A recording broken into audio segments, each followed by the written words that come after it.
ADC Jain, the Vibrant Vice Chairman of SARC and the Chairman of Information Technology and Digital Transformation Committee of SARC of ICI, to accompany our chief guest for the day, Dr. Santosh Babu, IAS, Principal Secretary, Information Technology Department, Government of Tamil Nadu.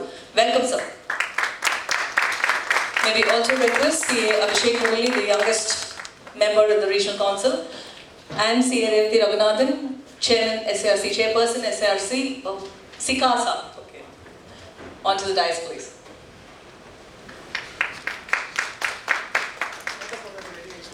May we all rise up for the ICA motor song.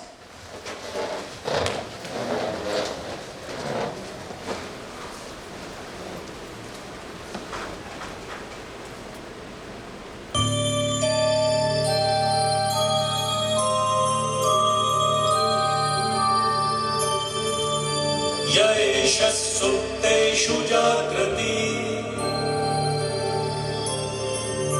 य एष सुप्तेषु जाग्रति कामं कामं कामं कामंशो पुरुषो निर्मिमाणः तदेव शुक्रं तद्ब्रह्मा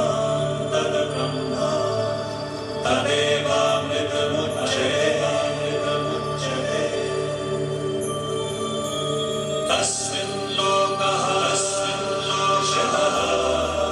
शिवः सर्वे तदूनात्यकश्चन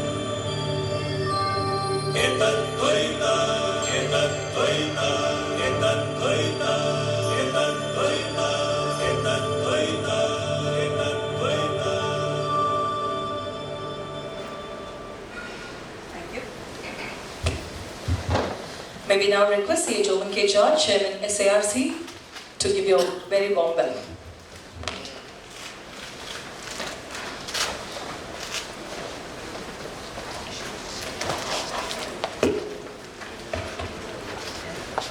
Good morning to all of you.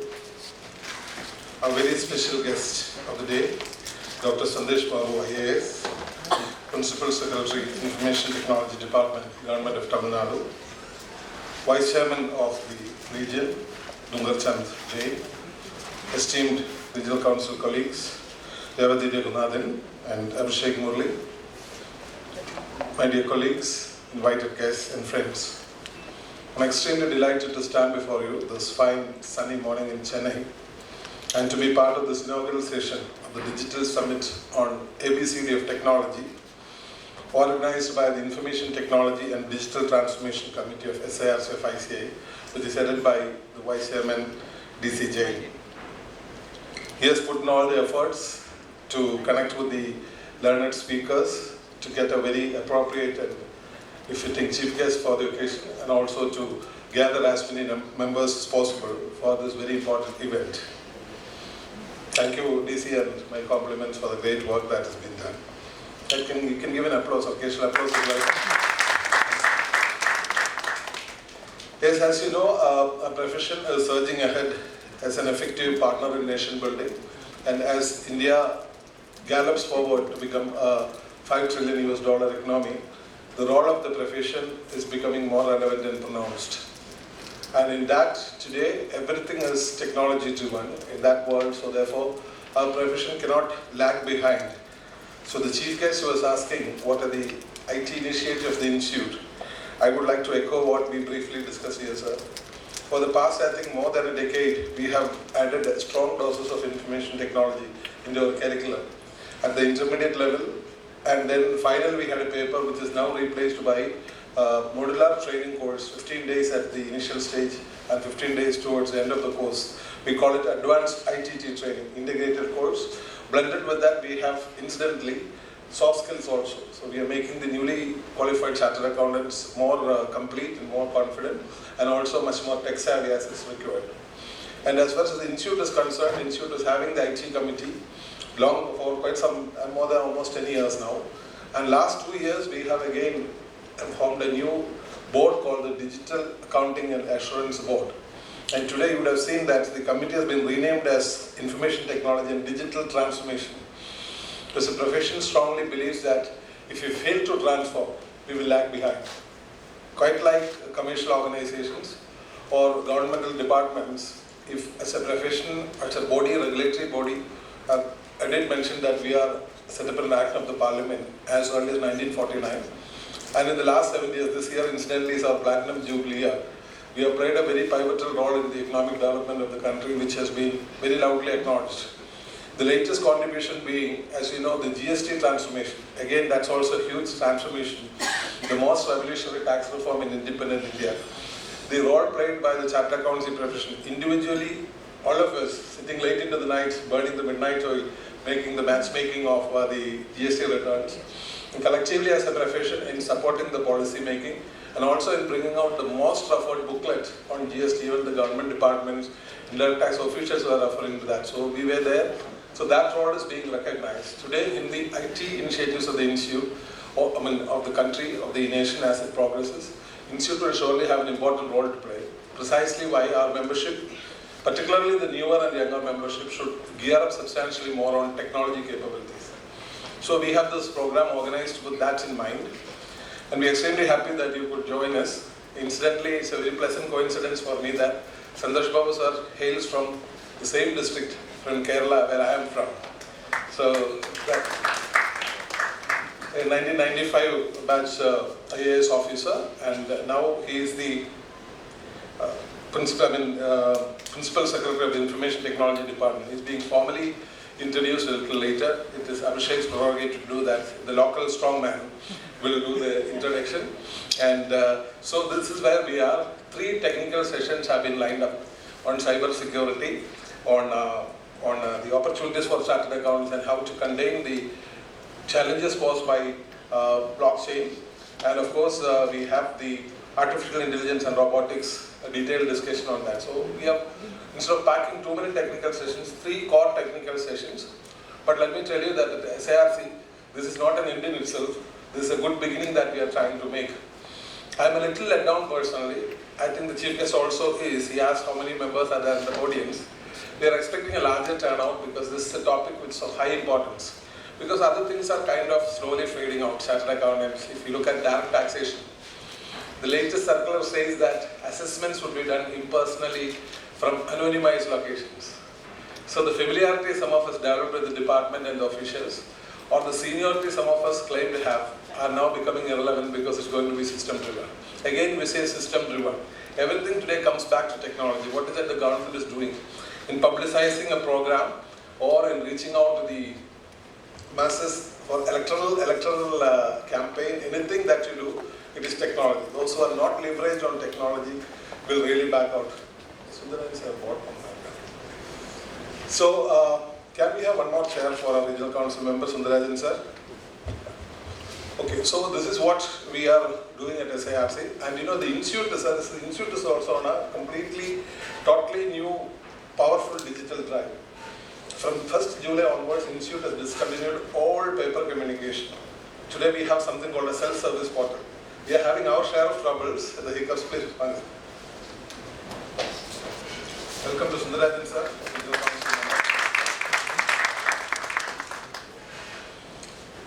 So self-service portal, the entire member service and student services are now completely technology driven. We have 3 lakhs members and about 9 lakh students in the roles of the institute. We are working on something called a Citrix system. The entire archived information is now being pulled into the new self-service portal, which is managed by TCS. We had done this initiative earlier, which could not be fully accomplished. So this is with a lot of intention. The other day, our president and vice president were here. The vice president is personally monitoring this, but members would probably have a slight bit of inhibition about how SSP is having a little bit of troubles. But what the president told us was that be a little more patient. This is a huge overdue transition that we are doing. Little by little, we will make all the corrections. The team is working overtime. We had deputed officials from SARC to interact with them. The user interface is now increased. DCJ has yesterday sent a mail on commonly found problems in SSPs and suggestions which we would scale it up and scale it up to the central office and so on. So this is what the technologies and blockchain, all those things, the intricacies are slowly unfolding before us. So happy that many of you have taken time off schedule on a Saturday to join this program and get empowered on the technology initiatives of the Institute and the information and the content, rich content and the focus that the three learned speakers would bring it to desk this morning and the whole day. So while we are planning for this program, we thought we should have a right person to have a chief guest who would, one, appreciate our initiatives, two, that would also be able to share some valuable thoughts or valuable views with us. So we rightly have Dr. Santosh Babu in our midst. He is the Principal Secretary of the IT Department, Information Technology Department of the Government of Tamil Nadu. And you know, Tamil Nadu, for that matter, if you look at personally, compare with other states in the south, probably Karnataka is an exception, has made rapid strides in terms of information technology initiatives. New parks and the IT exports have reached a new level, and I think it's galloping forward further, thanks to the initiatives of the IT department which is taken. And I'm sure that under his leadership, it will take a totally new, bigger and turn and would take the state initiatives forward. So we are extremely honored and happy, proud to have you in our midst. On behalf of the SARC, all of us here, I extend you a very warm and cordial welcome.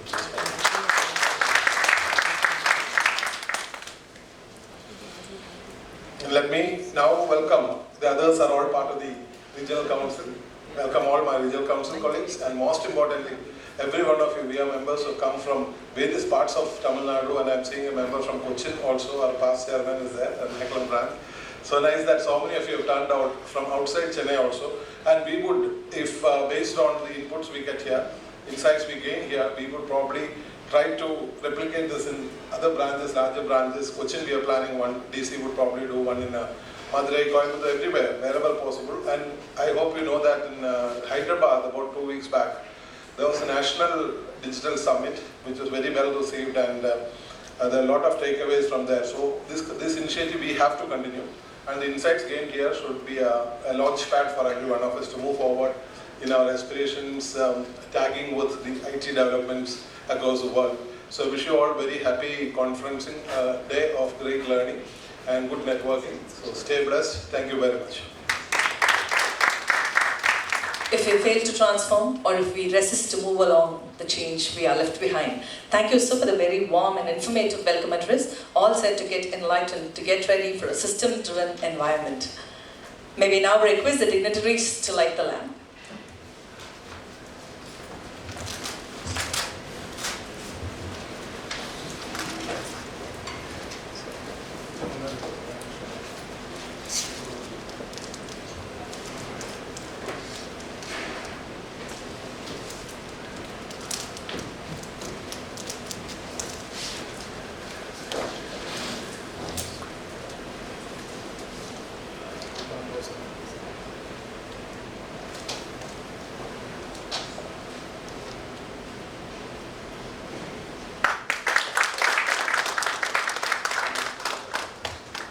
Light is the beginning of goodness, bringing in abundance of positive vibes, filling the atmosphere with auspiciousness.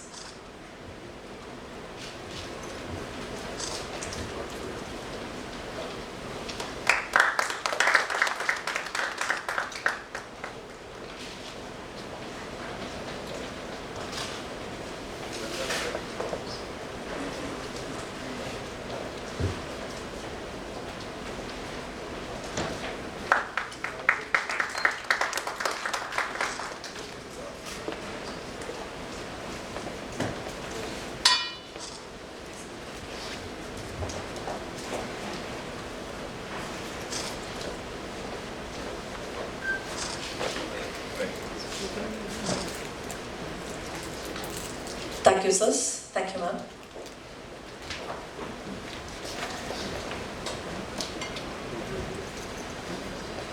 May we now request CADC Jain to give a special address to the technology-loving audience.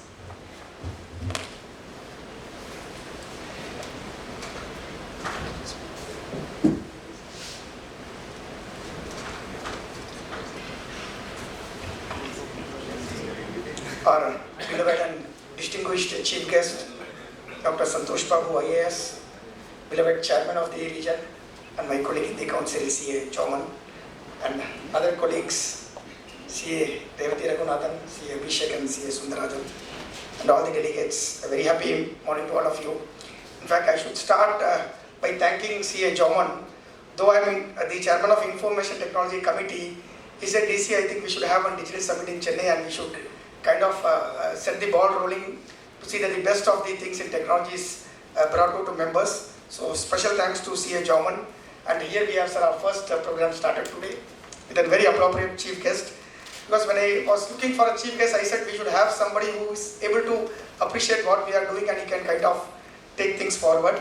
So when we were in touch with few of the members, I was able to connect to Dr. Santosh Babu, for which I am thankful to one Mr. Jemni Ramasamy, who kind of suggested his name, and our own member CA Kandavel sir, who kind of helped us to arrange the chief guest today. Thank you very much, sir. And I would like to tell you that he is an competent person. In fact, we would have even had a session with Dr. Santosh Babu speaking, but for his time, his schedule, we could not get that. And the ABCD which we speak is just the start. Your artificial intelligence, believe it or not, it is no longer artificial, it is true. And the blockchain is a technology next, and we professionals will have to be geared to it so that we neither have the blocks nor the chains in taking things forward. And I'll tell you, a lot of things will be automated once this kicks in. And before this takes over you, we as professionals should know how to kind of take care of these things and even audit the technology itself. The cyber security and data security. In fact, the smartphones which we carry, everything is shared. Probably if you go to your Google Maps and see the visited places, probably Google will give you a proper statistics than what you will know. How we should be careful, of course there are limitations we have, but amongst the limitation, how better we could handle our personal data, our clients' data, and then kind of suggest the clients how they should be doing. And the future theft or stealing is not going to be with a knife or a gun. It's just going to be, stealing information from your system with knowledge or without your knowledge. So this ABCD, the concept we said is you try to do more than install. Many times we have seen we have a lot of the best gadgets, apps, things in the computer, but not used. So this time we kind of put use to what is being installed. And for the benefit of the chief guest, we would like to tell you, sir, that there are a lot of technology initiatives done by ICI. We have certificate courses on blockchain technology, certificate course on robotics, specialized things where if somebody wants to kind of gain knowledge on that, they can gain. Then the small initiative which we took for our SRC newsletter was the QR codes, where we could not deliver a lot of contents. We introduced some quick QR codes so that people could kind of go through the mobile and use it, including the links which we had given. And then our chairman spoke about the SSP, something which I was awaiting for a long time, and today it has kind of come in.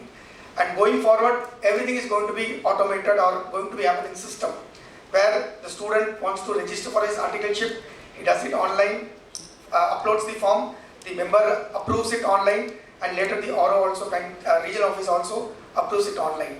Of course, there are some teething issues because I would like to tell you that it is just not 2.5 lakh members data which is there, but it is including the 8 lakh of students data. So there are 10 lakh of data, and mind you, we do not have the refined data. The legacy data was not refined, so all the issues which were there in the earlier system has now got into the new one. So we are facing some teething issues. I would request members to kindly bear for some time, and if there are any issues, kindly drop a mail. We will ensure that in the shortest possible time it is kind of addressed to. There was a condemnation given, waiver given till 31st July. We are able to meet the president, vice president when they were in Chennai last time. They said it will get extended to September. So people who are kind of not able to do the transaction for some difficulty or other, they will be given some time to take care of it. And in whatever we do, you have to do with a growth mindset. And growth mindset, they say, is understanding the abilities and intelligence which can be developed. Or if I were to put it in very simple terms, it is being curious. Being curious to learn and build new skills, willing to explore new ways of learning, and then being open to embrace change, which the MC rightly said. And I am only reminded of the Cognizant CEO Brian Humphreys' message to their staff. He said, shape up or ship out. Probably this is an exact message which is kind of suiting our profession, that if we do not shape up with the technological moves happening around us, we will be shipped out. And I take this opportunity to compliment each one of you for taking one step towards shaping up so that we don't ship out. So I wish you all a very happy sailing in the learning of this ABCD, and I'm very sure that in the end of the day, or probably the end of the year when we have this series completed, you will get to know the A to Z of this ABCD. Thank you. Thank you, sir, for the enlightening special address with a beware message. May we now request the Abhishek Murli, the strong Chennai, to introduce our eminent and very relevant chief guest for the day.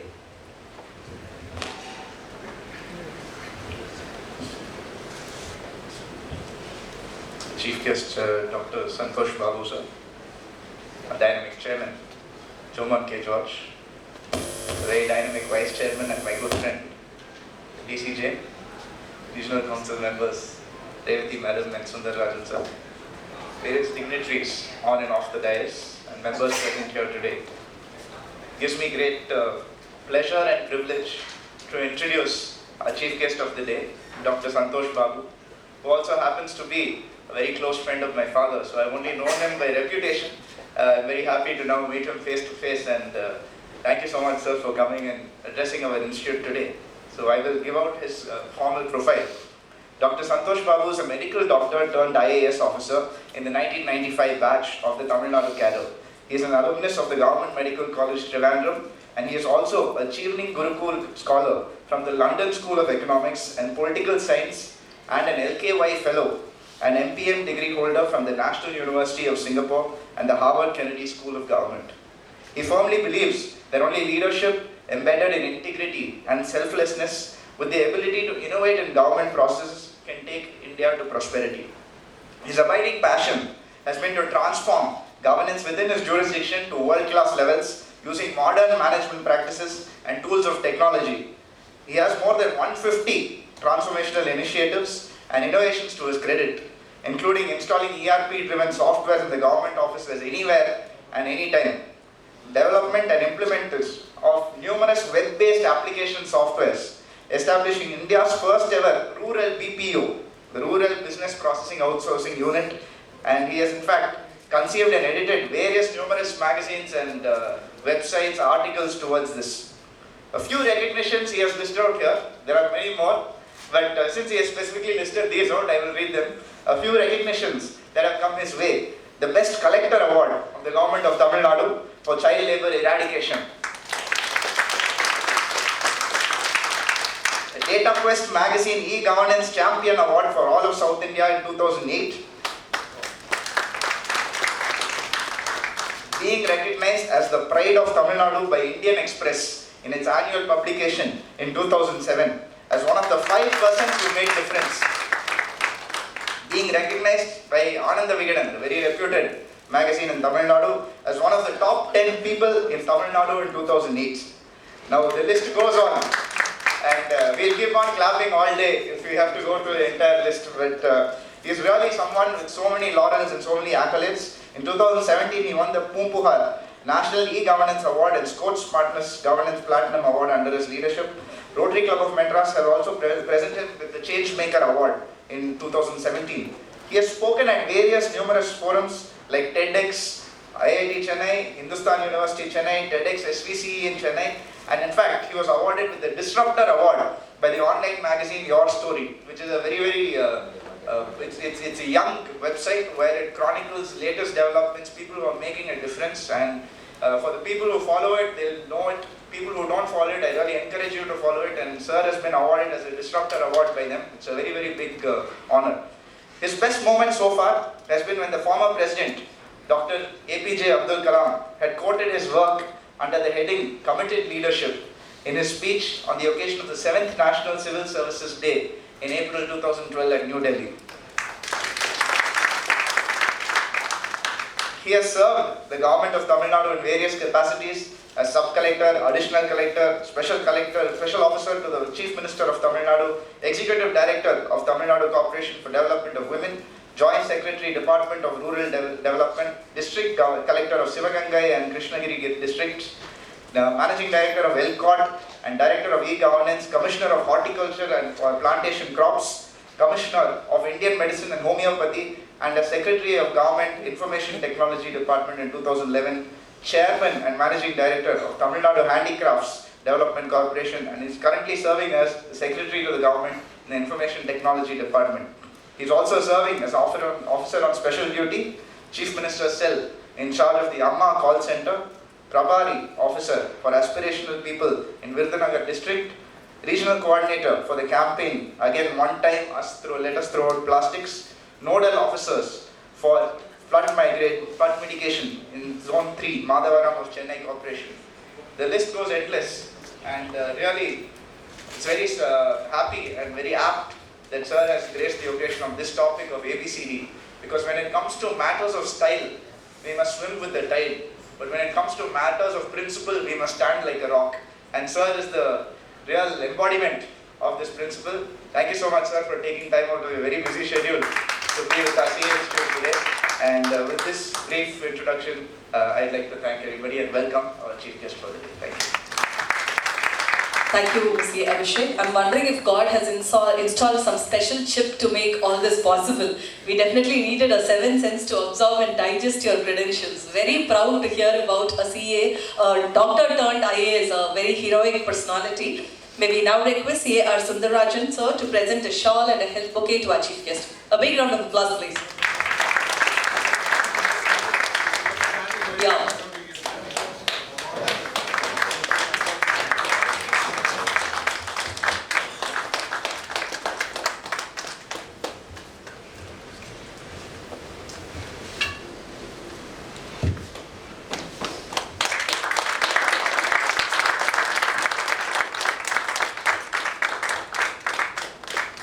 Thank you. Jomans mentioned that we have 3 technical sessions, but I'm sure like after hearing his profile, I think we have 4. The dice is all yours, sir.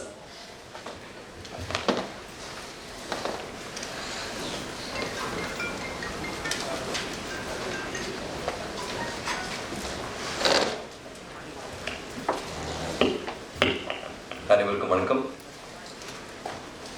It's an extremely pleasant day today, as your chairman said. It's a wonderful day, and having come all over from Kerala, I think you should feel more pleasant because it's raining heavily there. That's what I'm told. And we also have Mr. Durga Chain, who has come all the way from Madurai. And Madam, of course, we met Ms. Revati and a couple of others who came and invited me. I'm meeting Dr. C. Abhishek Murali. I keep seeing him on Facebook and see all the achievements that he makes. His father is a dear friend of mine. And Mr. Sundarajan, C.A. Sundarajan. Extremely glad to be amongst all of you. And with all the chartered accountants, you go through one of the toughest exams in history. I mean, that's what at least I'm told. You take time to pass the examinations, a lot of you flounder on the way, but then you are entrusted with the finances of companies and individuals and high net worth individuals and whatnot. So you have a huge responsibility towards society, and which was embodied in the speech of your chairman and the vice chairman. So there's so much vesting on all of you, and today when we look at what's happening in the corporate sector, the role played by CAs come into the fore very, very prominently. And what you're seeing with ILNFS right now is very, very important. It keeps happening in cycles. If it was Satyam, it's ILFS, it's PNB, it's a lot of companies, and there's a lot of collusion, etc., by individuals like us in the process of making this these institutions weak, as it were. So what's happening is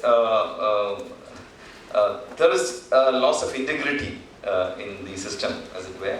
So we are all party to that. I mean, most of it's not just CAs, or it's all IAS officers, IPS, IFS, you take politicians, doctors, everybody is going down this path of self-destruction. Society is created on the basis of not contrived, it's based on the heartfelt need for transparency, isn't it? So we are all leaders. I mean, 4 or 5 people sitting here are leaders, all of you are leaders in your individual levels. one of the important things about leadership is to communicate a compelling aspiration. How do you actually tell people that at the top leadership level, somebody has to tell people who are followers that this is the way your society will change, or this is the way your Chartered Accounts Association will change, this way we will transform, etc. Nobody else will tell that. The subordinates or the people who are followers will not tell that. So it's incumbent on Mr. German, K. George and others to actually set very high levels of excellence. So that's something which we need to pursue. So I have an interesting theory, I call it IIT. And leadership can be of two types. It can be incremental leadership, or it can be a transformation leadership. And you're talking about transformation through IT, etc. So the problem with our country is that we have very incremental leaders. They talk 5 years, let's do this and then get along. We have transformation leaders. I mean, if you look at the photograph of the 1940s, 50s Singapore, you'll be shocked. You can just Google the photographs of Singapore 1940s. It is the most mafia country in the world. Nobody wanted. Malaysia didn't want, China didn't want, UK didn't want, India didn't want, nobody wanted. And today what it is, it's an absolute transformation because once somebody thought that it's possible to transform. So I call it an IIT. So if you have these three things, I say that this person can become a transformation leader. I stands for integrity. So without integrity, nothing is possible. So in government, you say that there's a lot of corruption happening, but there are few people who are flag bearers of integrity, and without this, you cannot become a transformation leader. So if you are the hem of affairs, it's important that every aspect of your life, from waking up till sleeping and from life till birth, is actually controlled by this very important thought that you have to maintain absolute integrity. It's difficult, they say, but I don't think it's difficult. I personally feel that this is the cornerstone of any society, and all of you leaders have to maintain the highest. And pressure is something which people say, under pressure I did. That's what people say, somebody who has taken some money or a Spanish ticket for a football match. What pressure was there? It's mere temptation, isn't it? So, and there's no pressure actually. In government also this is the excuse that we give to say that there was a pressure, so that we act on that. We have only one life, and I think we should not bow down under pressure. This is the first thing. But as leaders, followers can do anything, but as leaders we should ensure that this integrity is maintained. Second is innovation. I would stand for innovation. So how do you creatively think about your problem? So let's assume that you're doing your practice and you're doing it well, but you want to take it to the next level. So that's where innovation comes in. So creating an innovative set of mind is possible if you start thinking. If you pursue money as the reason for your existence, I'm sorry, that will not get you excellence or innovation. If you pursue excellence, then all these things will happen. If you pursue money, I'm sorry, that's not the method. None of you should ever pursue money. But if you pursue excellence, money will automatically come because you are setting a reputation, and then people will throng to your office to understand why you are a leader.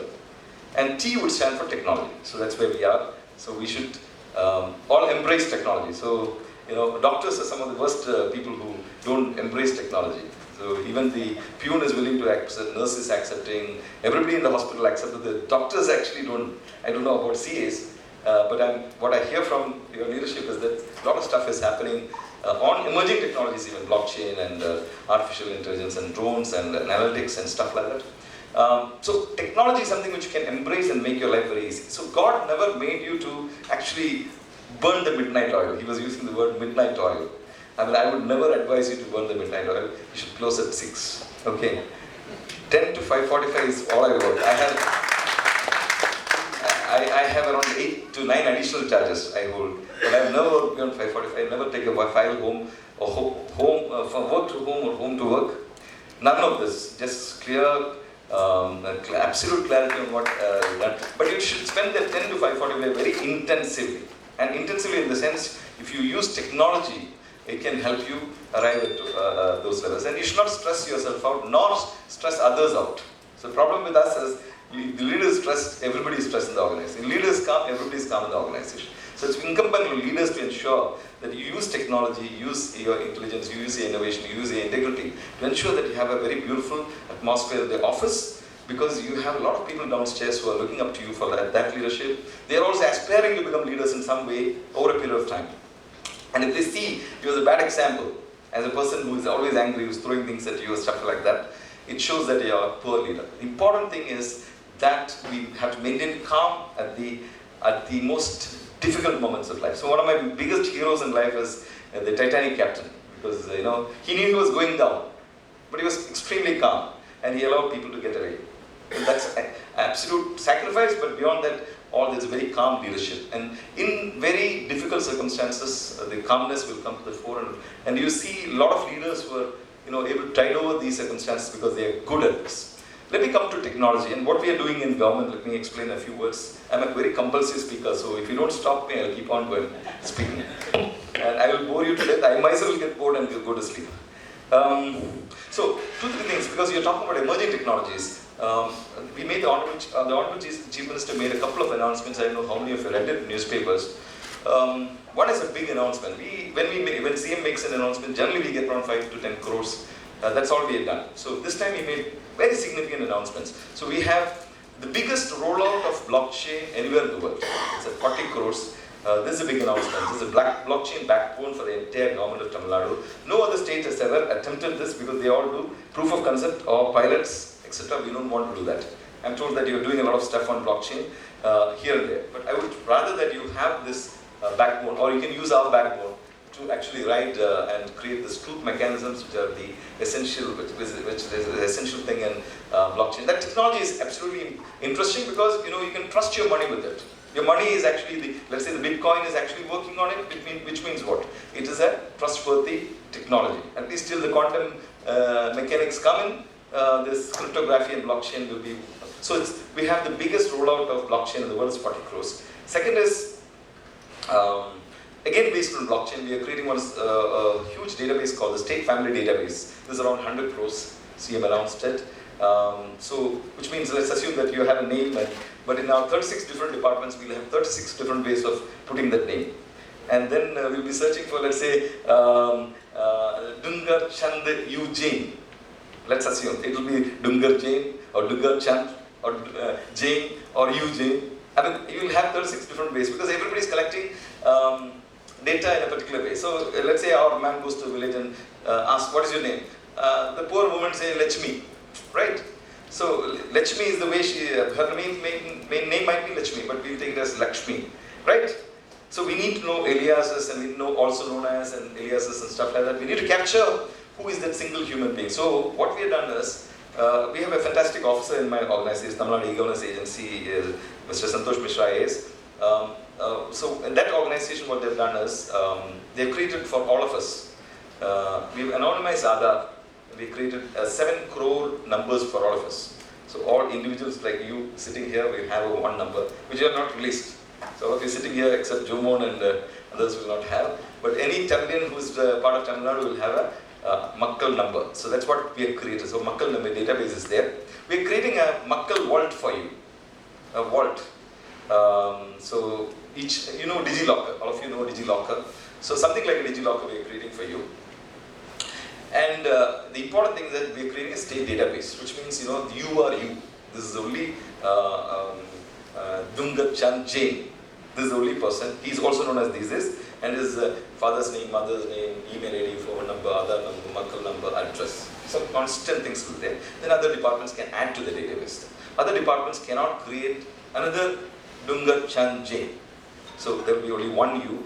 So this is a huge exercise that's going to, according to me, transform Tamil Nadu. State Family Database. So on that we'll write what we call as a predictive governance. Zero identity proof predictive. You all go to government, right? All of you have gone to government, you get some certificates. How do you feel? You feel humiliated, right? They'll say, that's right. Or they'll ask money. Many of these things happen in that, it's an extreme humiliation. Actually, government pays me to serve you, right? And you are entitled to that. Birth certificate to death certificate. So I say that, at birth also, government is there because the government gives the birth certificate. And death also, government is there because the government gives the death certificate. So in between the birth certificate and the death certificate, your life moves, right? And in between you'll go and take an Aadhaar, that's again from government, you'll get a community certificate, native certificate, solvency certificate. You name all the certificates, we have to go to all these people. Or currently we have around 12,500 common service centers. We call it RSU service centers. I'm sure many of you have gone. The only problem with that is that around 30,000 people visit on a daily basis. Right? That's a massive number. Let's assume that 500 rupees is actually spent. Coming, going, eating, transport, all those things, it will cost around 500 rupees plus the statutory costs. Let's assume 500 costs. So 500 into 30,000 is a massive amount of money. Why should you spend that? But people will say that that's the way the economy works because it moves from here to here to here. But for a poor person, this is not a very welcome proposition. So what we are proposing, and this has not been done anywhere in the world, we are saying that your certificates will be delivered in your Makkal vault without you ever applying for it. You're not clapping. Right. So this is what we call zero ID proof predictive government service delivery. And Honorable, we went and convinced Honorable CM, he understood. He gave us 90 crores for this. It's a big amount for us. And we are working with startups and we have created a center for excellence in emerging technologies. So we have plucked out 9 people from the industry. So I can pay 15 lakhs a year, but we are paying currently to all these 8 people around 40 to 50 lakhs. So that we can retain, so we have an expert on blockchain, we have an expert in AI, we have an expert in ML, we have an expert in analytics, we have an expert on drones, and we have signed up with these universities like IIT, then Virginia Tech in US, and IIM in Trichy, a lot of universities, and I think we're going to sign a couple of more with a couple of more industries. Yesterday, the foremost blockchain organization in the world, which is Estonia. Estonia is a country never had a mobile phone in 1996. Today, it's the most connected country in the world. Everything is online. You don't need to visit. You want to transfer your car to another person, buy it. It happens in a few seconds. It doesn't take more than that because the whole thing is based on a blockchain backbone. They are the only country, and Tamil Nadu will be the only state which will have done that. So yesterday, I forget his name, the CEO of Guard Time. CEO of Guard Time met us. We had a long meeting, and we are going to partner with them in some way to see how that experience can be transported to Tamil Nadu, because that makes it much more easier. So our expectation is that you should not come to a government office. The moment you come to a government office, it's not a good system. If somebody comes to your house, you'll say, okay, come sit, do you want water, etc. In government, nobody asks that, right? They'll say, and all those things. And I very strongly feel that our citizens should not be humiliated. They should be treated with warmth and concern, because somebody comes with a lot of, not with expectations, they have a lot of issues at heart at the village level. They have a land issue, they have a property issue, they have a marital issue. There are certain issues which are bedeviling their lives, and for government, if it's possible for them to solve this problem, we should do it with alacrity and speed. So that's the third thing. And fourth thing, which you'll be all happy about, unfortunately all of you are from Chennai, we are investing around 2,400 crores in putting 55,000 kilometers of optical fiber cable. I'm the MD of that organization.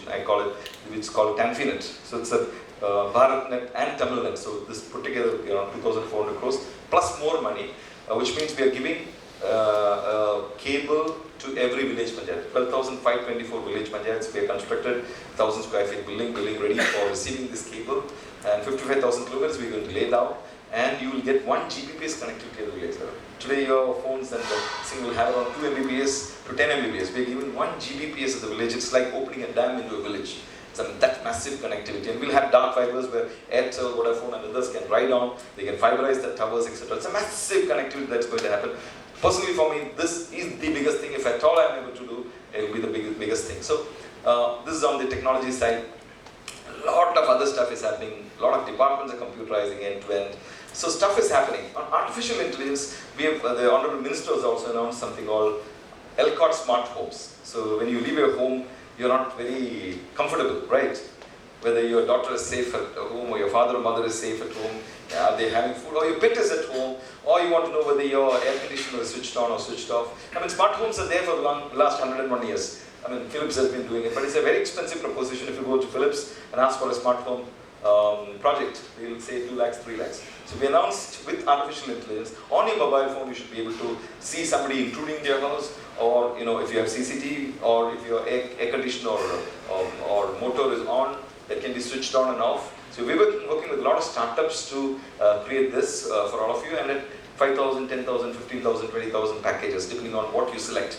So this is a big thing that we are doing. I personally feel that when we go out of our home, we should feel nischint, we should feel comfortable, we should feel happy that nothing is wrong is going to happen. So we should have that comfort, and technology can kind of solve that. But if you switch off my current, there will be no Wi-Fi, nothing can happen. I mean, current is very important, electricity is very important for all this. So we better have electricity at home to have the Wi-Fi, to have the connectivity, and etc. So there are certain dependencies. So these are the things which are happening, and then there's a huge startup policy by the MSME department. I know. I think CAs also should encourage startups in the sector. So we have established a Center for Excellence in FinTech. It's the first Center of Excellence in FinTech in India. State government has put 5.75 crores, central government has put 5.75 crores. NGO from UK has put around 25 crores. It's called Pontac India UK Innovation Fund. So it's a big facility coming up at STPI. It's basically for FinTech, for your profession. You could encourage chartered accountants to become startups, because we are providing them a lot of support from the state and central governments and from the mentoring parties. A lot of technical support. It's going to be inside STPI, around 10,000 square feet of space. We have earmarked for that. It's a massive thing that's happening. So stuff is happening on drones. We are trying to use for this one. What is it called? Agriculture. Because today what is called precision farming can happen using drones, etc. So drones we are using, and massively we are going to use analytics, because we think that government should go on what's called a data-driven governance. It should not be based on sentiments, it should be based on data, and hard data, who is getting what, who is not getting what. We have come to a level, in fact I have developed software, I've shown it to you, we developed in a few hours, where if you go to an Anganwadi, there are problems of stunting because of malnutrition. So you need to know who are the malnourished children. So is it a severely malnourished children, or a child, or a moderately malnourished? Rest of them are okay. So if you want to actually zero in out of the 40 children in that Anganwadi, you can actually use my software and actually pinpoint this child, and he or she needs this kind of protein, and this is the number of visits that happen. So technology makes it all possible to actually come very granularly to the last mile. So earlier government used to say so many people are below poverty line. Today it's possible for me to say this family is below poverty line, but they have these potentials. So this family, A family, has these potentials, B family has this potential, C family. So one size fits all will not work. So we need to deal with A family differently, B family differently, C family differently, so that their potential can be explored. So this is the way data is becoming huge, and the way data can help governance better. Sorry, I'm speaking continuously like this. That's a problem we have. We don't stop. We love our own voices. But a lot of stuff is happening. So let me tell you that ELCOT, Electronics Corporation of Tamil Nadu E-Governance Agency, TAC TV, of which I was the chairman till recently, then TANFINET, Tamil Nadu FiberNet Corporation, and Tamil Virtual Academy. We are also using a lot of content. So if you can go to Tamil Virtual Academy, TVA's VU. The Daisepura is learning Tamil through this Tamil Virtual Academy. We have 20,000 people learning from first standard to BA in Tamil, which is actually going to the Tamil universities. A lot of stuff is happening in the IT department. A lot of other departments are also using massive work. So you've seen the Metro, Chennai Metro, fantastic work that's happening under Mr. Pankaj Bansal. So government is also, let's say, assume that we are also onto the job, as it were, not only the chartered accountants. But together we have to lead. Together we have to ensure that integrity is brought into leadership. The highest levels of integrity should not catapult under pressure. Should never ever catapult under pressure. Let me tell you it's very easy for somebody to say, no, change this figure, this profit before tax from here to this, and etc., etc. But your conscience should say that no, I will not do it, because that's not the right thing to do. We all buckle under pressure. We should not buckle under pressure. The problem with governance today is not about technology, it's not about people, it's about leadership. And leadership has to be of top quality. And that applies to the CA Association also. Let me wish you all the very best. Thanks for inviting me. Thank you, sir. I was wondering if God has given you something extra, but you made it pretty clear that you make that extra with whatever is available. by communicating a compelling aspiration of leadership, the mantra of IIT, the work-life balance, and telling us it's possible by co-opting technology and remaining calm.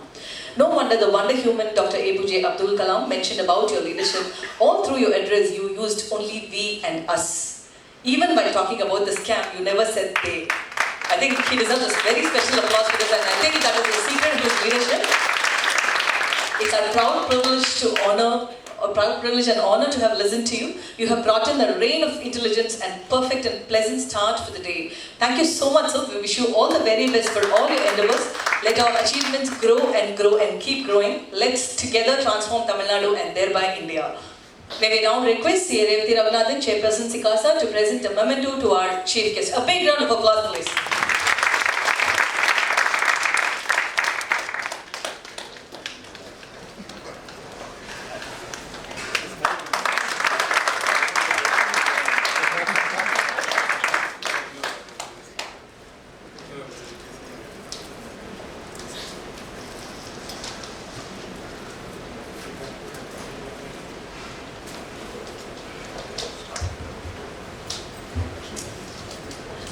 Thank you, sir. It was wonderful listening to you. Let's break for tea before we start on to the first session.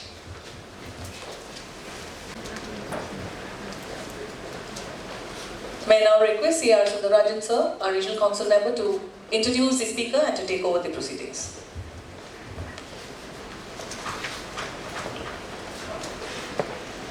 Namaskaram. I welcome all of you. I thank our chairman, vice chairman, and other regional council members for giving me this opportunity.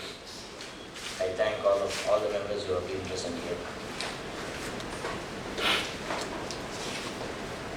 Here, a job given is to introduce Mr. Mayuran Palanisamy. Mayuran has close to 14 years experience as a seasoned technological risk consultant. Is a director in a leading multinational firm in the IT advisory risk consulting practice in India, and is based out of Chennai. He has extensive experience in cyber security, data privacy, IT administration, IT risk assessment, and regulatory compliance services. Mayuran leads the data privacy solutions for the leading firm in India, and he represents the firm in the global data privacy team. He works very close with the International Associations of Privacy Professionals, IAPP, and was instrumental in setting up IAPP's Chennai Knowledge Net, which he co-chairs now. Post his graduation in the management, most of his studies centered around achieving professional certification such as Certificate Information Privacy Technologist, CIPT, Certified Information System Analyst, CISA, Certified ISO 27001 Leader, Auditor Certified Information System Security Professional, PG Diploma in Cyber Law from Asian School of Cyber Law, and DSCI Certified Privacy Lead Assessor. Here is Mr. Mayuran. Please.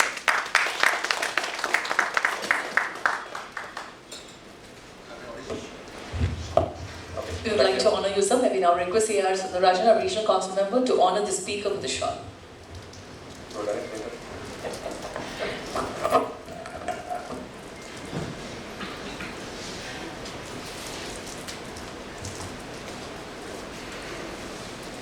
A round of applause, please.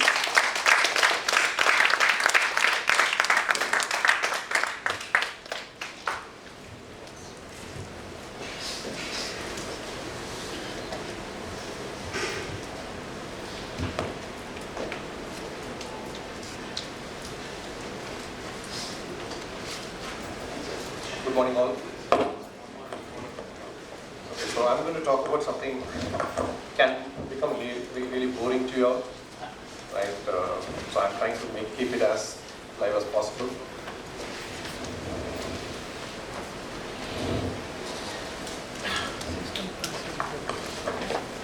Okay. So instead of talking about the technical stuff, I thought I'll try to relate with a couple of stories, right? So then it'll be easy for you to understand what is cyber and what are the key changes. Hope I'm not covering that. On the side.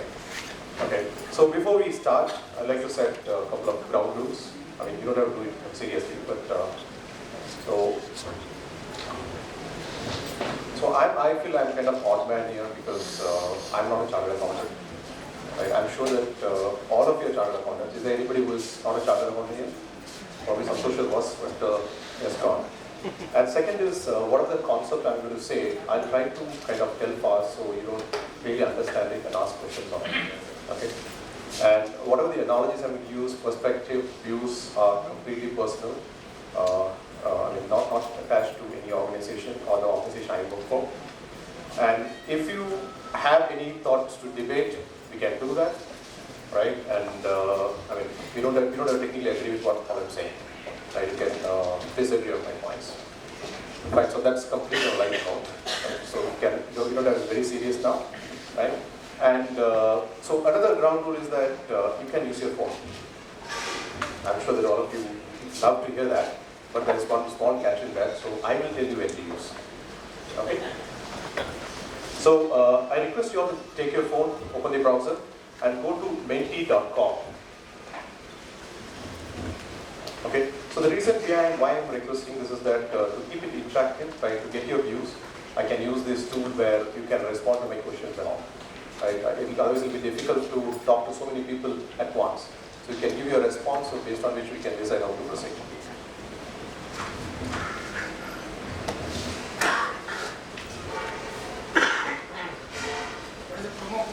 Yeah, the code is 789900.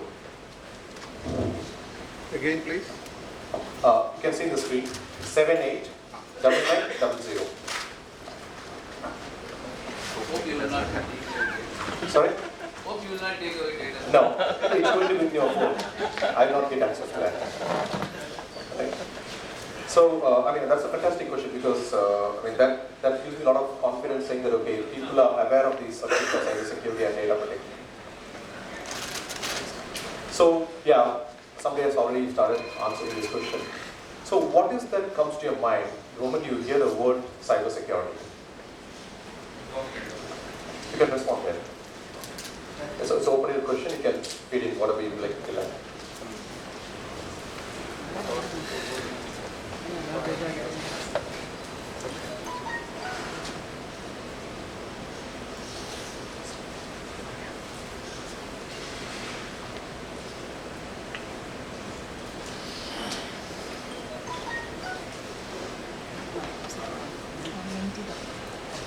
So as a thumb rule, we will wait for 40 responses for every single question, whenever there's a question, so we can move on beyond, I mean, rather than waiting for everybody to respond, right?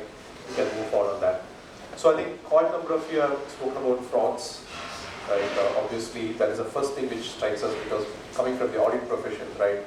Fraud risk is considered to be the biggest risk in most of the cases wherever we are working with accounts, right? And I'm happy to see the word data privacy because that is where what I do for my living, right? And it's good to hear that coming from chartered accountants that data privacy is also one of the key risks or key things they're looking at from the cybersecurity perspective. Okay, or cheating, interesting. Okay. So I think all the inputs we have received are quite interesting because I mean, this is what I expected, so thanks for answering the way I expected, right? So let me move to the next part. So if you look at the way things have evolved, right, the last few centuries, right? So we all started with steamer or water pumps to factory, or this kind of very initial stages from where the technology was starting to work, right? So currently we are looking at, so Santosh was mentioning about how the government is kind of trying to leverage on technology for certain people, right? We are talking about smartphones, Internet of Things. big data, which is a huge kind of impact creator in most of the industries, right? Irrespective of whether it's auditing industry or financial industry or healthcare. So it's being a huge transformation driver. And AI and machine learning is again, I mean, this is really impacting the way we work as auditors. So I don't know how many of you have already adopted things like using bots for audit and other stuff, but a lot of organizations have started doing it. So I can give you cases as we come to that stage in terms of how we are leveraging on bots to perform audits. So another keyword which we very often hear these days is disruption, right? I mean, it looks like everything is being disrupted, right? From the way you audit food, from the way you book cars, everything has been disrupted by a few players in the market, right?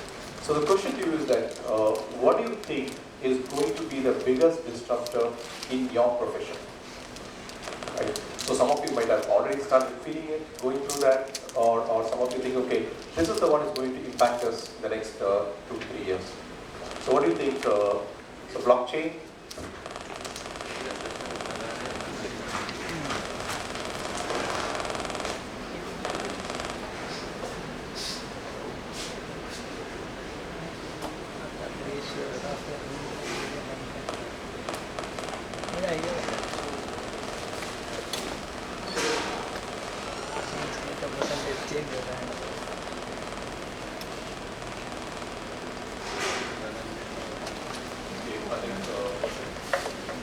Most of you believe that AI and machine learning is going to impact the profession. Yeah, the cloud-based accounting software is also growing these days. Actually, there are a lot of players in this particular space.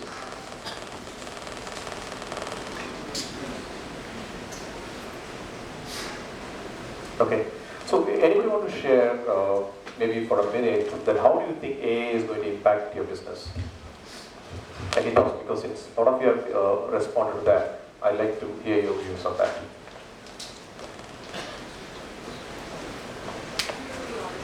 Sorry? So, I mean, are you feeling threatened? In terms of, okay. In terms of internal control and internal control lapses, these days, like we are there to check voucher by voucher and all that is done in a minute by AI. Exactly, exactly. So that is one of the reasons I think.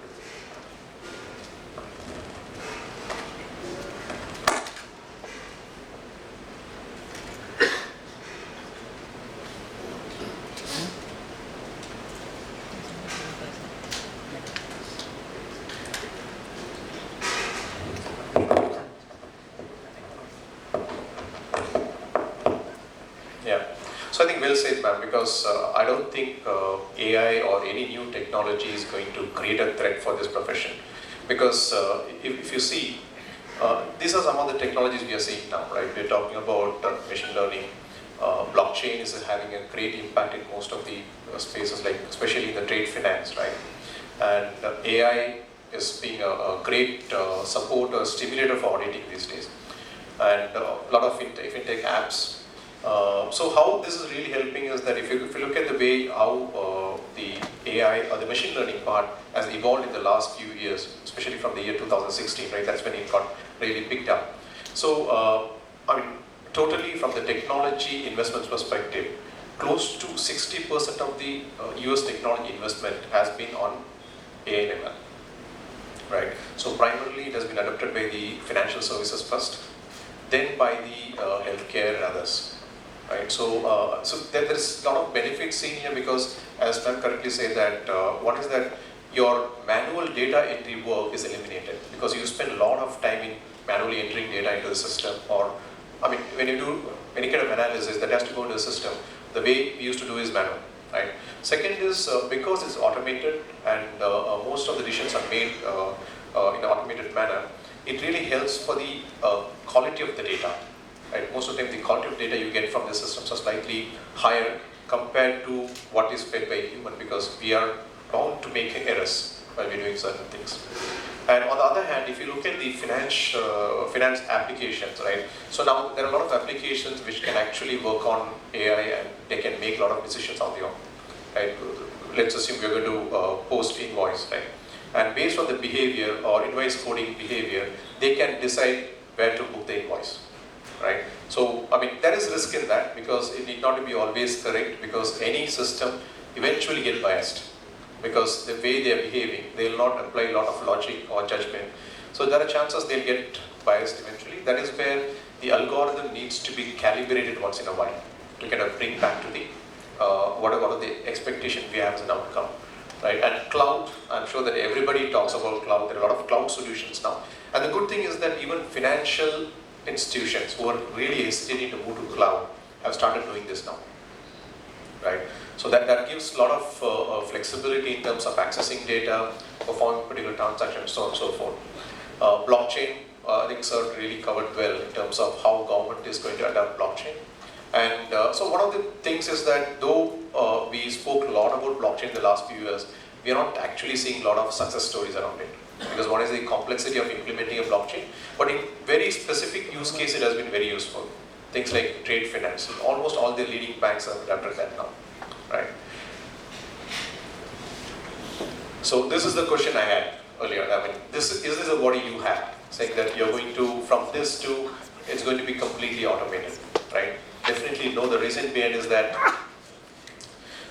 one is, as you said, whatever the data we get from the AI or ML, right? So that some level of human element is required to give that assurance, right? I don't think that will go away any point in time, because beyond a point, ML or AI cannot make perfect decisions, right? They can only facilitate humans with enough data for you to make a decision, but the decision making is going to be still in the hands of human.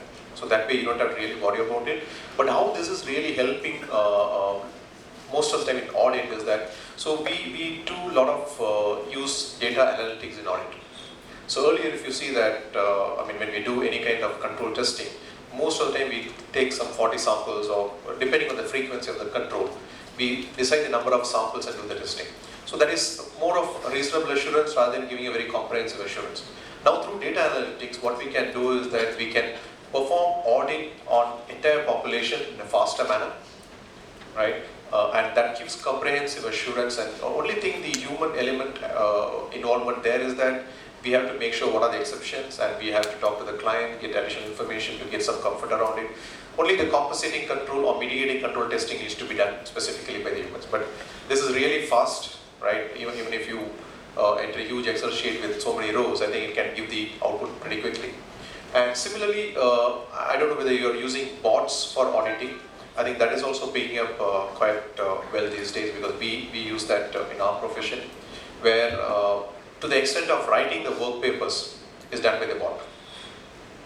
Right, so once we install the bot and feed in the data, take the data based on the client, any system, SAP or Oracle, and if we tell them what needs to be tested there, if we configure it, they will do it and throw us a report saying that, okay, we selected this many population of samples and this is the output we are seeing, what are the observations, so on and so forth. So that actually saves immense time, and this is being really adopted by a lot of internal auditors now. Sorry? Bot is how do you explain that? Okay, it's a kind of a technology which can't be installed. It's a shorter form of robo, right? It's a small application which can kind of, you can set an objective saying, okay, this is what it has to do, and it can be used for control testing nowadays. Right? Just one I mean, we know these terms. Okay. We don't know how they are applicable to the financial field or the audit field. So those 5 things, big data, the machine learning, just give an example of how is it, impacting finance field, and it will just get us all in the same page before we take it. Sure. So let me go back to that slide and go one by one. So I think cloud you understand, right? So cloud is instead of having your own infrastructure, investing so much on a particular server for space, right? A lot of things application can be hosted in cloud. So which gives organizations and individuals to freely access it from anywhere, right? So cloud is clear. So machine learning is primarily a technology based on which the system learns based on certain behaviors, based on algorithm, and kind of picks up and does some activities, right? So it is kind of very linked to the artificial intelligence, because that's where the wording goes.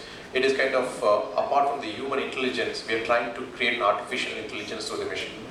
So let's assume you have to make a decision, right, by getting some data, do a reconciliation, right?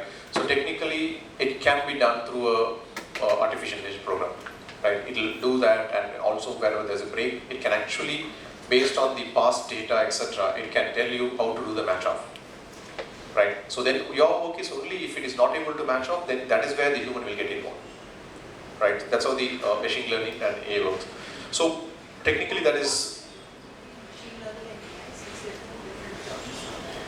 Okay, so you have to see them in correlation, right? So machine learning is you learn the machine learns on its own by certain patterns, certain signatures, certain behaviors, and that is applied as artificial intelligence, right? So on top of human intelligence, okay, the machine can also make decisions, intelligent decisions, and they can do certain activities. Blockchain, I'm sure that all of us understand blockchain because it's a very well-known concept and it's being widely used in modern. We don't understand. You don't understand blockchain? Okay, fine. So blockchain is more of an environment where you have distributed ledgers, right, which is completely in a secure environment, which is transparent across the people who are part of the ledger. So let's assume in a simple sense that your group of 5-6 people, I'm just putting in a very simple way to make it easier to understand. Group of 5 people, each one of you have a ledger, right? And you kind of get updated on the transaction which is happening. Let's assume that 2 of you are doing a transaction, the 3rd person, 4th and 5th person also know about it, saying that okay, this transaction has taken place. In some of the ledgers, the other 3 will have to go and vouch for the transaction, saying that okay, yes, I know this transaction has taken place. So what happens is eventually, nobody can say that okay, this did not happen. Because everybody is transparent, knows about it, and it happens in a platform where it's completely secured. The data transfer is encrypted, so on and so forth. So the chances of something going wrong is very, very minimal. Can you explain the financial example? Okay, financial example is that when you do trade, right? So obviously there are multiple parties involved, right? And there needs to be a process to go through bill of lading, so on and so forth. Documents need to be created. Your contract has to be done. So all of this can be done in blockchain. So all the parties will know where the stuff is, where the payment is done, where the shipping is done, whether it's going to reach on time, so on and so forth. So there is no chance of somebody is there saying that okay, there's a transaction took place, but I don't know where the product is. So the entire thing, the bank is involved in that, the trading party is involved, the buyer is involved. All the parties are kind of brought into one platform. How they will be involved? Because involved banker is an external party. Correct. So they all work on the same platform. So look at it in a simple way as an application, all of them have access to that. Right? So if I log in and see that, what is the status of transaction? I can log in, you can log in, anybody can log in and see. So all of us will be knowing clearly that what is the level of transaction which is happening. Not clear. As authentication, right? There is all parties will authenticate also in that. Correct. That's what vouching. No. Here, let us take for a simple example of tax payment. You are saying blockchain, okay, I'm say aspiring to have it in my company. And when I try to have it, the other party, the banker, there is a government customs or GST department or even income tax for that matter. How do they form part of my chain? So, okay, so In my company it's fine. no, correct. So that is where there should be a common platform created by pool of people. It cannot be done by you. You can't expect everybody to come and participate in your blockchain. So there will be blockchains which are formed. All of you should agree saying that okay, this is how we are going to form a blockchain area for us, and we are going to work in within that. So if I can just take 1 minute to explain. Now GST, government is thinking of giving softwares to SMEs. So government will give softwares to SMEs, accounting softwares to SMEs. Once they start entering their accounts into the software which the government is giving, that will automatically be integrated with the GST software itself. So your cash ledger, your credit ledger, your input ledger in your software, in your office, like your tally, will be integrated with the GST in software. So that's how this works. Not clear, because it's only data exchange. See, It is data exchange. It is data exchange in a transparent way. whether it will be a sufficient proof of my obligations. Of course, because there's something called smart contract in blockchain, right? So which is basically you agree on the terms, that smart contract will also appear there. So any point in time you'll know what is the commitment you have, what is the obligation you're signing up. So nobody can say that, okay, I didn't agree to this later on. But today, is there a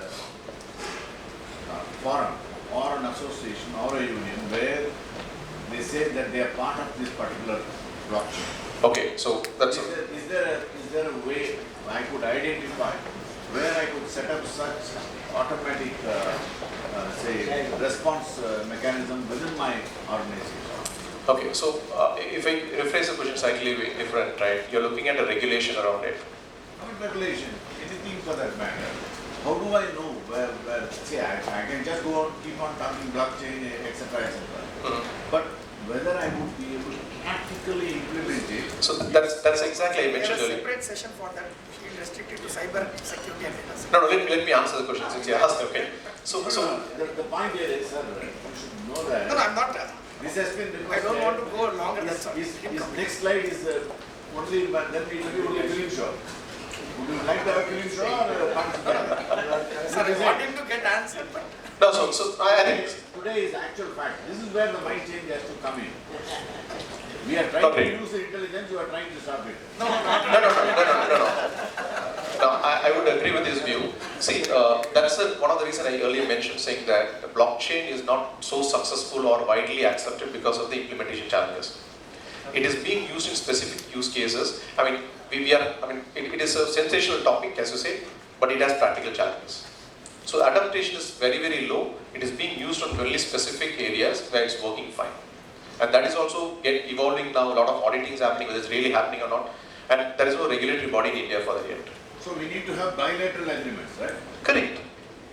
Sorry, you are. Sir, I have only two questions on this. Yeah. You are saying that different blockchains will be created as much as it is required, right? That is number one. Yeah. Who controls the security and integrity of that? Is it once again that particular stakeholders or whatever it is, or it will be the central body or something? So currently that is a challenge. There is no central body. Okay, so there are organizations who have created this platform which is being used by various other organizations. So for example, as ma'am said, if governments decide to create something, then we can leverage on that. Right? So that's what Santosh has been saying. But currently there is no centralized team or any kind of regulatory body in India who's looking into that. In matured markets like Japan and US, there are governance around it.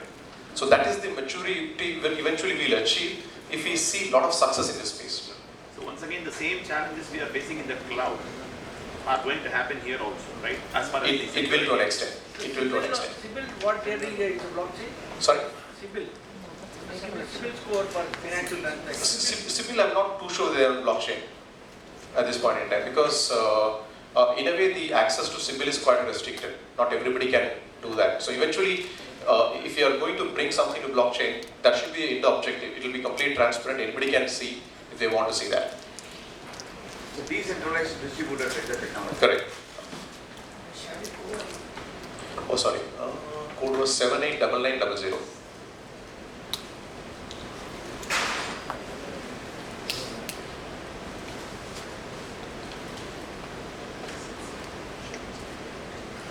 Okay, so one of the things I want to highlight is that most of us would have heard the word information security, right? Because this is, I would largely say it's a nomenclature change or a verbatim change from information security to cyber security these days, right? We are talking a lot about cyber security.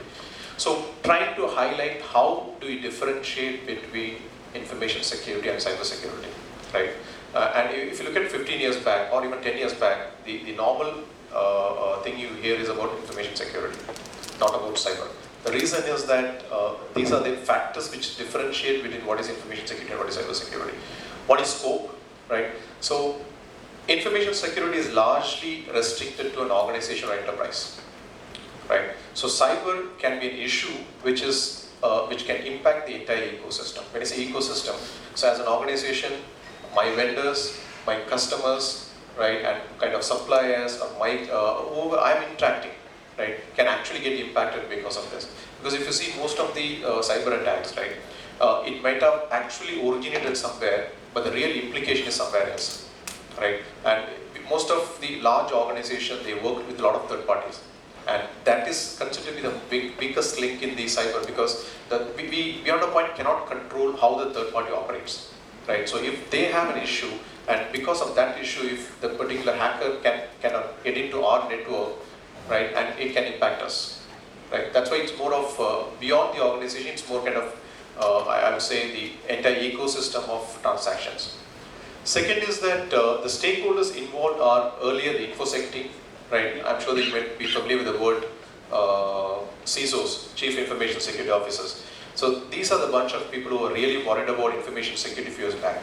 Now the problem is not only for them, even the CEOs and even the board is asking question on the various departments within the organization to see that what are they doing for cyber. Next is attack is primarily in the information security era. It is kind of one-off incidents where people kind of mostly the disgruntled employees or competitors try to do that. Now the situation is slightly different. I mean, there are organizations who are professionally being run only to do hacking. They get hired, they do it as a serious job. So their target is that they'll say, okay, I'll give you 3 months time, this is the money, you need to get into my competition's data. That's how it has become more of state-sponsored or organization-sponsored activity, rather than saying that, okay, I need to prove something, so let me hack somebody's server. That's not the situation now. And implementation approach, primarily in cybersecurity, information security era, it used to be like, you put a firewall at the perimeter, your problem is solved, right? Now things are different. I mean, you need to have slightly comprehensive framework which covers people, process, technology, everything to make sure that you address the cybersecurity needs. Incident handling is, if it is information security era, if my organization is in trouble because of any information loss, I try to handle the incident within my territory and I resolve it and keep it to myself. Now it is slightly larger because since a lot of ecosystem is involved in that, I do a lot of knowledge sharing with others, get their views, right? And a lot of forums are formed across industries to handle cybersecurity issues. And impact is... On this implementation approach, yeah. I am still not very clear about the difference between IT security and cybersecurity, because from an end user perspective, all I get is an impact.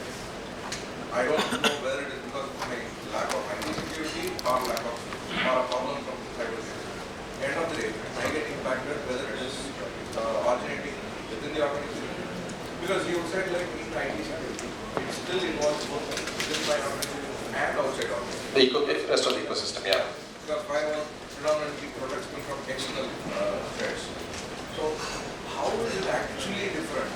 Or is it to put it in the layman's term? Like it's the difference between the local mafia and the terrorism group? So like comparatively? Technically, no. Okay, so I'll explain to you what is information security incident is, right? So within the organization, let's assume that I'm losing some data which I had, a physical file or copy which is being stolen by my own employee, right? So I mean, he's a disgruntled employee, he wants to leave, he decided, okay, this is the way I can leave a mark in my organization and go. So this is information which is getting either destroyed or leaked outside, whatever it is, right? But yeah, correct. That's the reason I take the firewall example. So if I take firewall example, it's really hard to differentiate between cyber and firewall, right? That's the reason I'm taking a very simple example of a physical file, right? But let's assume a cyber security attack can be slightly different, where somebody is doing a ransomware attack on me, right? So I mean, this person is not related to me in any way, right? Who is somebody who is sitting in Russia or any part of European country, who decides saying that, okay, I would like to kind of make sure that I get into their servers, I mean, stop them accessing the data and ask for demand money for that, and once they give that, then I give the access to them, right? So this is the cyber security scenario, right? So here it is information which can be any information. It can be your personal information, your financial transaction, any sort, right? So see, if you ask me currently, there is no concept of information security existing now, because we have gone beyond that now. Because our threat verticals are much broader. Now, I mean, you don't have to be within the organization or try to come through a firewall. No, not required. Right? So a lot of attacks happens not through any technology actually. Through simple things like you send a mail, you just click a button, okay, that particular program will run in your system, they'll start extracting data, you will not even know.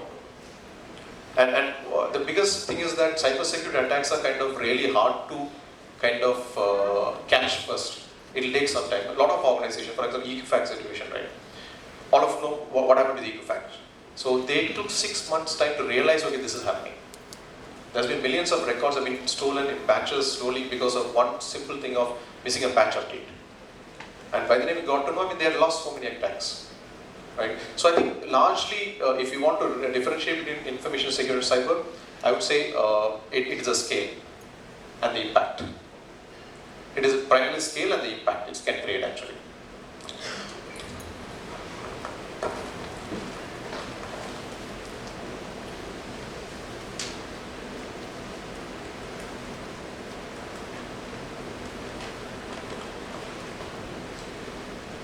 Okay, so how many of you actually recognize these people?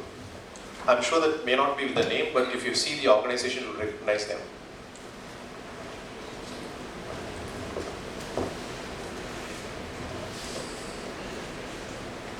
So you're talking about cyber security.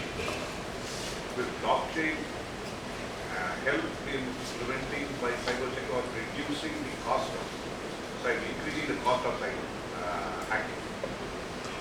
Blockchain prevent it or help in making cyber security difficult? No, okay. Between a group or a set of groups. So hacking in one group will not be, the other group will be aware of the transaction that is taking place. Correct. So in a blockchain environment, a couple of things from security perspective, this is fully encrypted. Okay, so nobody can actually see the raw data other than the people who are involved in the process, right? Unless they have the right key, they cannot even see that. And second thing is, whenever there's a, let's assume that somebody's, the worst case, they're hacking into the system and deleting some records. So that notification will go to all of them, saying that, okay, it is deleted. So then obviously you get to know that if there's an attack, it's easier to catch in a cybersecurity, blockchain environment. It is what is protected from the encryption perspective through hashing functions and all. Second is that you have already have a transparency built in, so any changes, everybody will get to know. Any question, any answers to this? Okay, so these are the CEOs who lost their job because of cybersecurity events. Okay, so the first one is the CEO of Sony Entertainment. Sony case is very popular. The PlayStation hack, or the credit card of the users got hacked and it into a big issue. TalkTalk, then Target Corporation, the point of sale credit card issue, and finally the Equifax one. Okay, so why I'm saying is that though you might have know all this already, so the difference is that the kind of impact it created on their jobs, right?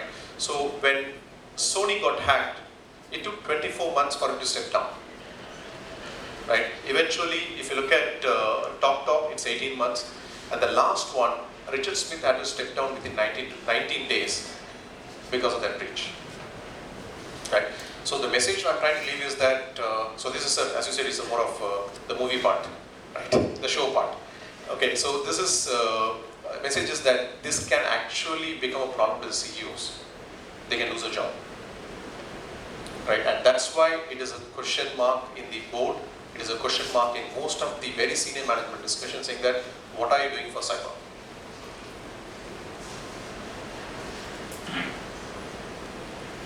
Okay, little bit of statistics around across the world, right? What is the kind of impact because of cyber crimes? So if you look at Europe, it loses close to 0.84 of your GDP on an annual basis because of cybercrime. So we are at 0.38, but this is likely to grow the next few years. This is not going to come down.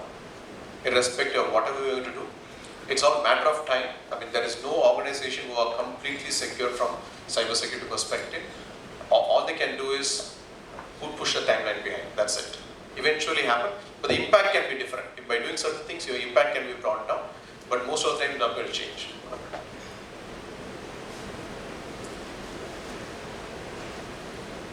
So I think because of the time, I think I'll not deep dive into the concepts of what is the various cyber attacks and all.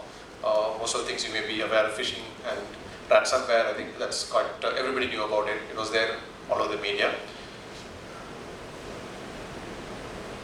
So I'd like to look at or deep dive into what is a framework which can actually solve the cybersecurity issue, right? So this is purely my own opinion. I mean, analogy, mine and my colleagues. I'll go there. And so as you see, again, this is also a movie you're going to see.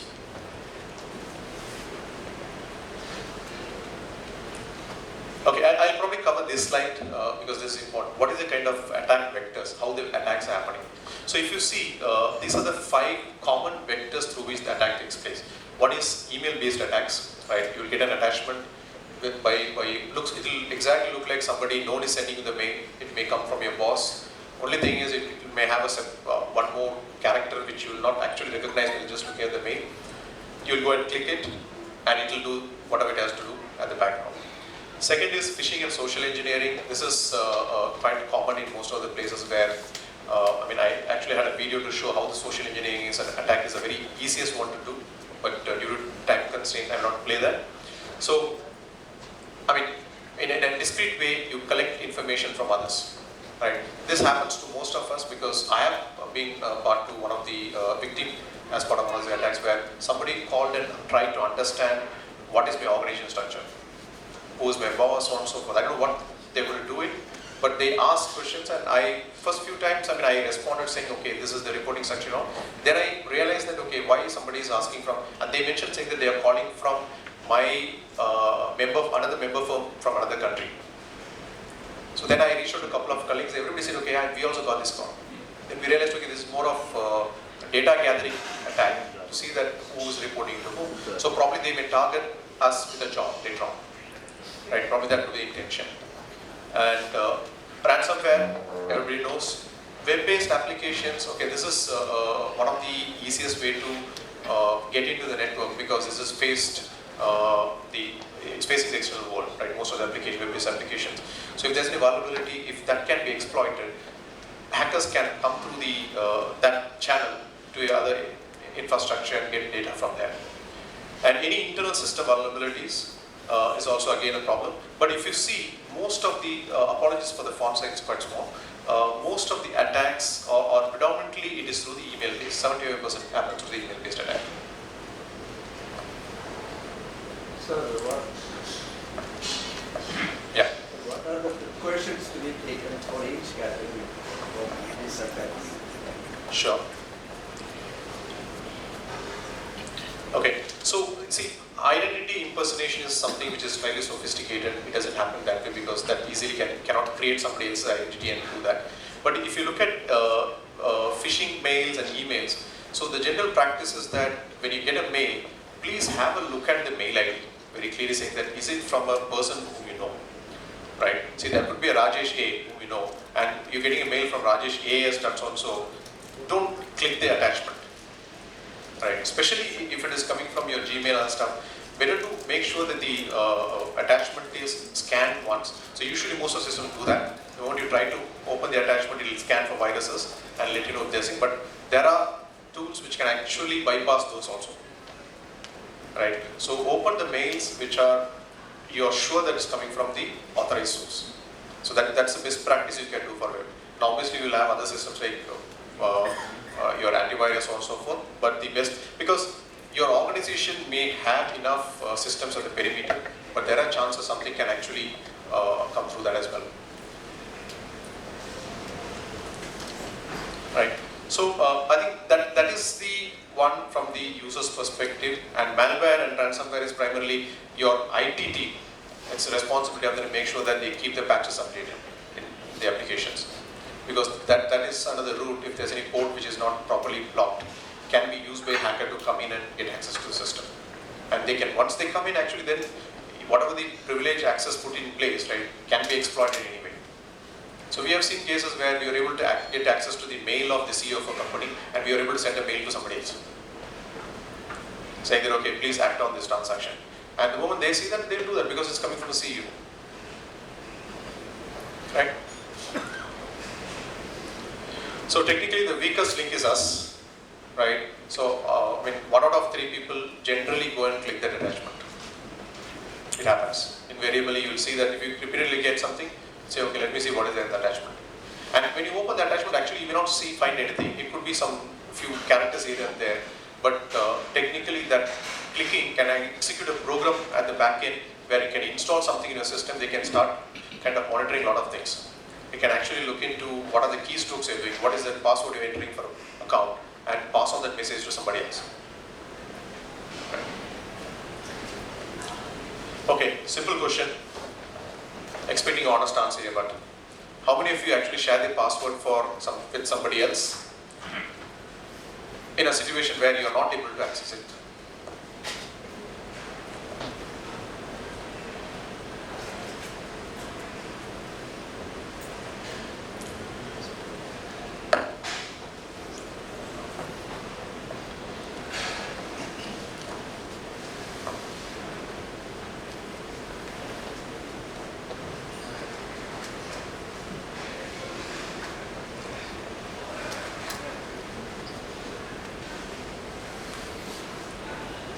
So again, we'll wait till 40 responses. We'll take that as the...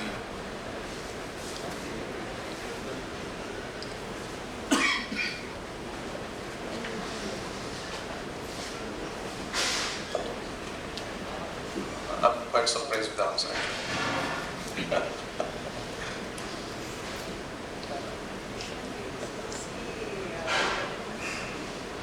We are more cautious than anybody else. I mean, if it is true, I'm happy. That's all I can say.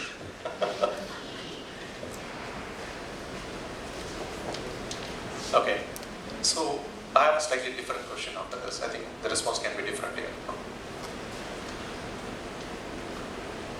So how many of you know any of your colleagues sharing passwords? I mean, you may not be sharing it, but within your organization, somebody else could be doing it. You should change the questions to clients. Yeah, clients we all know. See, that's a challenge, right? I mean, most of the time when you go for the audits, you know it's happening. One is you can't prove it, right? And second is that, what do you go and suggest them? Saying, okay, don't share. Maximum, that's all you can do. And you definitely know that's going to change the practice. They will do Most that. of the scenarios, they are quiet because it's helpful for us. We get their passwords and we Client sharing this. Yeah. So correct, that's the situation, right? When not something is practical to do at a particular time, right? You're traveling, or the client is traveling, and say, okay, yeah, go and take this from this particular folder. This is the username and password for that. What happens? Okay, so I think here we have been. When it comes to others, we are a little honest, and when it comes to us, we are like. No, I'm just kidding. Okay, I think I'm happy with the first response. I think that's a start to everything. So if you avoid your associates, how do you avoid it? Simple practices.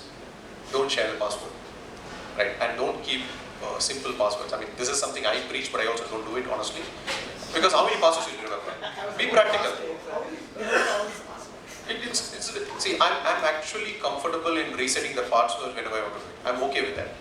It is a problematic thing, but I'll do it because I can't technically have 50 passwords which are really complex in all possible sense and remember everything in my head.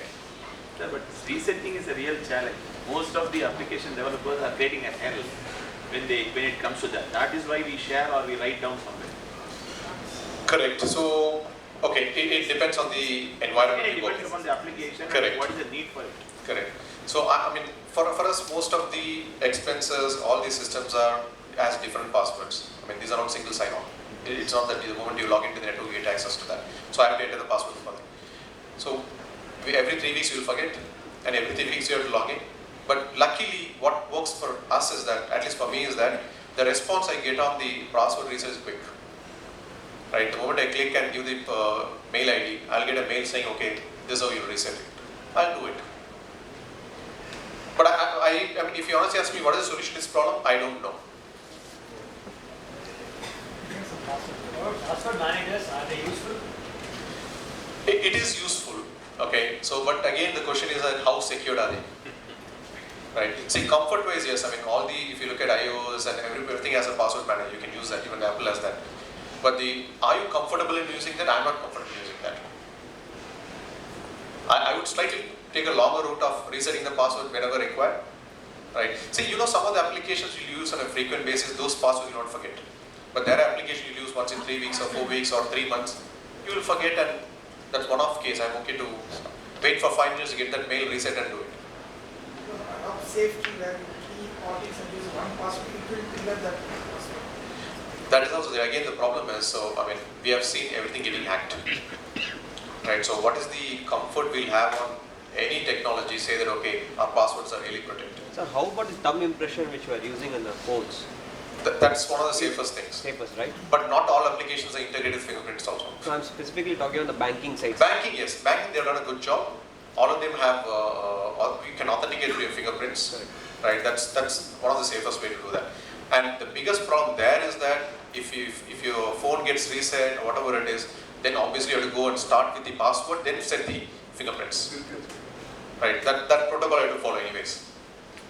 But I hope it doesn't get reset that often. As of now, the hacker can. Yeah. Is it possible for the hacker as of now to access the thumb impression what I'm keying in? So see, if you ask me, there is nothing is impossible. Okay. No, as of now, that's why. As of now, I really don't know the answer. Probably somebody is working on to create a thumb impression. We don't know. We are seeing a lot of movies, right? It can be created. Retinas can be created, right? So that means the information is being stored in this phone. What impression I'm putting? Obviously, right. It will authenticate against that only, right? So anything has to be stored there. Then when you keep the finger, it will say, okay, whether this pattern matches this, then only it will get authenticated. Right. So I think I will come to the real analogy part, which I think this is what is changing now is that if you see the last few years, right? So in the 1990s, it is more about CAA of data, confidentiality, integrity, and availability, right? So this is what most of the frameworks spoke. For example, there's a framework called BS 7799 for information security, which spoke about these 3 elements, right? But now also it's being spoken in a lot of frameworks, but the emphasis hasn't changed from there. And 2000 is more of non-repudiation. Non-repudiation primarily not able to deny your act. Saying that, okay, I did something, you cannot say that I didn't do it. Right? Antivirus, authentication, all this became a big thing. And the last 10 years, all these things around the OWASP, right, the web application security, ISO standard, the SOC, Security Operations Centers, SAEM solutions for monitoring the various traffic coming into networks also became very popular. And last few years, it's around the mobile security because we started using mobile apps, right? So then the question was, how do we secure that? Because it's not about just securing your infrastructure, how do you secure your mobile site? Because that has a lot of information, or that can act as a gateway to a lot of information, right? Especially the bank transactions, so on and so forth. And cloud security became a big question. A lot of people didn't move to the cloud considering the security issues. But then all the cloud service providers came together, they've created a framework to give comfort to the users, so on and so forth.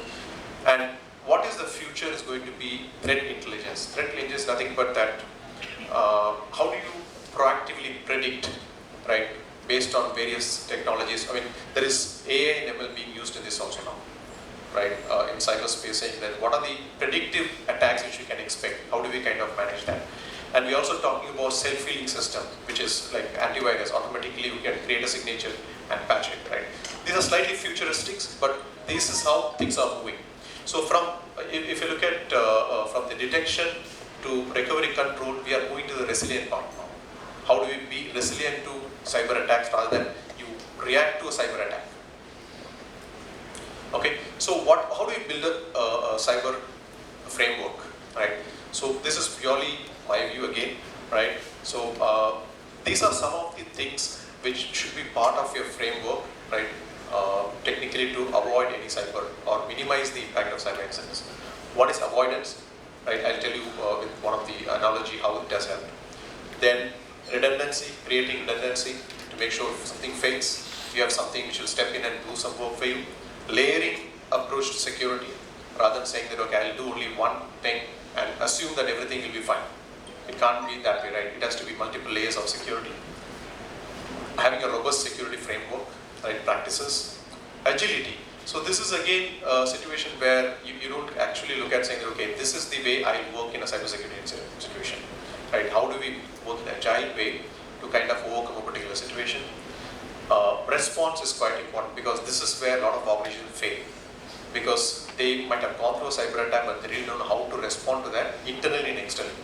They go and talk to media, give wrong information, which can actually have a lot of reputational damage later on. And finally, learn from the mistakes, right? So, keeping that in mind, can any of you relate to these 3 words? So again, this is a show part, sir. The last finishing touch of the show. Anybody relate to these 3 words?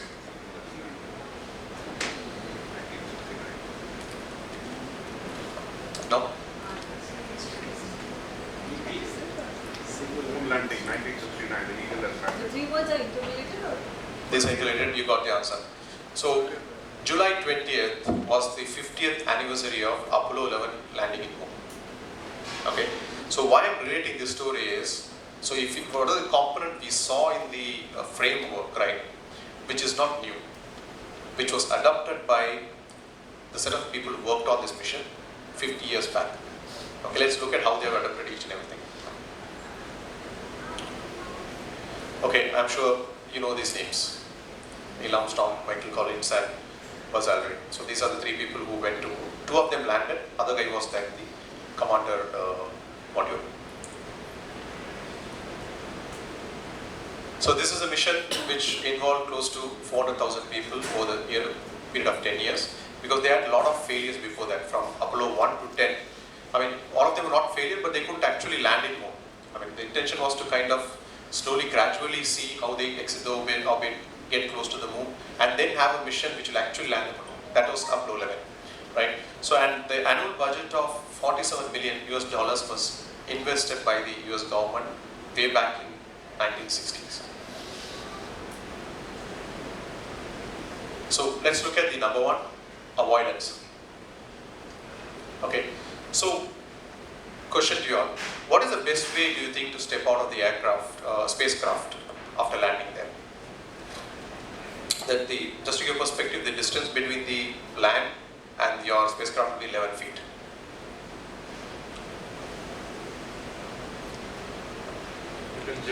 Jump. Jump. Brilliant. So we would have had Neil Armstrong breaking his ankle. No, there's no gravity, lesser gravity. Still, I mean, 11 feet, I don't think they'll take, with all the suit and all, they'll take the risk of jumping, right? So, I mean, any space program works on a very simple, one of the principles is that anything they do has to be simple and light. Because obviously, if you complicate the stuff or keep anything heavy, it becomes a problem to kind of take off and go that far, right? So, the options they had was having a rope, right? So, the rope, what will happen is that, obviously, if you put knots, somebody can hold that and get down. And similarly, with the help of the knots, they can come back whenever they want. But the challenge there is that, what if they fall, right? So here they had to come out of the principle and look at something different. And they did that. How avoid the risk? They created this aluminum ladder, which is lightweight, which is strong enough to hold somebody's weight. And unfortunate part here is that it will consume some space within the craft. But they were okay with that, right? So to avoid the risk, I mean, it is not always you will do the simple thing. You have to do the right thing, right? I mean, you can say that, okay, to avoid the risk, I will not do this particular activity. Can you live with that? You have to do that, right? So this is one aspect. Second is a redundancy.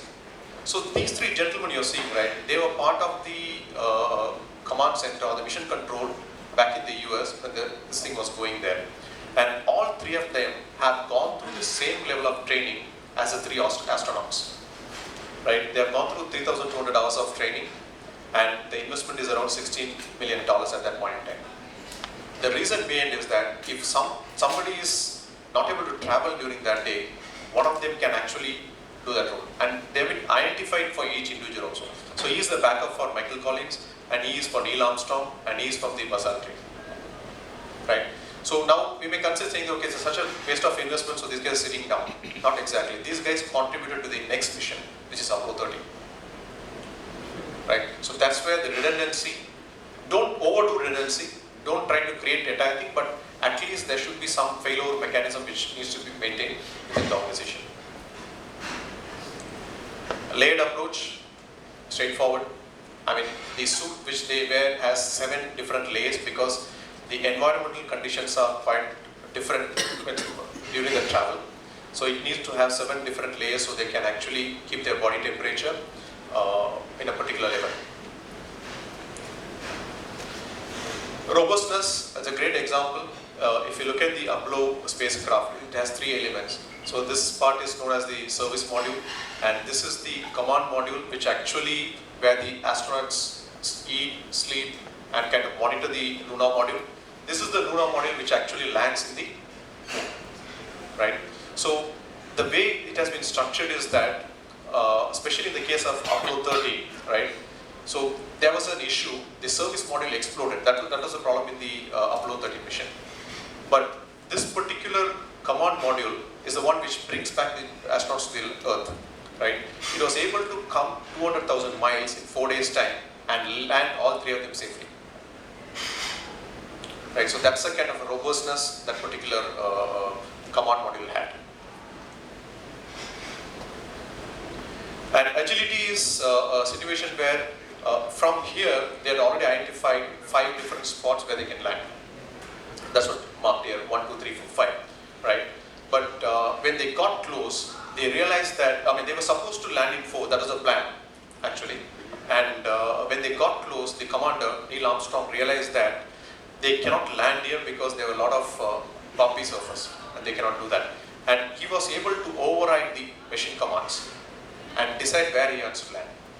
Right, so that's a kind of, in spite of having so much of rigid process put in place, the system allowed for a little bit of agility also, where he could decide where he wants to land and he was able to land. Right? So this is what it is. Okay, so this is an interesting thing. So this is the computer which was guiding the craft. Okay, it's called Apollo Guidance Computer, which is a single processor computer, which cannot do actually a lot of multitasking. It has to be done in a sequential way, and this has a 12-word data area called core set. Every system has that. So primarily what happens is, this is where the programming happens. You sequence activities and it will kind of execute the programs in a particular way. And it also collects a lot of information like your altitude, right, and trajectory, and what is the kind of engine performance, so on and so forth, to make decisions, right? And it also has a capability, if there's a problem, it will raise an alarm through these kind of digits. Okay, so what happened here is that when they were getting close to the landing, which was like few miles before they had to land in the moon, it gave an error code 1202. Okay, so Neil Armstrong had not seen this code before because this was not part of their training. Okay, and he didn't know what to do now. So, and there was one more guy who was helping in the project. Okay, it's called Jack Garman. He was like 20 years that time when the mission was happening. He had joined NASA when he was 21 and he has been working on this mission.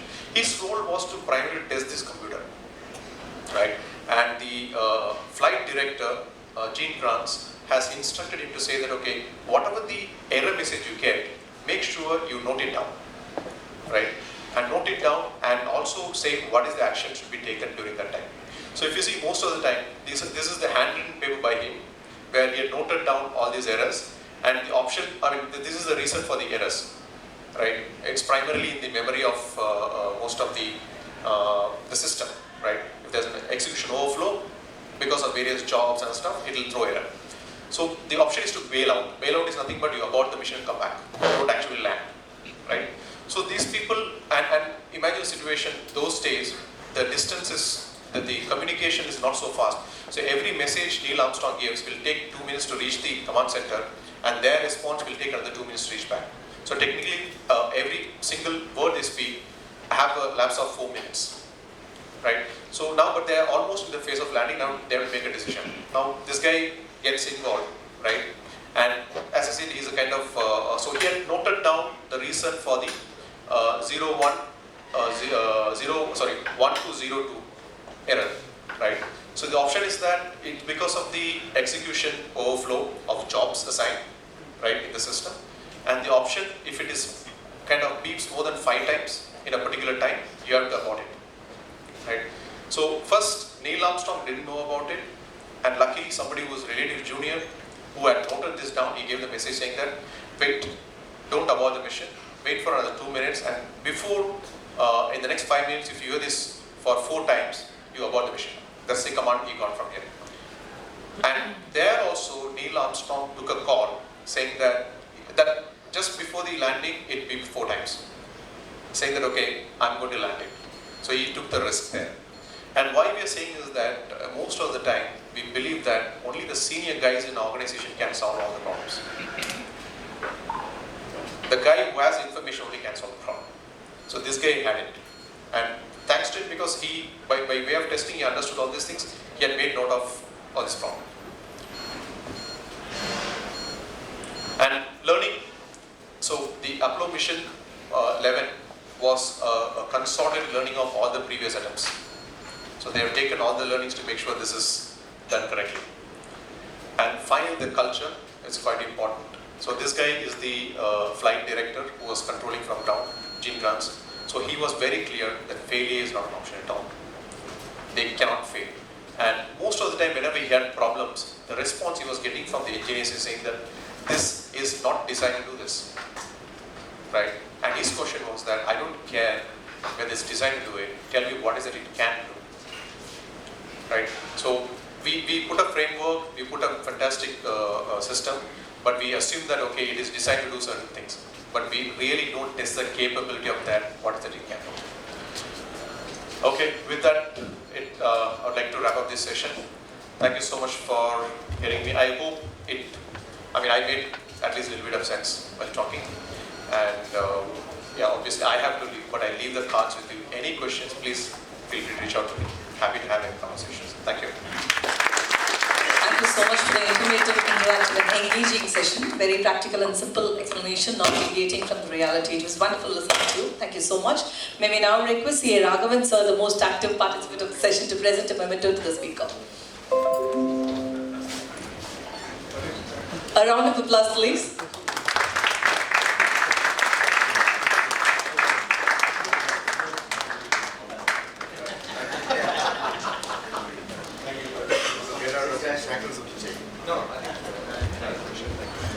Very nice.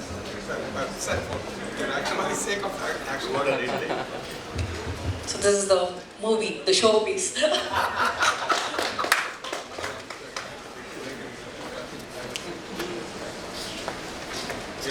Respectfully bow in front of them. Today not even necessary, automatically it is bow. Whoever comes, hi, how are you? That's it. Dinner meets are totally different. 2 minutes we speak, after that back to WhatsApp. What change has it brought in? It's a little unfortunate, correct? Anyways, let's quickly move into the topic. The way I've designed this is, mine is a 2.5 hour session.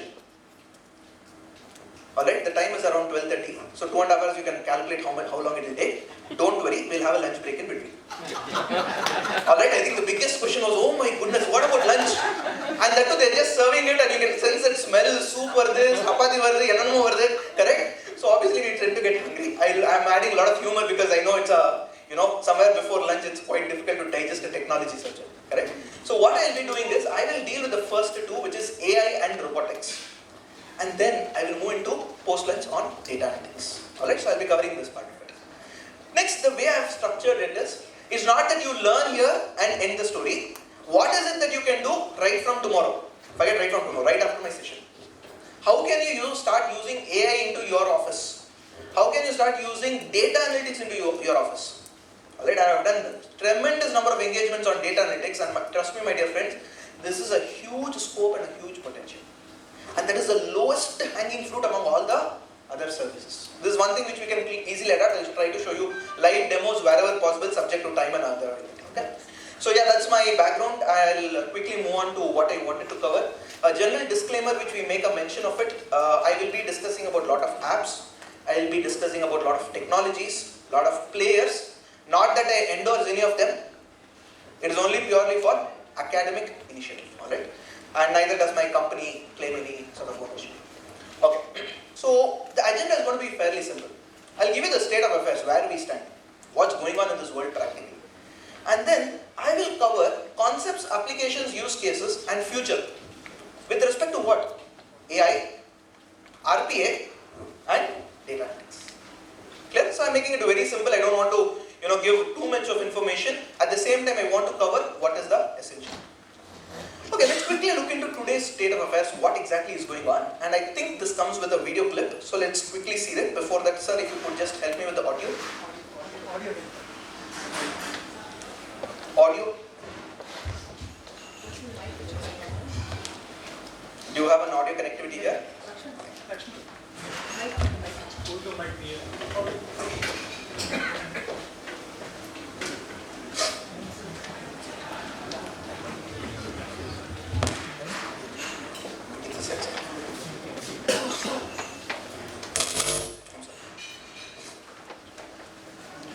Hopefully it should play. No? This is the beauty of technology. It will stop working exactly when you want to work. Give me a minute. No, I will figure it out. I know what the reason is.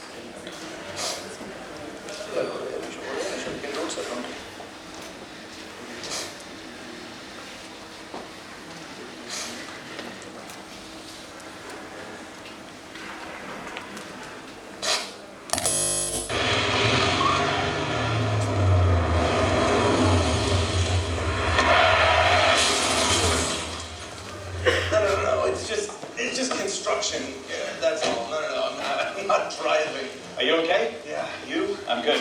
Oh, no, not you. Listen, I'm going to have to call my agent. I'm going to get right back to you. Mr. Burton, this is Insure Corp. We've received sensor data that indicates you were in an accident. Are you injured in any way? I'm not injured, no. Is anyone else injured? I don't believe so. Okay, where's my agent's number? We have pinpointed your location and we are showing your car is not drivable. So we are dispatching an Uber car to take you to your destination. That would be great. I'm pressing 1. English. E-N-G-L-I, English. May we give your coordinates to our appraiser drone to perform the appraisal? Absolutely.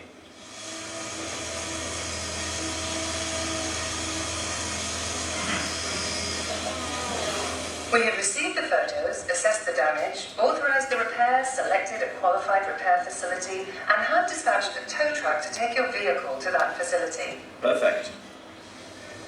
Yes, hi, this is... Yes.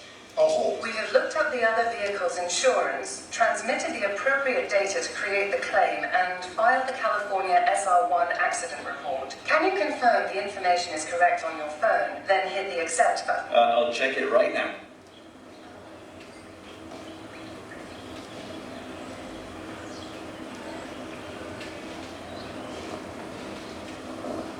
Okay, all done. Thank you. Your Uber car is arriving now. I see it coming. Accident, not payment. Accident. Your tow truck should be there now. Don't forget to leave your keys in the vehicle. Thank you for using Insure Corp, powered by Pivotal Labs.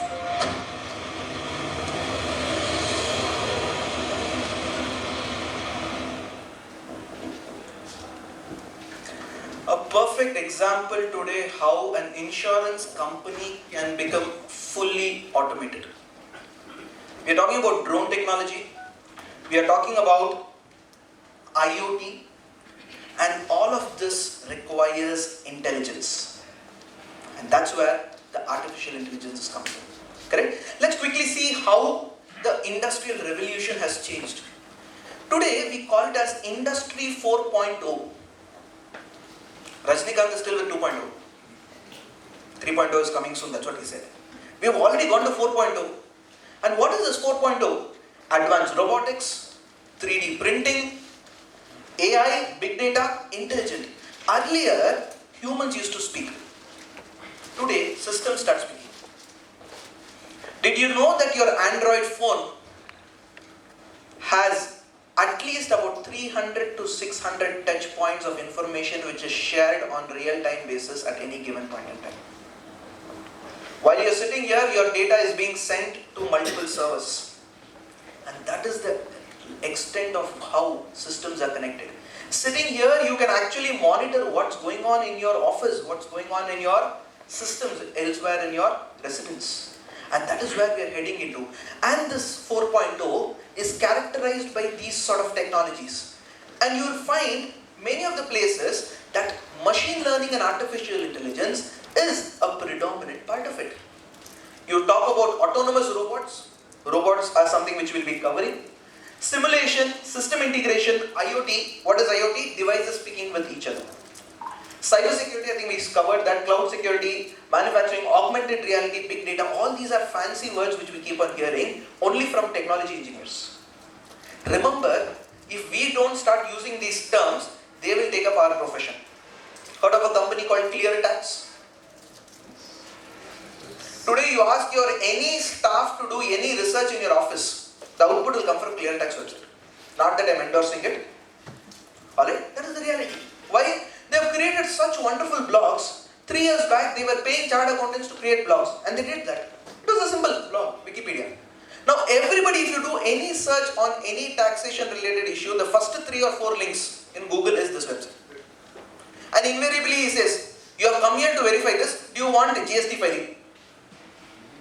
At 199 rupees per month, per return. Correct? Then you have CA assisted. So the models are changing. E-commerce of CA profession is started. And if we still think that no, client has to come face to face, we will meet, then we will discuss, then we will give the engagement letter, over. Today client just uploads, sir, you do whatever you want, my return should be filed. Correct? The dynamics are changing. So we also have to move further for that. This is one of the future of job survey reports. I'm going to create a fear amongst all of you for some time, only to ensure that you listen to me, because I know the food is right behind you. Okay? Jokes apart, but yeah. Future of Jobs Report 2018.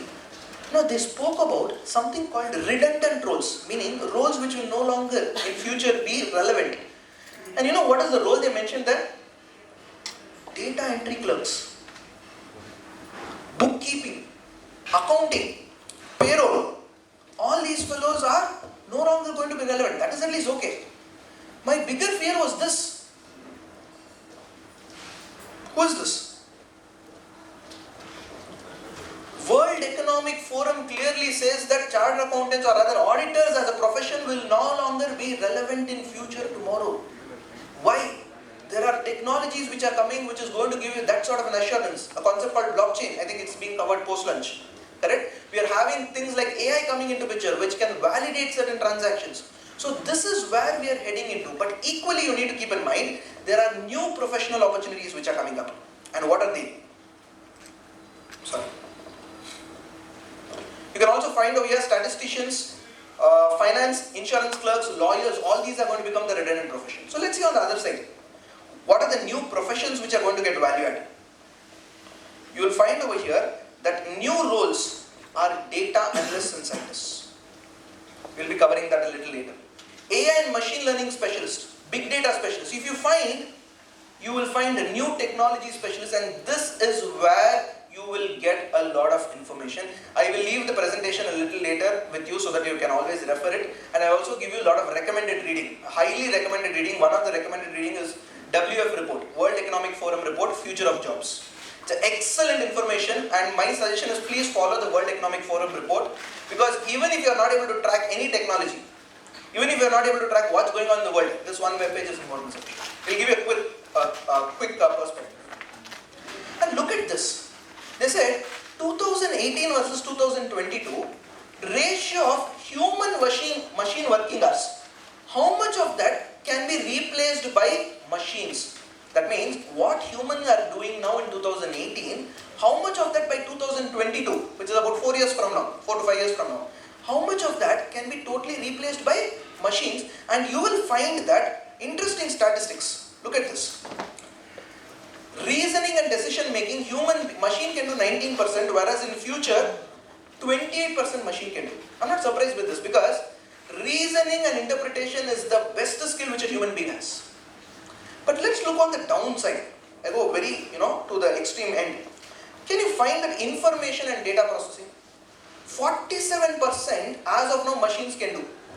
And let's go look on the other side. 62% by 2022, which means what? There's going to be a massive shift into how machines are going to take over the data processing, typically the automated data processing. Alright?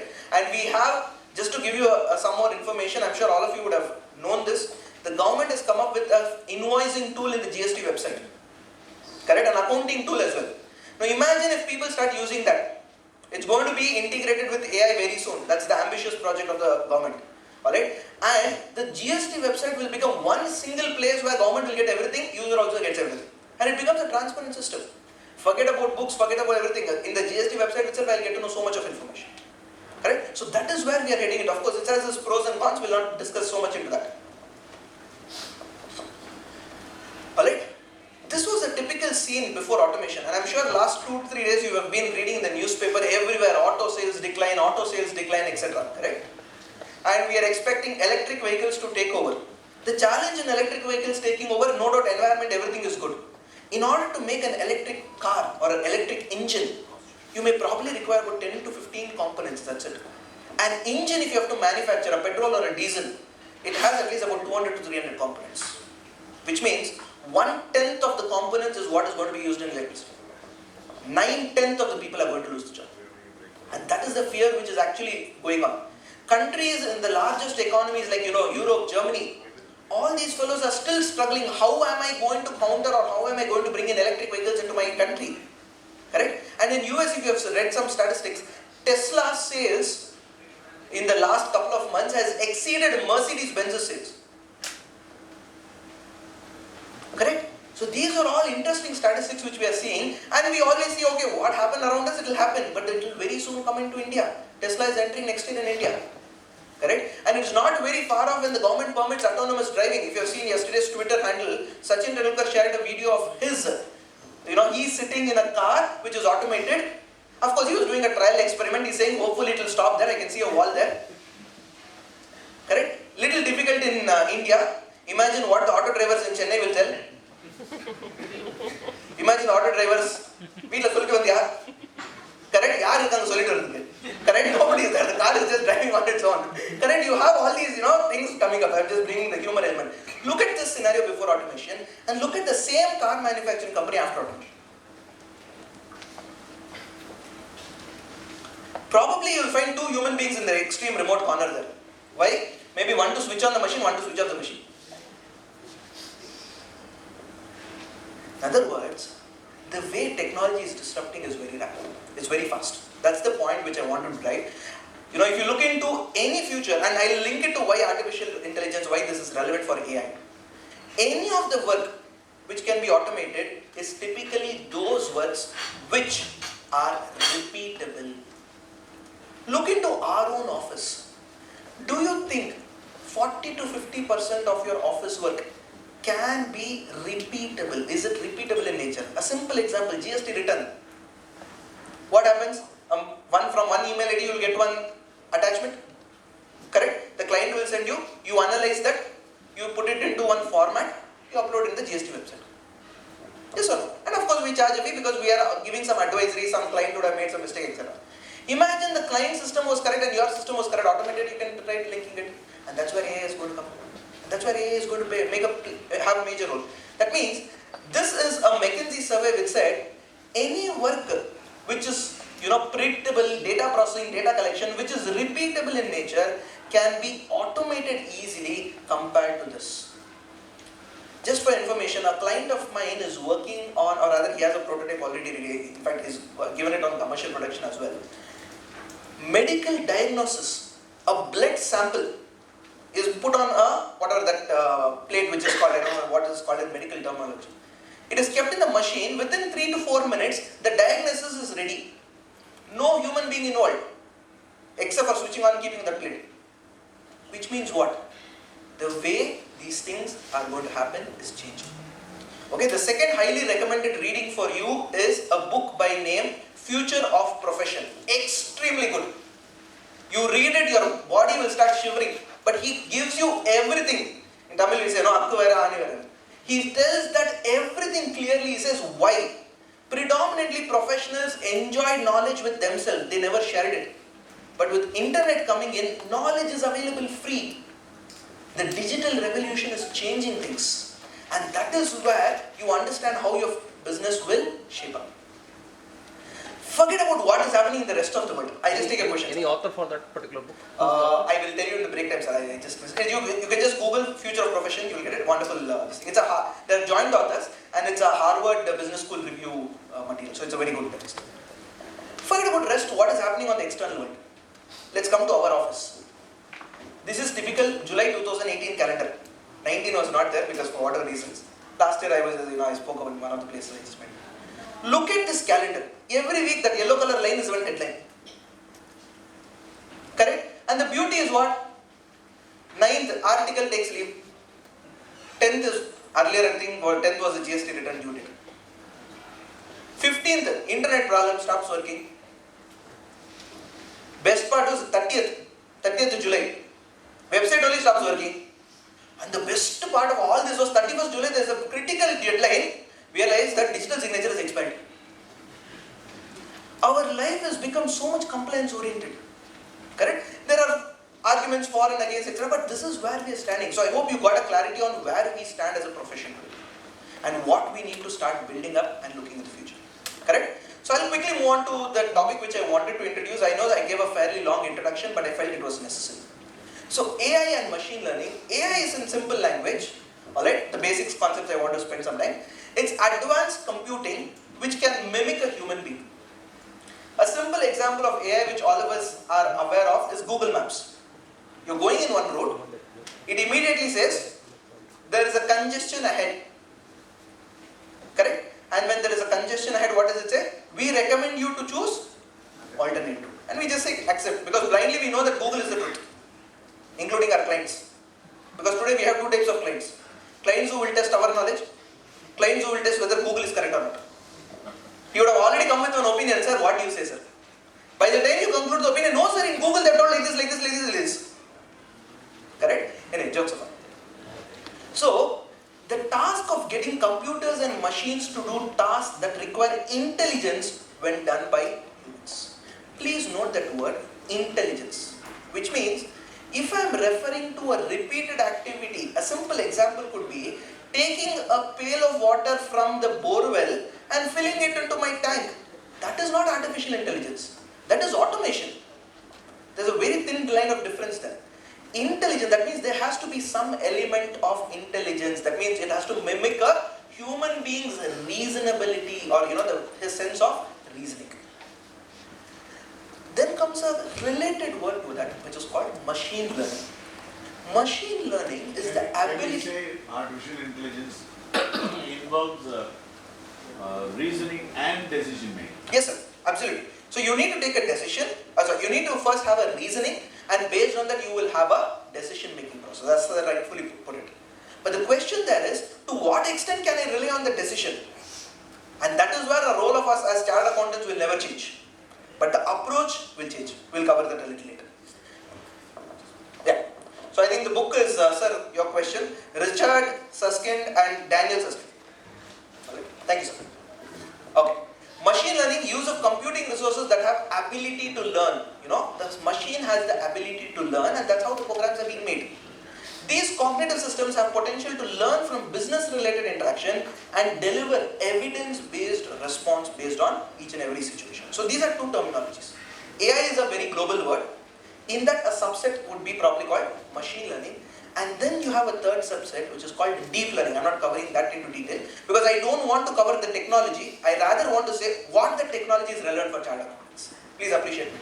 Correct? So when I talk about deep learning, what is deep learning? It is basically using more and more detailed elements of this AI combined with huge set of data. For example, what Google Maps does is a simple instance of deep learning. How do you know that how does Google get to know that in one particular location there is a jam? Because so many people are using Google Map and their mobile phone is not, in terms of physical movement or their device, has not moved from one location to another location for quite some time. And this is converted using an algorithm saying that okay, if a person comes here at this point in time, on average he takes 3 minutes to cross the signal. It means there is a 3 to 4 minutes congestion over there. And that is translated into algorithm, and that is where you are able to have a concept of deep learning, where you use more and more data to analyze that. So we always think AI is a robot. No. And robot, just for an information, robot need not have a physical form. A robot can also be an automated program. A robot can also be an automated. So let's not get fancy away by all these movies, what the Hollywood or Bollywood or even the Tamil Bollywood is talking about robots. No, that is a possible feature. Correct? So AI is programmed to think. It has interaction, and very important, it has the ability to learn. Whereas on the other end, robots are programmed to do. Please note the difference. They cannot think, meaning there is an element of decision making. There is a rationalism coming into picture. Whereas bots cannot do that. Limited interaction, extremely limited interaction. I will give this is the response. And last comes, it is as smart as the programmer. If the programmer's knowledge was limited, only that much will be programmed. It cannot go beyond that. Correct? And that is where an AI versus a bot, there is definitely some amount of difference. Taking this further. Now, how do you decide whether this concept of AI works? And this is where, way back in 1950, Alan Turing came up with a simple test. If I am conversing with a person, I'll just complete this. Yeah. If I am conversing with a person, and I am not able to tell whether that person is a human being or a robot, then the Turing test is said to have been passed. In other words, you are chatting in a web page. The moment you ask a question, you get a response within 2 seconds. Correct? You actually think, how is it possible that somebody is responding to my question so quickly? It's actually not a person. It is a chatting robot called as chatbot. We'll cover that a little bit. That means, if I am not able to identify on the other end who is there, correct? Unfortunately, previous session the speaker was speaking about cyber attacks, right? A few cyber attacks on social media have been planted in such a way they can get information about you. A fancy Facebook profile of a lady is put up over there, and it is sent to some people, and they try to extract information, and all this is done by a robot. In fact, in one of these movie scenes, one of the comedians says that when you are, dating a person, please check whether she is a girl or not. Now today we change the rule. Please check whether it's a human being or not. Correct? Because that is how the chatbots have actually progressed. Yes, sir. Sorry. Can you please slide? Yes, sir. You were saying that a robot is only as smart as a program. But in terms of artificial intelligence, to create an algorithm, correct, sir, or you create a set of possibilities wherein you take a decision tree at each point of time of your interaction. In a way, this is also as smart as a programmer. Okay. So I'll put it this way, sir. What AI does is, it just not takes decision. The decision making is backed by data. It analyzes huge set of data and it is kept with it. And based on that, it takes a decision which a robot currently, as we speak now, the traditional robots cannot do. And today what do we have? AI-powered robots. Technology keeps on doing. I'm talking about the traditional approach of a robot versus an AI. But still it's a programmed decision. Absolutely. It's a programmed decision. In fact, today the biggest question which we are discussing in international forums is ethics involved in artificial intelligence. A programmer, if he gives the wrong command and the instruction to that AI software, it will do incorrectly. There have been multiple cases. You can Google on ethics on AI, you will get a lot of research reading. In fact, one of the days where Amazon, one of the developers of Amazon, he was involved in this sort of an issue, and they immediately identified and they fixed it. Either they fixed the person or the problem, we don't know, but they fixed it. Correct? So, coming back, the Turing test basically says that when you are conversing or when you are speaking with somebody else and you are not able to identify who that person is, correct? Then in that case what happens? It is indistinguishable, then it is said to have cleared the Turing test. Of course, there are about 8 different types of tests, we will not go into those in detail, but yeah. This is one very important slide to give a difference between the traditional and the AI based approach. In the traditional model, you have the data, you have the program, the computer runs some logic and you get the output. But in this modern system or the AI based system, there is a role reversal. And who are those roles which are getting reversed? Data is given, output is given, the end answer is what? The program. In other words, we have told the system to create programs for yourself, and we know this is what is the data which I'm going to give, and this is what is my end result. End result could be that you have to reach the location at the fastest possible time. End result could be that identify by analyzing the blood sample or the urine sample or whatever it is, medical diagnosis. Correct? And I've given the freedom over there, and this is where AI has a huge role to play. And how it is programmed is none of our business, because we are not programmers. Please keep in mind. If we have to learn programming, we can do that. That's a different ballgame. But the question is, we are best as auditors. How much of our technology is there? I'm sure we have been able to ask at least 1 or 2 questions to our clients for which the client does not have an answer. Agree or not? You might have the most advanced system. Sir, fully automated this. You ask them a question. Sir, wait, sir, I will check and come on. That means what? By default, we are made in such a way that we have this professional skepticism. Ability or the intention to ask questions becomes a very big advantage for professionals like us. Correct? Okay. So this is a little more into detail. I will not spend too much time there. I will quickly jump the gun over here. So just to say, machine learning, predictive analysis, deep learning, all these are one branch of it. The other branch, you have speech, text-to-speech recognition. Today I can dictate certain things and my software is able to analyze it. I'm sure all of us are able to do that, correct? Then you have vision, image recognition. Most of our phones have this app which says that duplicate photo identifier. Correct? So one of these cases, one of these companies, they were asked to do an AML audit, anti-money laundering audit. So they said that they had a risk that the same photo may be used by 2 different fellows in 2 different branches to open an account. And that they had to use this image recognition software.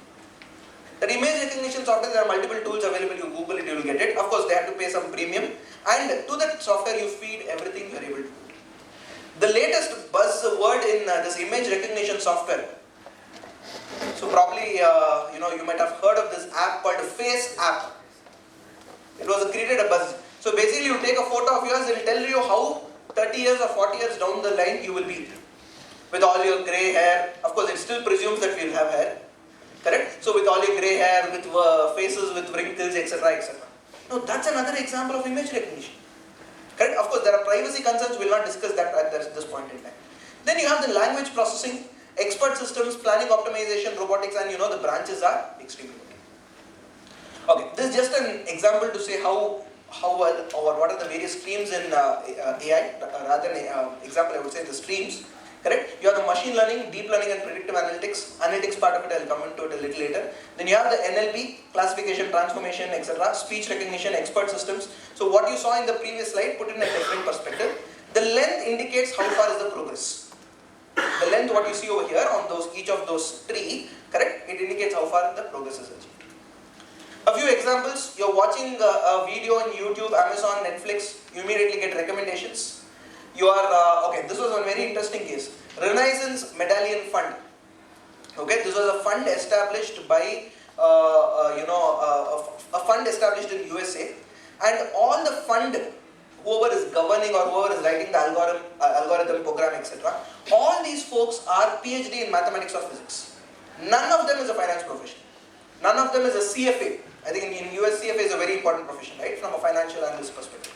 And they are able to write programs and they are able to generate what is the return, and reasonably the return has been much higher than any other portfolio. And it's a very, very private owned fund. They don't try to come into ask money for the fund. Tesla, assisted car driving. I'm sure all of us see this, correct? Or IBM Watson. Okay, Watson is one of the platforms developed by IBM, very fairly advanced when it comes to decision making on AI. Another concept, I know this concept may look a little too much, but I think this is relevant for the next 2 topics which I'm going to discuss. It's called neural network. All of us know how our human body is, correct? So the moment the brain is sensing that this gentleman is boring, eyes will slowly start closing, correct? And when the food is coming there, eyes will slowly start opening. Correct? We have sensors all over. That's exactly how this neural network works. It's quite similar to that. It's basically a series of algorithms that attempts to identify underlying relationship between a data set. The same thing what a human being understood, the system understands differently. System understands based on data. Okay, every time the food smell comes, everybody are actually tempted. Every time a boring lecture is there, oh, people are actually, not very interested. So the system understands with the help of data and it is able to link it. Neural networks have the ability to adapt the changing input so that the best possible results are typically produced. And this, what you see here, is an example of a human neural network. Same thing is replicated. Okay. One last topic on neural network which I will cover. There are three types of neural networks which we have. One is called feed forward. It can move only in one direction. It cannot go back. The second type of a neural network is called recurrent. Now what this recurrent can do is it will complete the sentence. If you are using your phone in the recent past and you are typing a message, my email ID is, automatically your email ID is displayed over. At least it happens in iOS, I am not sure on Android. Now what are they trying to do? Recurrent. Correct? And then convolutional, this is more suitable for visual, image recognition. You have so many apps which beautify your face, correct, before it's uploaded in what is that, Facebook and Instagram and all these places, correct? So you have those interesting things. Now if you typically look into a query versus an AI in a banking setup, this is a typical bank account of all of us. First of the month or the last day of the month, salary comes in, or if we are in consulting, etc., that whatever the retainer fee comes in, by the time it is end of the month, it has come down to zero. Correct? Now, if I ask the system to do a variance analysis between 31st and 1st of any month, don't you think the difference is what? From 50,000 to 5,000, it has fallen down by such a drastic percentage. But this is a normal phenomenon. If you look into the traditional systems which banks are following even till date, they have something called exception report, which all of us ask when we go for this bank concurrent audits or bank audit. That exception report runs into some 200 pages. By the time you understand what is there in the first page, you realize that it is entirely a junk report. Why? The way the system triggers have been fed is that even if an amount is deposited on one day and the next day it is withdrawn, it will take it as an exception. But what AI can do is, it will analyze, okay, if the gap between these both is only between these two dates, salary date vis-a-vis EMI date, etc., automatically it will say this is not a case of analysis, rather it will eliminate all possible false positive scenarios. Correct? So if basically the closing balance is greater than the previous day balance by 500%, we call this as a burst or a huge increase or a decrease, and this basically are false positives. So this is where the traditional querying system fails and we need to have the AI-based system. Alright, a simple instance how this is being used in audit and why this becomes very crucial. If you remember the evolution, we had this data, MIS and BI. With this our CA final syllabus, wherever we studied long back, it stopped because the maximum system we studied was expert systems. Now those expert systems have been given intelligence, and that is where they are going into. Data becomes, MIS, from MIS becomes business intelligence, from business intelligence, artificial intelligence comes in, forensics, patterns, etc., etc. This is how the data is actually getting removed. Just to give a distinction between what is, knowledge vis-a-vis wisdom. Knowing the fact that tomato is a fruit is knowledge, but not using in a fruit salad is wisdom. Correct? So that is where the evolution, of course I am not saying that AI is smart enough to do that, it may or may not be, but this is how the transition is actually. Alright, a few examples of textual analysis, and these are real life cases which is deployed in multiple, US regulatory, market watchdog analysis. Okay, so what they do is textual analysis. It is able to identify based upon the words you have used. For example, press releases, regulatory filings, management minutes, earnings statements, etc. It is probably able to analyze and identify what is the sentiment. They have gone to such an extent, based upon the fellow who is reading out the press release, his face language, they are able to tell whether he is telling truth or false. Correct? Probably if we had this sort of a technology, we could have maybe saved the CCD co-founder. You never know. Voice analysis. The way you raise your voice tone during a meeting or a conversation. Correct? You are able to analyze that and you are able to identify deception, emotion, sentiment, various things like this. That is a level where the voice analysis is being used. Image and video recognition. Correct? Inventory accounting, inventory interviews, video. I think the car video which we saw, the insurance, it was a perfect example of a image and a video recognition. So that means AI is actually progressing in multiple areas, and you will find very soon it taking up a very large role. A few of the AI platforms, this is for those of you who are interested, or if you have siblings who are, or children who are actually looking into technology or doing your information science, whatever concept you call, correct? These are the emerging AI platforms. And of course, there are multiple, but these are the, the top notch as of now, as we speak, correct? So you have IBM powered Watson, Google has DeepMind, Microsoft has Cognitive, Amazon has AWS, correct?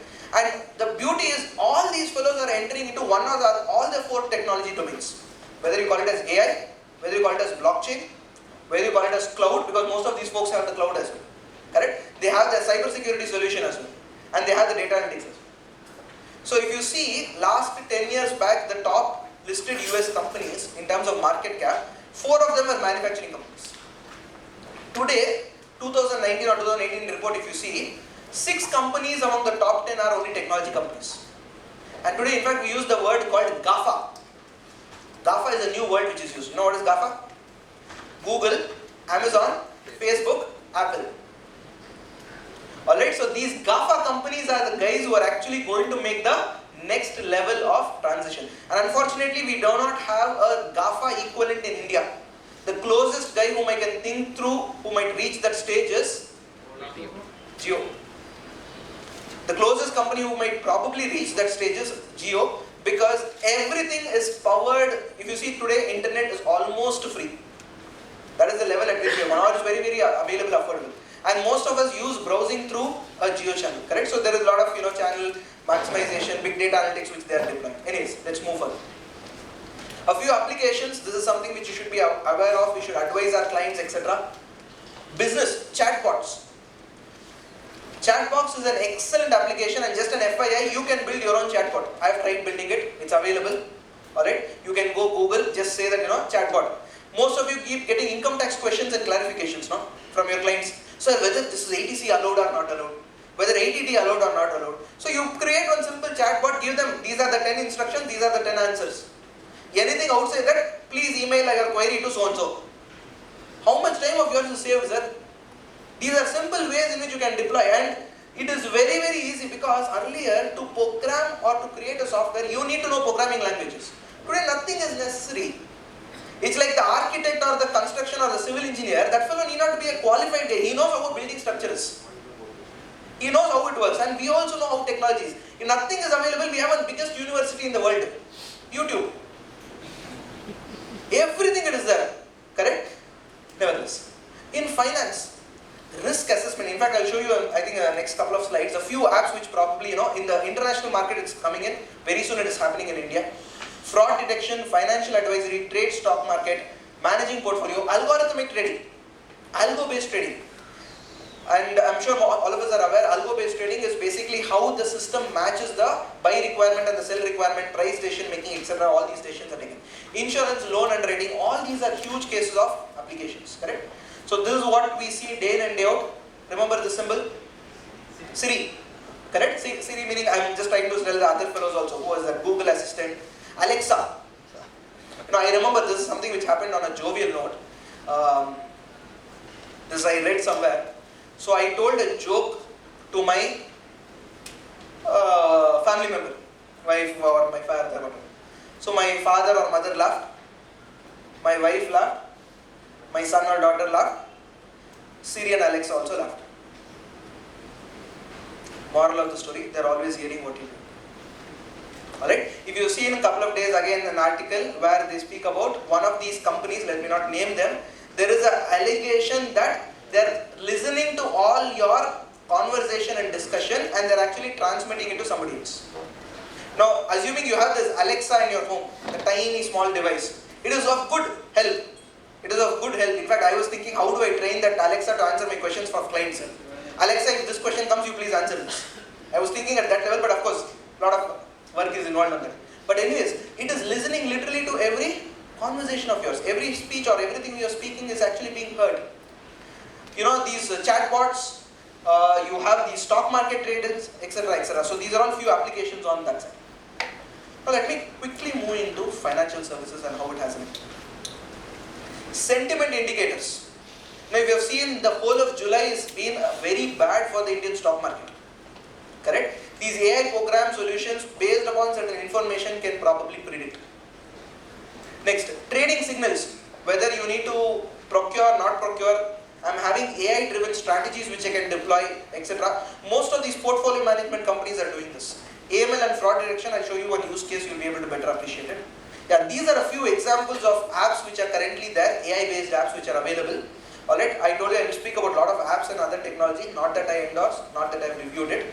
Okay. For fraud detection, you have something called as a data robot. It can actually analyze patterns. Risk management, you have something called Kenshu, IASD. Investor prediction, Alpha Sense. So like this, you have a good amount of things. And this part of it alone, I'll cover it a little later. Process automation related things. Okay. If you typically see this, how a core banking system is. A banking, I'm just taking a BFSI example because that's a hot case which you can solve. Correct? You have so much of information which is put into a typical banking infrastructure. I'm not going into too much of detail of this.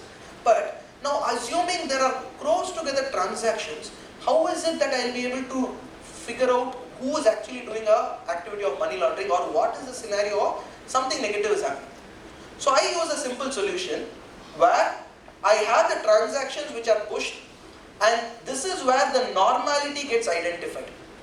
Once I get to know what is normal, those guys who are normal, the green fellows come outside. Those guys who are abnormal, the red fellows comes out and sits in a separate box or a separate activity. And this is typically how you can say that the entire banking system is operating. Alright? So the banking system, if you are able to deploy these, not every bank has adopted this. There are some banks who are doing it, some banks who have their own traditional software, etc. But by usage of this, to a large extent, this, the monitoring of this money laundering activities actually come.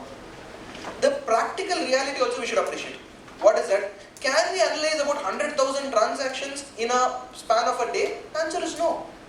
And this will create only a few cases which, probably I keep one or two clerks to analyze it. And this is how it is actually creating some sort of a transition. Let's take an example. This is a case of a salary account. Huge burst, 49,000 cash deposit. Correct? Or all deposits are by cash and all withdrawals are by demand draft. Correct? These are all patterns which could create some sort of a suspicion. And assuming if you are doing a core branch audit or a bank audit, can we identify everything at one shot? Impossible. And today the expectation as concurrent auditors is that we have to be literally there only in the bank. Every transaction which happens, they expect us to put a seal. Not literally, but it has to be verified. Correct? It can also identify patterns.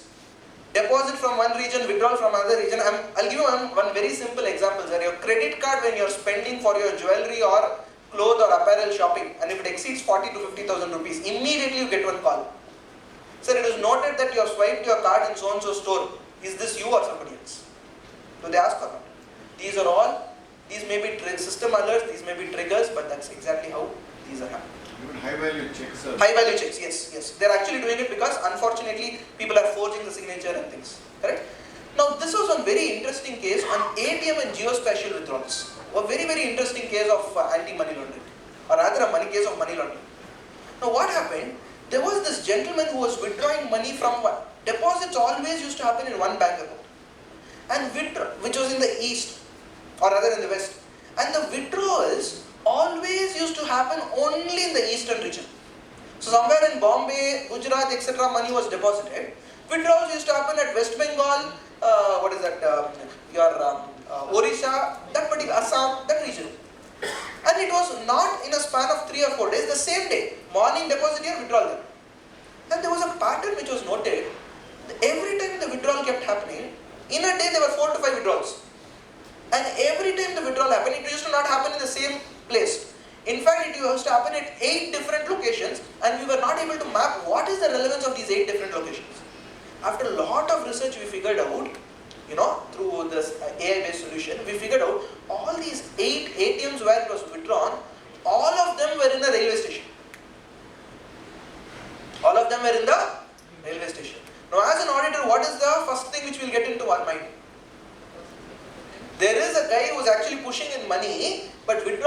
happening through ATM lines in the railway station means what? The fraudster is traveling on the train, who is getting down in every railway station and withdrawing the money and then going. And when they did a detailed analysis, we figured out that he was eventually going near the Bangladesh border where the funds were actually being exchanged. Correct? And this is an unfortunate event. Many things like this are possible, which a normal human being, it's very difficult for you to identify. Right? And that's where AI comes into picture, which can help or solve the problem. Moral of the story, AI always will not replace jobs. AI is not here to take away whatever we think is our domain. It will rather add more value. And in fact, Gartner in their research, every year, the last 2 or 3 years, they clearly say, even I attend a couple of Gartner conferences, they say that with AI coming in, the existing jobs will no doubt go away, but newer and newer jobs will come into picture. And this is where the absolute beauty is. It is like, driving the Tonga, long back. Correct? The guy who knew how to drive a Tonga, the moment engine came, his job was under threat. But what did he do? He learned how to drive the car. And that's exactly what professionals will have to start doing. Correct? Okay, these are again small value transactions. 112 times 25 rupees credited on the same day, similarly every month. So we normally, for doing all the sampling, we will ignore all those 25 rupees, 10 rupees, etc. But 110 transactions in a single day. Correct? So this is another simple event which can be detected, a phishing attack. What is a phishing attack? I think that the previous speaker would have made a mention of it. You get one email, income tax department sending you a refund. Of late that message is being circulating on WhatsApp also. You click that link, a software or something unorganized gets downloaded. Correct? Now with that they are actually trying to compromise by obtaining your information. Any phishing attack has a pattern. First what it will do, it will obtain customer username and password. Within 5 minutes they will change the mobile number and email ID. Why? OTP has to go there. The moment they change it, they will add a new beneficiary, wait for the beneficiary to be activated, and they'll transfer at least 90% of the funds. Now if these patterns are occurring, assuming 2 or 3 events are occurring, the system can automatically prevent or stop the fourth from happening. And this is where AI-based tools can be used for fraud management and prevention. Right? So this is one of the cases of a fraud detection. I think we spoke about this chatbot. This is one funny conversation which happened on Zomato. You can probably read it. I'll just zoom in.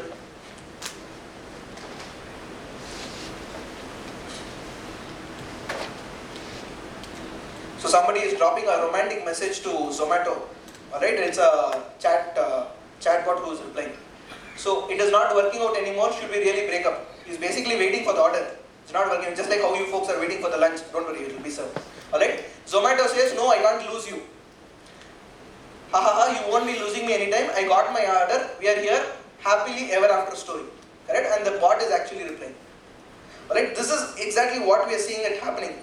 Even your Swiggy orders, etc., all of those are driven through this. Look at this. Zomato is saying that smoking is injurious to health, it causes cancer. Is there anything else I can assist you with? So there is a gentleman who replies, thanks bhai, tujhe mera aanke khol diya. And look at this. Zomato replies, bhai nahi behan.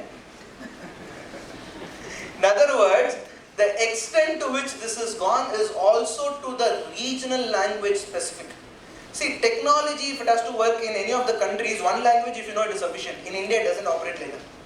You need to be a master in at least 6 to 8 different languages. And that is why technology, to some extent, even though it may be advanced, it is taking time for penetration. But if you have seen, the mobile phones became very popular once their native language-based feature was there.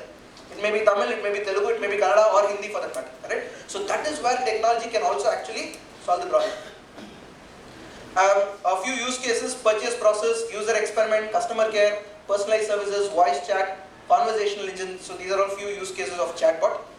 Quickly moving into AI-enabled tools. This is where I told you, I will give you a message which you can actually use, right? There are certain AI-enabled tools which chartered accountants can use. Bot Keeper. Okay, this works wonderfully in the foreign domain. In India, we'll have to train that bot a little. Correct? It will get confused seeing what is CGST, SGST, IGST, input credit, output credit, so many things are there. But yes, it's a AI driven accounting software. Bot Keeper. You'll find it over here. BOTKEEPER. Wicket keeper, bot keeper, bookkeeper. Vic.ai. This is another AI based accounting tool. And then you have Smack. Smack is a little more automation oriented from a process perspective. It is just not restricted to your, what you call, your accounting. I mean, these are just a few. We have Indian version fellows who are already working. QuickBooks has deployed their own version of a bot, which is at a minuscule level. They're doing a lot of improvisation. So is Zoho Books. Correct? These have their own version which they're improvising regularly. Next, if you want to review legal contracts, okay? So few AI-enabled contract management tools. It's called eBrevia.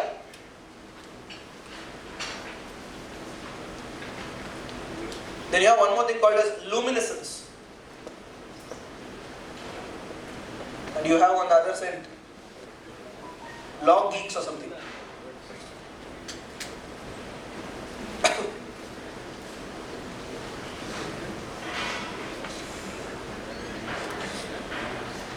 Alright, so what is the road ahead for CS?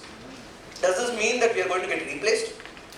Does this mean that tomorrow I should stop deploying article assistant and start deploying robots? Or does it mean that my audit fees will still come late? Correct? That is bound to happen. That's other part of the story. Alright, let's look into what is the road ahead. First, right from the pre-planning of any process, as a chartered accountant, you can get involved. Most of us feel that we are not competent enough to audit technology. The answer is no. Technology is very simple. It has three processes. Input, process, output. That's all. What you give the input, what system does, what is the output. And every process reasonably you will be able to mimic it by your own human character, by your own past experience. If it's a case of e-commerce, you know these are the basic things in the software. If it's a case of accounting, we know this is what it is supposed to be. So you are able to feed certain inputs, the system does the processing, and then you have to do the output. Long back in auditing, we read something called white box testing, black box testing. Correct? White box is basically auditing outside, the process, the internal process. Black box is basically auditing the outside, inputs and the outputs. Because in a black hole, you know, way back in your galaxy, you would have read that, right? In a black hole, we cannot see what is inside. You can only see what is outside. So black box testing basically adopts outside approach, not the inside approach. So if you are able to audit the input and the output, reasonably you know what the processing is. But it will not give you 100% assurance, but it will at least give you a reasonable assurance. So whenever I speak on AI, always understand in three different ways, or any emerging technology. First, how you can use it in your office. Use AI, use data analytics, use XY. Second, how can you render services in that domain? Advise clients on how the technology should work. Advise clients on what the law is. Advise clients on what is the importance of controls. Third, how can you audit the technology? Audit the technology, you have to be little more advanced by the time you reach that stage. It's okay. First, let us at least take the baby steps. The first two is easy to achieve. Correct? That's why I speak about a lot of apps. So pre-planning activities you can get involved. Next, scoping and assessment. You can, for your audit itself, you can see how AI can be used for scoping and deciding the assessment. This, once I complete data analytics, you'll get a complete picture. So you'll have to hang on until then. Understanding the internal controls and the risks. Again, you can use this.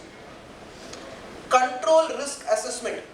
How do you assess the risk? What are the controls? What have you deployed as from a control perspective? Substantive testing. AI can do it for all you know. You tell this rule and it can do to a certain extent 100% analysis. Correct? Evaluation of evidence. Quite possible. You tell what is supposed to be checked in the invoice, AI probably will start doing it. The contract management softwares. I'll give a simple example. Let's say there was an amendment in accounting standard saying that lease recognition or the lease rentals has to be recognized in a different manner. and you are a retail operator, let us say like this Pizza Hut or Domino's, you would have entered into at least 1,000 agreements across India. At one shot you have to read the entire agreements. Is it possible? No, AI based software is taken. Correct? So you can actually evaluate the evidence. Audit report. You will find that this is the road ahead for any technology for chartered accountant. It may be data analytics, it may be artificial intelligence, for all you know it may also be on the blockchain. Alright, so 125 if I understand the time, plus minus, minus Bangalore standard time, probably doesn't get changed to Chennai standard time. Nevertheless, so I have a smaller topic on RPA coupled with a few videos etc. and a few live demos. So I will give the option to all of you over here, lunch and RPA or RPA and lunch? Lunch and RPA? Alright, so I think so we'll call it a break over there or we'll call it a lunch break time. So what we'll do is we'll quickly break for lunch. I think sir will make a mention of the timings. And once we come back from lunch, we will look into RPA, what is exactly, how it is changing business, how things are dramatically getting organized, reorganized, and how can you start developing your own bots. Alright, there are tools available to develop your own bots etc., which I will be giving you a overview and perspective. If there are any questions on AI, I will be happy to take it. If there are any generic questions, I will address it after the overall on the ABCD of technology etc., I will address it later. Yes sir. How AI can be made use for the taxation? For practitioners. Taxation. Taxation, wonderful usage sir. I'll give a simple example. Today if you have to analyze one income tax case, we are going for representation. You want to analyze a particular case. Today we spend hours together doing a research on which case law. There are at least about some free case law portals available. There are some paid or subscribed case law like Taxman, Excurse, etc. etc. Now by the time we do the analysis, it takes at least about 2 to 3 days. With AI, you give what is the problem statement, it is able to identify, okay, these are all the case laws which can help. No doubt today it is available in the case law registry with the help of advanced search portal. But there also you have an element, right? So tomorrow the situation is you give the facts of the case, question of this section, etc. Probably can be much more user. Second, in US, IBM Watson is able to give better judgment and results than the traditional courts, especially in case of arbitration. Because the future from a litigation, so just like how we speak about future of our profession, even lawyers keep conversing on future of profession. They consider alternate dispute resolution as a big source of professional opportunities. Because courts are becoming very, very time consuming and expensive. Correct? So when this comes into picture, tools like IBM Watson, etc. are going to be put into use. How far it is used in India as of now, I would say it is slow. Most of you would have gone through these websites in India called insights.incometax.gov. Insights is a data analytics initiative adopted by the government of India. And we are fairly ahead across the rest of the, compared to the rest of the world when it comes to using technology for income tax scrutiny assessments. Don't be surprised if AI based notices are being sent. It's already being sent for information, but I cannot give you with perfect validation because based on certain, when we filed the return, we got back certain remarks. A genuine case also the system has actually thrown back the error. So I understood that they kept automated bots to send out. Correct? One more area, I think recently that Form 16 underwent one massive change. Massive change more in terms of process. Content was the same. Process. So component wise we had to generate, part A had to come from the website, etc. Why? They wanted to keep the control there. Now they will start comparing salary under a TDS return, salary as per what you have filed, salary as per 26 days and do all the magic and throw multiple reports. Correct? Now what are they doing? Some bit of data analytics, but behind that there is a AI engine. So like this, there are a lot of areas where it will definitely have a invasion which will come in because most of these questions in taxation, you will find it repetitive in nature. What one client faced the problem, another client may also face quite similar. I would not say 100%, 70 to 80%. This can actually solve. Yes sir. Recently there was a report in the newspaper. Yes sir. That 90% of the lawyers in US will lose their opportunities. Correct. IBM Watson. Is it because of this? Sir, I would not see 90% is again a very large estimate. there will definitely be a loss of opportunities first, but you should start evolving into newer areas. You will invariably have because of the way technology is progressing. Because IBM Watson, as I told you, there are statistics available which is able to give a accurate judgment better than what lawyers are able to interpret and give a decision. Contract management, legal dispute resolution. If this is the situation, will there be a dispute arising in future? IBM Watson takes the entire legal database, analyzes and says, based on analysis or based on analytics, I figured out that 80% of the case this is the problem, 70% of the case this is the problem. So might as well avoid this clause or add one compensatory clause. Correct? So things like this could happen, but the percentage I cannot vouch as we speak. But definitely impact will be. In fact, the advocates can probably enter into a new domain. If system gives the wrong answer, how will we litigate in future? I'm serious. That is an area. If because systems cannot be foolproof.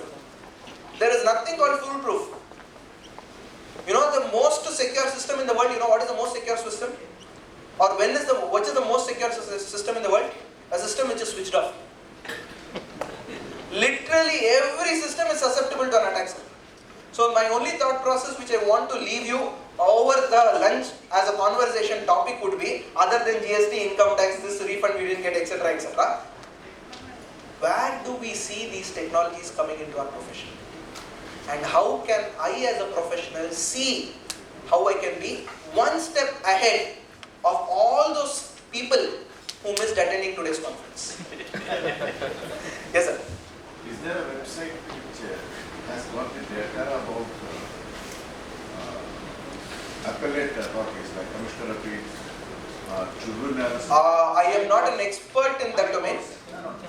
Oh, yes, sir.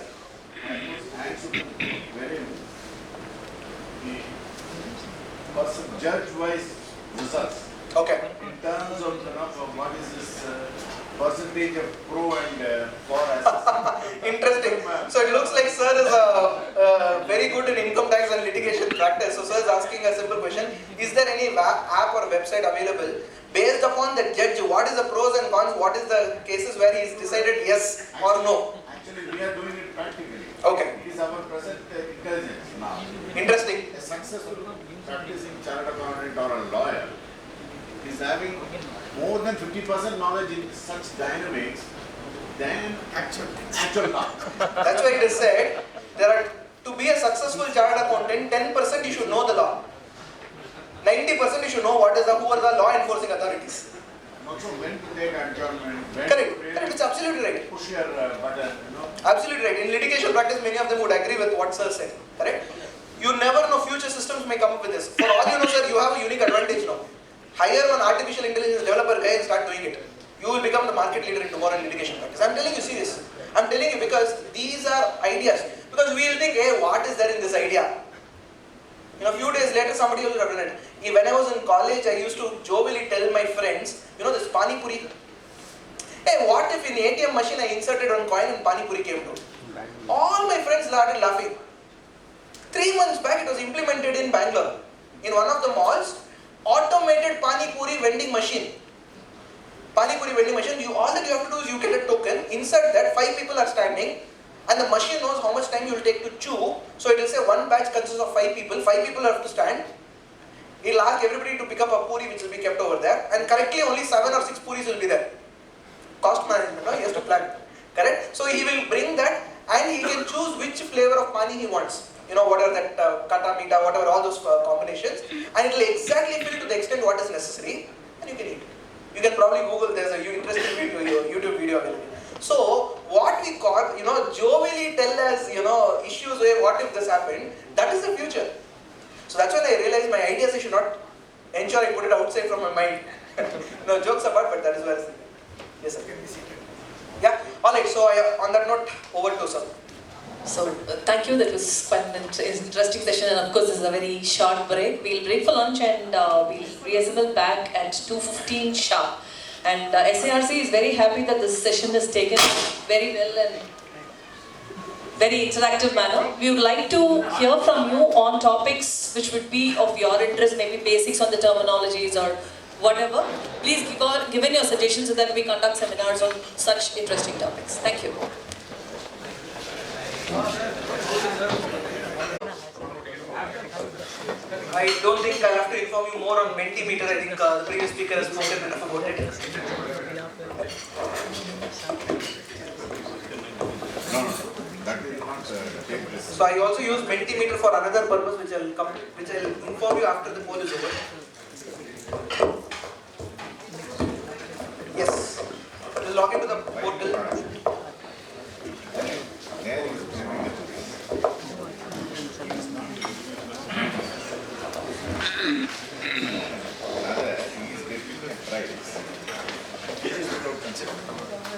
The price is gone.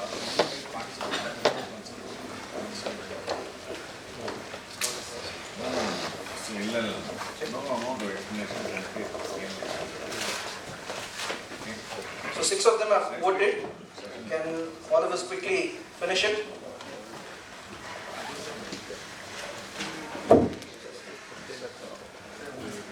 Because I got a message from Chairman Sir saying that we need to have a count of how many people are available post lunch. So I told, don't worry sir, we'll have a poll just to double check it. And they cannot answer it twice. Just joking.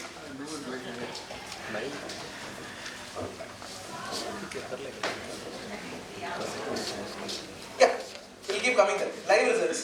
It'll keep increasing. So if you ask your friend somewhere else to answer also, it will come. So we don't have that much foolproof technology. This is where we require auditors, right? Yeah, this is the number of people who voted. So that will be matched with the number of lunch plates which are actually consumed. Internal control system. Because I have to submit this report there. I'm just joking. 37, 32, okay, sir. 31, 32. So still our fundamental belief is that A will not replace CA, which is good. But I think everybody are convinced it will change the way CA works. So I'll take 40 as the golden number. Otherwise it will keep on going.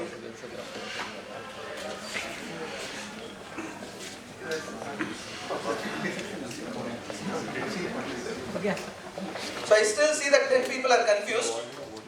If I was voting, I will also fall within the bracket of confused only. Because the more I read technology, the more I am confused what exactly is happening.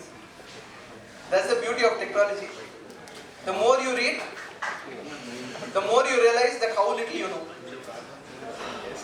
Oh, it's crossed a magical number. So I think it's a special resolution passed with more than required majority. I will get back to my area which I wanted to cover.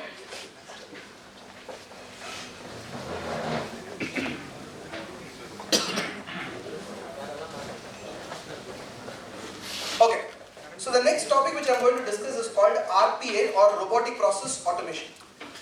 Now first and foremost we need to understand what is automation. An example of automation could be, your income tax filing software. To some extent it does automation. Let us see what it does. You fill in the SSC details, or sometimes you enter username password. Let's presume he is a new SSC who's come to you. The moment you enter username password, what does it do? Immediately it goes to the income tax website. It can download the previous year XML. Based on that, it is automatically filling the form. It has filled in the form and it gives you what is the next step. It goes and fetches what is it, 26 AS, does all of those and gives you a report and say, now this is all from the external sources. Now you please enter whatever is the available information. Earlier what we used to do, we had to sit and manually do that. This is a simple example of an automation. Now what is so special with this automation called as robotic process automation? This is where automation is coupled with two things. A bot which can do repeatedly the same thing. A bot, what is bot? Robot. A bot which can do repeatedly the same thing. Second, it also has intelligence to decide what it has to do at what step. And therefore, RPA today has become a very, very wonderful used case of artificial intelligence. And the beauty of an RPA is that most of us in your finance or in your accounting profession, you have read, software got changed. From Tally they moved into SAP, Tally they moved into XYZ because Tally had some limitations or some software had limitations. The beauty of this is, without changing a single software, I repeat, changing a single software, I can still say I am using RPA, I can try to automate the process. If I have to put in a layman's language, RPA is nothing but an Excel macro. What does an Excel macro do? You have some steps. Click one input, process it, and gives you an output. But Excel macro works only with Microsoft Excel. If it has to work from 3 different applications, 3 or 4 different applications, that is when we try to go to a RPA. For example, open email, download the invoice, scan through the invoice, go open SAP or Tally, pass an accounting entry, generate the report, and send the sales summary to the manager. This entire thing I can automate it, and that is how robotic process automation works. I will give you a small clip so that we understand RPA better, because I have kept more clips post lunch because we understood what is the challenge. In the digital economy, there's a disruptive trend going on in the way work gets done. In the past, organizations offshored high-volume back-office production and IT operations to take advantage of cheap foreign labor. Today, not so much. Labor costs have trended up, and software-powered digital labor is now cheaper, faster, and more productive than old-school labor arbitrage ever was. Meanwhile, the total contract value for outsourced and managed services has declined from $138 billion in 2007 to just $62.7 billion in 2017. That's a very important statistic. And the 25 to 40% cost savings of robotic process automation, it beats the pants off the 5 to 10% cost save of traditional outsourcing business models. Boy, this is the greatest! The most successful companies are pivoting from people to software for high volume, highly transactional manual processes, and this pivot is happening fast. So why is the pivot to digital labor so important? Because traditional approaches to labor cost savings and compliance are becoming less and less relevant each day. For example, in the banking and financial services industry, compliance costs will more than double over the next 5 years. But here's the good news. If you are in a highly regulated industry, the speed, accuracy, and analytics of RPA will drive down compliance costs and mitigate risk. The beauty of RPA is that it fully tracks and documents each step in an IT or business process. There's no compliance utopia for companies in highly regulated industries like banking, healthcare, and insurance. But the workflow, telemetry, and audit trails provided by RPA make it easier than ever to comply with industry and audit regulations. On top of that, software robots work 24/7, 365. They don't call in sick or take vacations, and they minimize processing errors. On the flip side, RPA boosts employee productivity. As software robots increasingly handle rule-based, repetitive, and dangerous work, it frees up employees to do more value-added activities that drive customer loyalty and long-term customer value. You can always find skeptics to downplay RPA as a passing trend, but RPA is fast becoming a critical success factor for organizations that want to compete and win it. So you have to typically call a definition of RPA. This is the Institute of Robotic Process Automation. They've just given a definition. But as much as all of us understand, by reading a definition, nothing we can understand. Correct? So this gives a very generic perspective. But the most important thing is this word where you see interpret existing applications for a processing of transaction, manipulating, triggering response or whatever. In simple language, let us presume your entire system from source to destination, it is being driven automatically. Okay, that is what RPA is capable enough of doing. And it will automate repeated activity.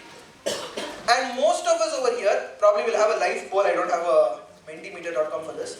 How many of them think that at least 60% of us, your office work is repeated activity? At least 60%. At least 60. These are all perfect use cases for RPA. They are perfect use cases for RPA because RPA, what it does is an existing process, it will define what is an input, it will define what is an approach, what is the output.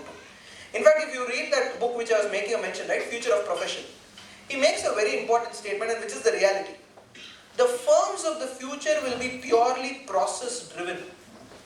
And the extent to which SOPs are going to be defined will change the way things work. Now, I had a case where one of the BPO in India is actually slowly started getting lesser and lesser revenue in the last 5 years. And I realized that this company, it's a captive company. Assuming X Limited, it has an X Limited in India.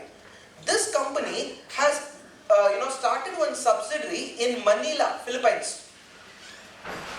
And Philippines, the way people work is, you tell them what is to be done, they will do exactly like that. Typically like a human robot. Typically like a robot. And the cost is much more cheaper. And they don't have transfer pricing issues. In India, I think that becomes one major area of contention for the tax department. So they are now thinking, can I move to places like Philippines? Can I move to places like Vietnam? Correct? Where source labor is available at cheap and they are reasonably able to have a command on their English language. In fact, in India, labor cost was the cheap. That is what we always kept on arguing for years. Even now we argue that. I think we have to have a relook into it. Why? Because of the technology framework, which are the government policy, so many things which is going to have a factor on it. In other words, RPA what is going to do is what multiple human beings are doing, this process will actually streamline. What is RPA and what is not an RPA? Probably I'll zoom in because I think the resolution is having some trouble. RPA is more to do with configurations. When I use the word configuration, it is how you configure one application to go to another application. It is virtual tools. When I use the word virtual tools, that means these are not necessarily something which you can see. It will go run in the background. For all you know, you are working in a laptop, this RPA will work in the background, subject to your processing capability, etc. Replication of desktop actions. In fact, I'll show you a little another video of one more company which is being using it for SAP. Driven by simple rules and business logic. And what is not an RPA? It is not a humanoid robot. If you think it is a chitti, no. Alright? Next, I think there was one more version, no? Chitti, and there was one more version called Kutti. Correct, in that movie. Correct? So it's not those. Something that can entirely replace humans? Definitely not, because RPA also will make mistakes. RPA also will have exceptions. Something that replicates human cognitive functions? Not 100%. Probably I would agree only about 10% to that. And very important, it is just another cost? No.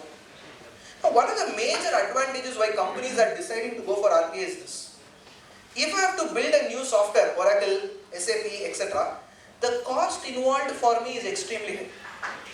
Instead, I buy one add-on tool that is available today thanks to cloud technology, SaaS-based softwares are available. From that software, I push it directly into my ERP. And to push the ERP, earlier I had to do manually. Today I write a program. And that is where RPA becomes very handy and user-friendly. So a few areas where RPA can be put into picture, or a few areas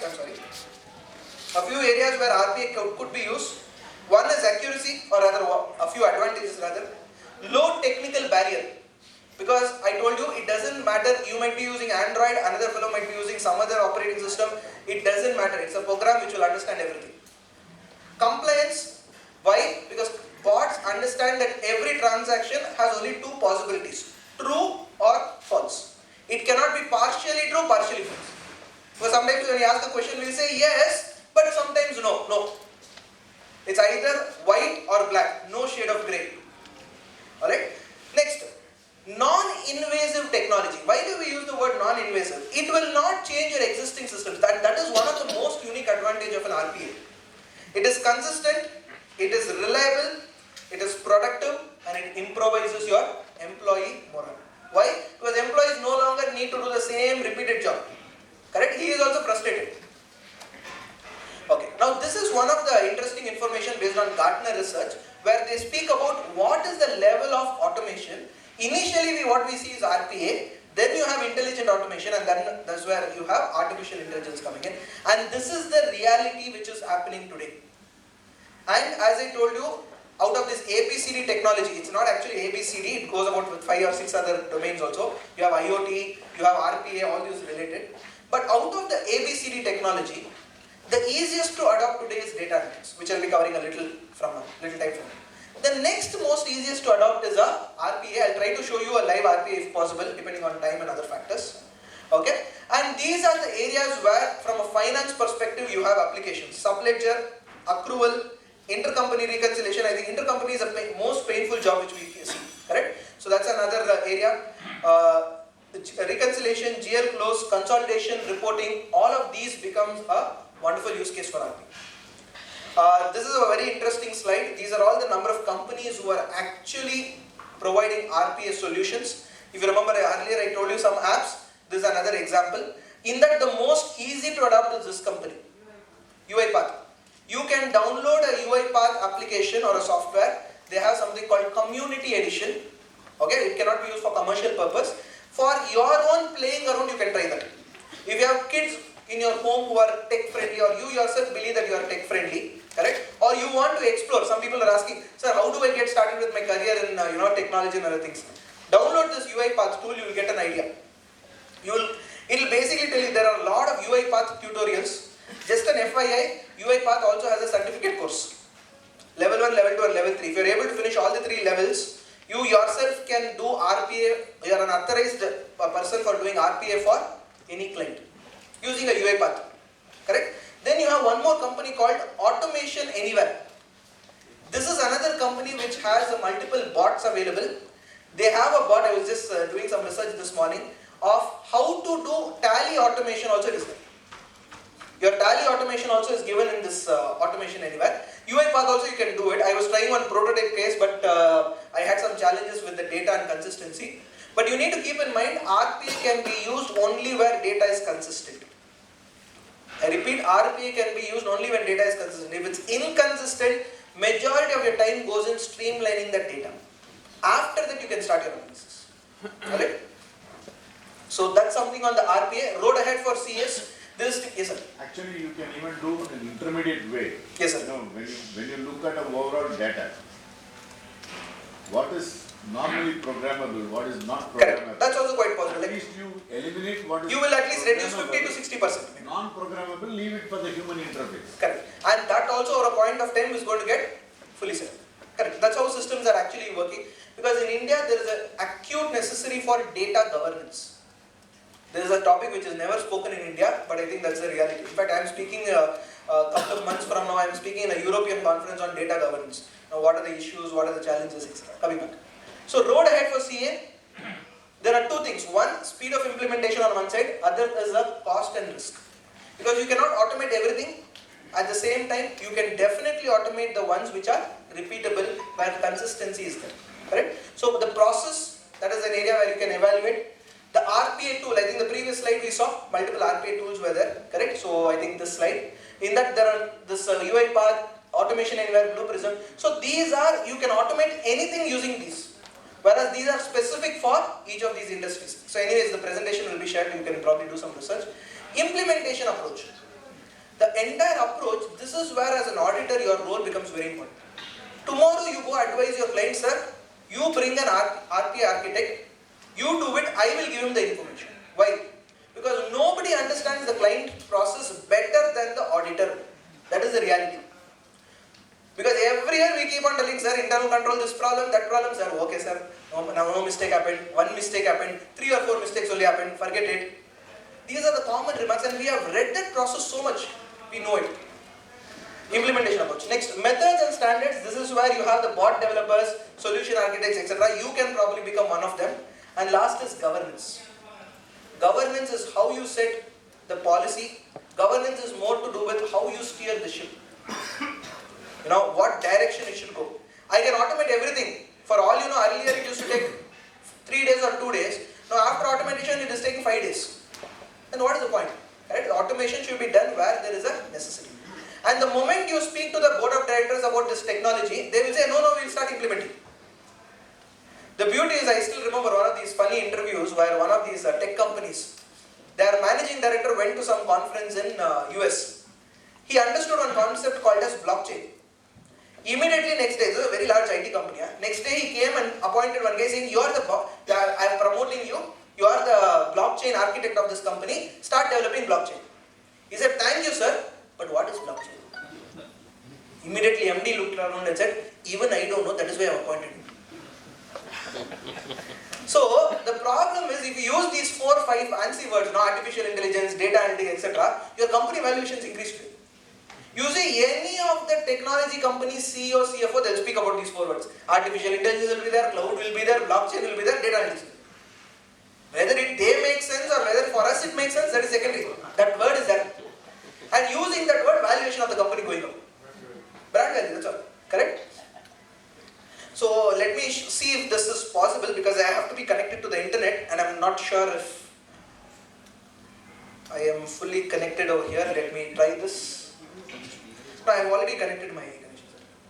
I just don't want an interruption. So give me a minute, friends. So this is using a UiPath, a live case. Have you ever wondered what robotic process automation, or RPA, can do for you?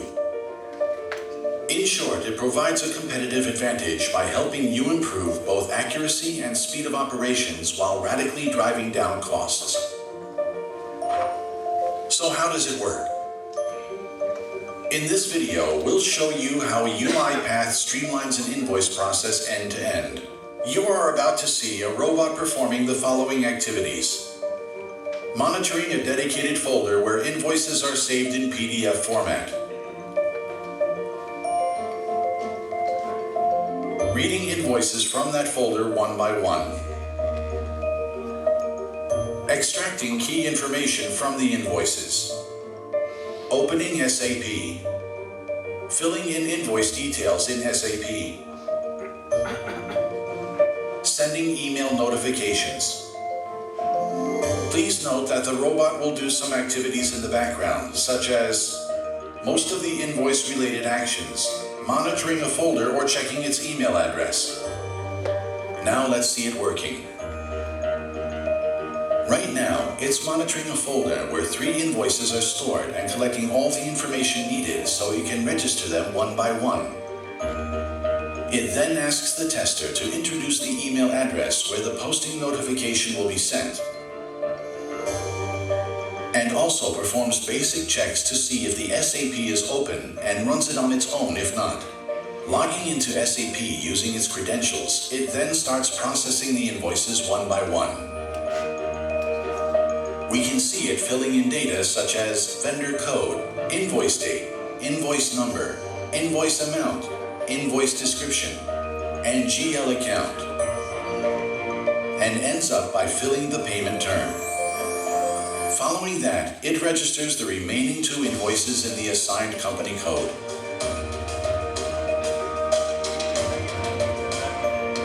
An email containing the SAP registration number is sent automatically by the robot after successfully registering each invoice.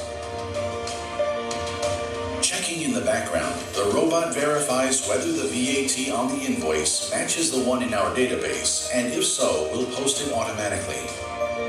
Otherwise, it will park it and send a dedicated email to the responsible person highlighting this difference and asking what to do: post the invoice or to cancel it and send it back to the vendor. All the invoice's details are visible in the email it sends, so let's reply with yes to the message for an invoice with a VAT difference. Finally, it will check its email address in the background, access SAP using the appropriate transaction code, and post the invoice.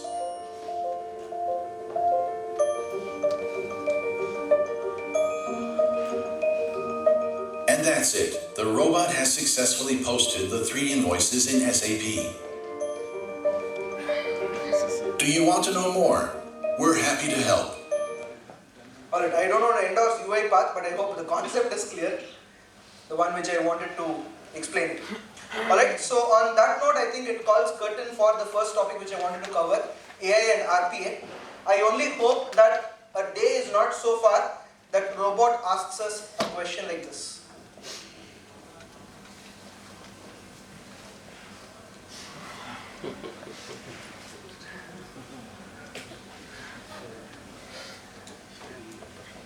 Correct? So that's the question which I think basically you'll have to enter it every time you're filling up a form. So I hope it doesn't be a day that way. And on another note, this is Air India booking. And on another note, our institute is ICAI. We have the CA and the AI. Correct? The question is only how we get it streamlined to the next topic. Alright, I'll quickly jump the gun and move to the next topic. I'll take questions a little later because I have a couple of more live things which I wanted to show because I want to make the best use of time. So I am doing little less of theory and more of practice and examples because that is what is your take home point. Because see, Here you can read today, everywhere it's available. So I think what I have curated the content and I want to give you what is essential. So the problem with data analytics, or what was the problem with that traditional method? Traditional method was purely post-mortem. Everything after it is over, we read it. After an event was completed, we got to know. Correct? So financial statements are post-mortem. Predictive insights are the need for the hour. We are not able to actually predict or draw. I'm sorry. We are not able to predict or draw conclusions. We are unable to see into the future. What is my future business potential looking like? Am I able to turn mountains of data into nuggets of information? The answer is no in the existing method. Correct? Every time you want, you have to generate one report, this report, that report, etc., etc. Correct? Can I take action with confidence?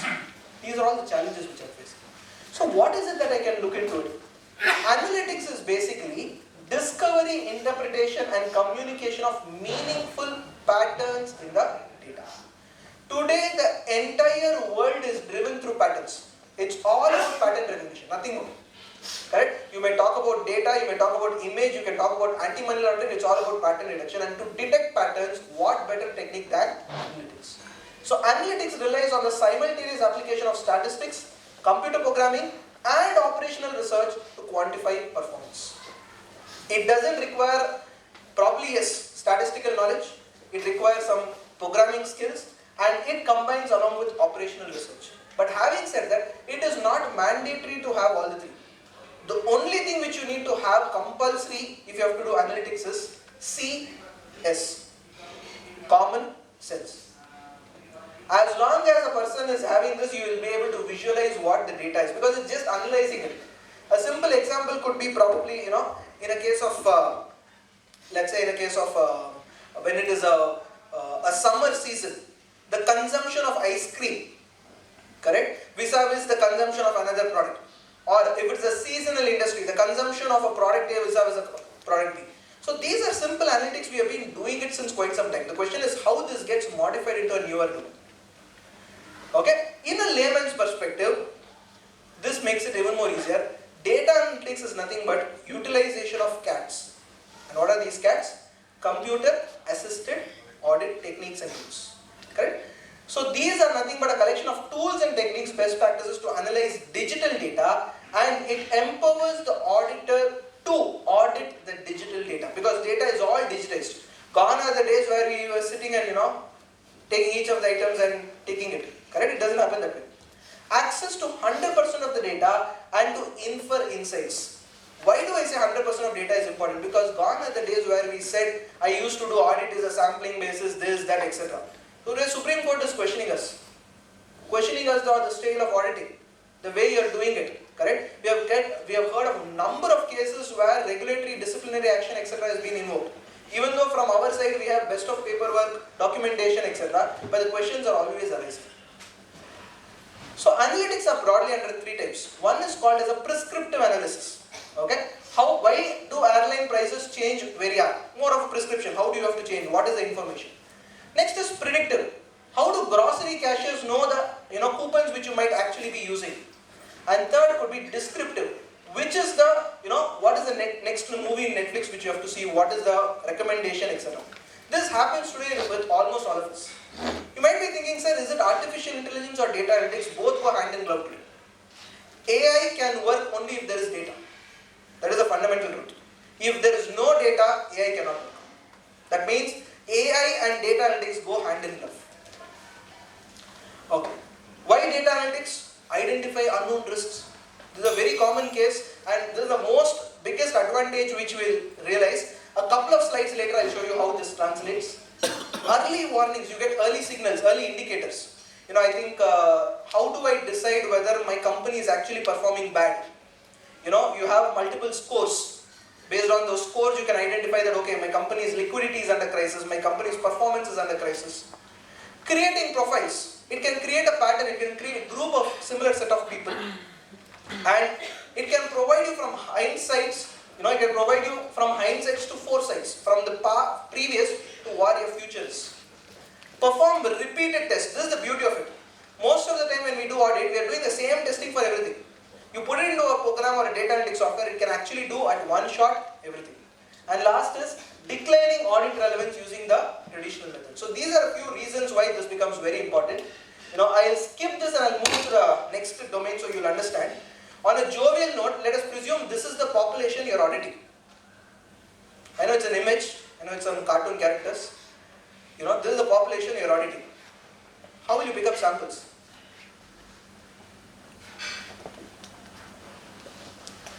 You may probably say samples with having a scarf, correct? Samples by having probably a long nose, I don't know how you define that. Samples by who is looking to the left and right. Samples with cap. Samples with the cap or the hat. But do you realize that in between all of this, there is one panda there? I would have put it jovially, but this is the reality. It can identify even one exception in that entire population. I have practically done this. I'll give a practical use case where I did a data, and it's a very nice project.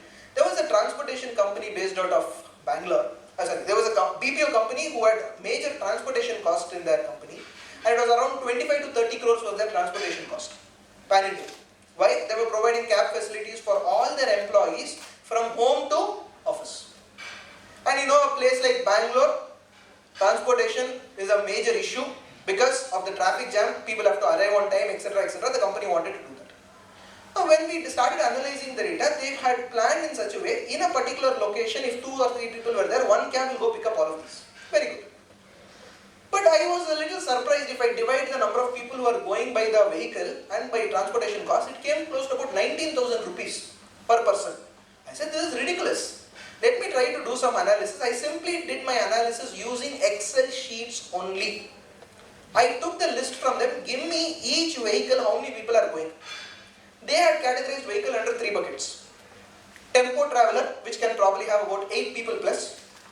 Tata Sumo equivalent, which can carry about 5 people plus or 4 people plus.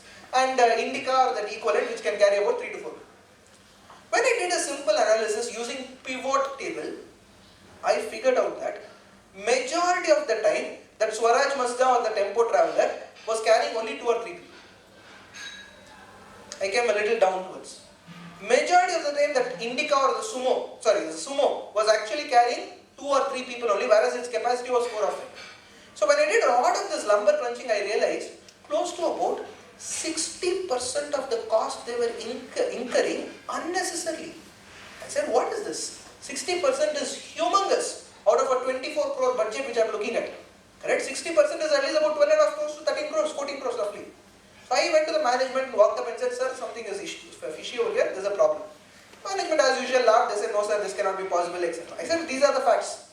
Then they said, no, let's do a re-audit, etc. Then we did one verification.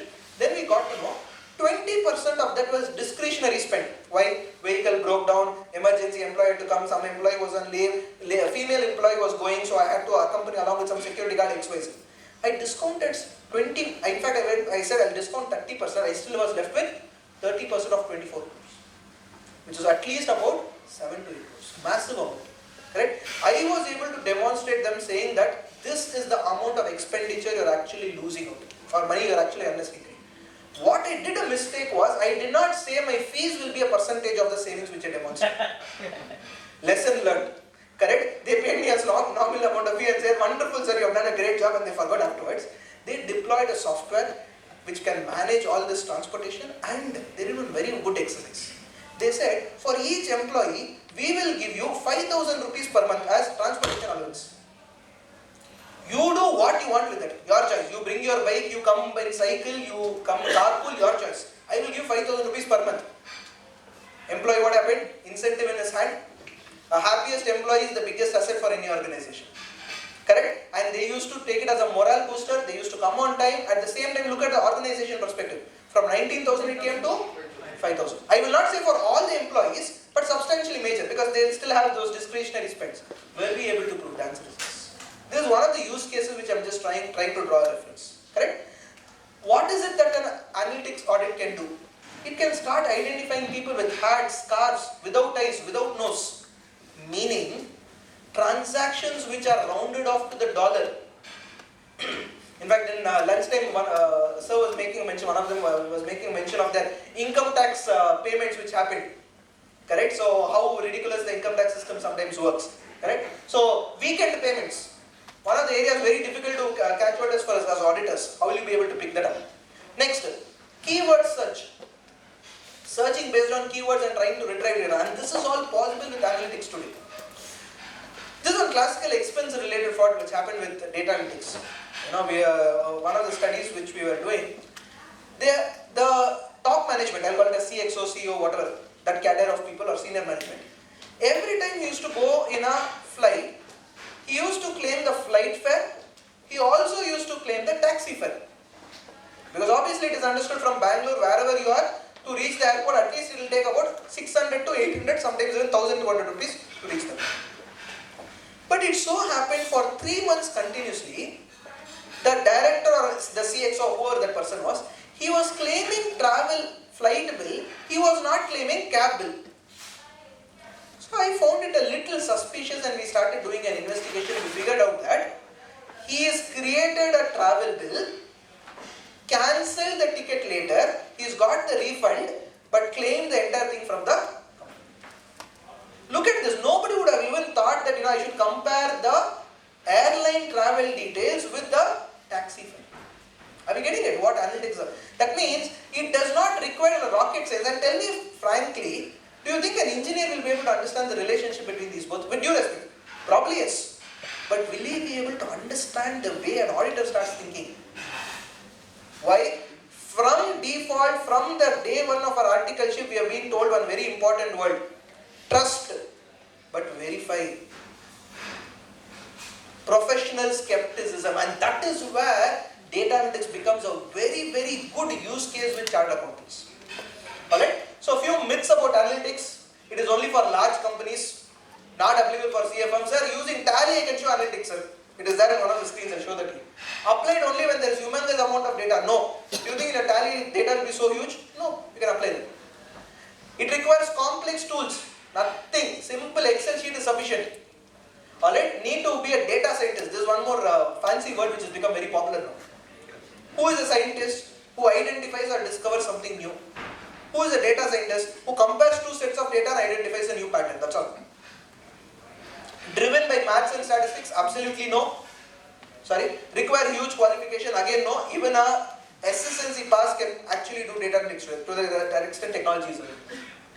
Heavy investment? No. I have tools which will cost you probably as cheap as 500 rupees to 600 rupees per month.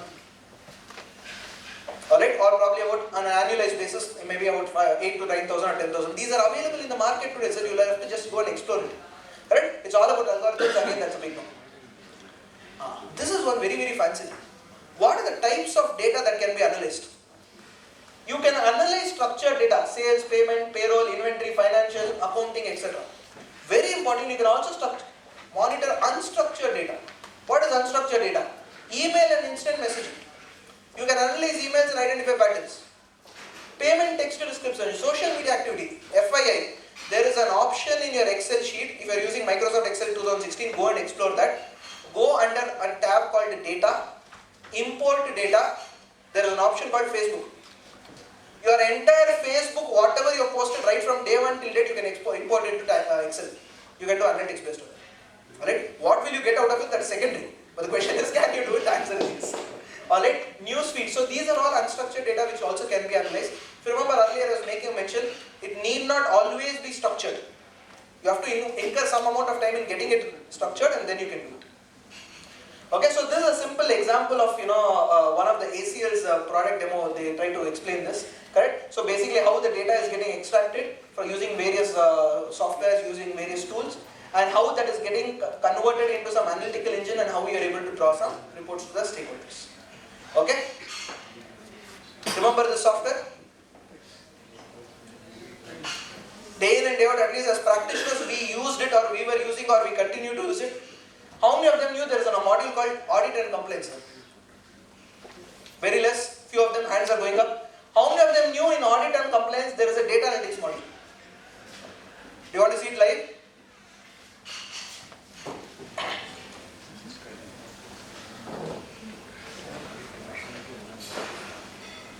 Is my screen visible? Yeah. I'll just zoom in.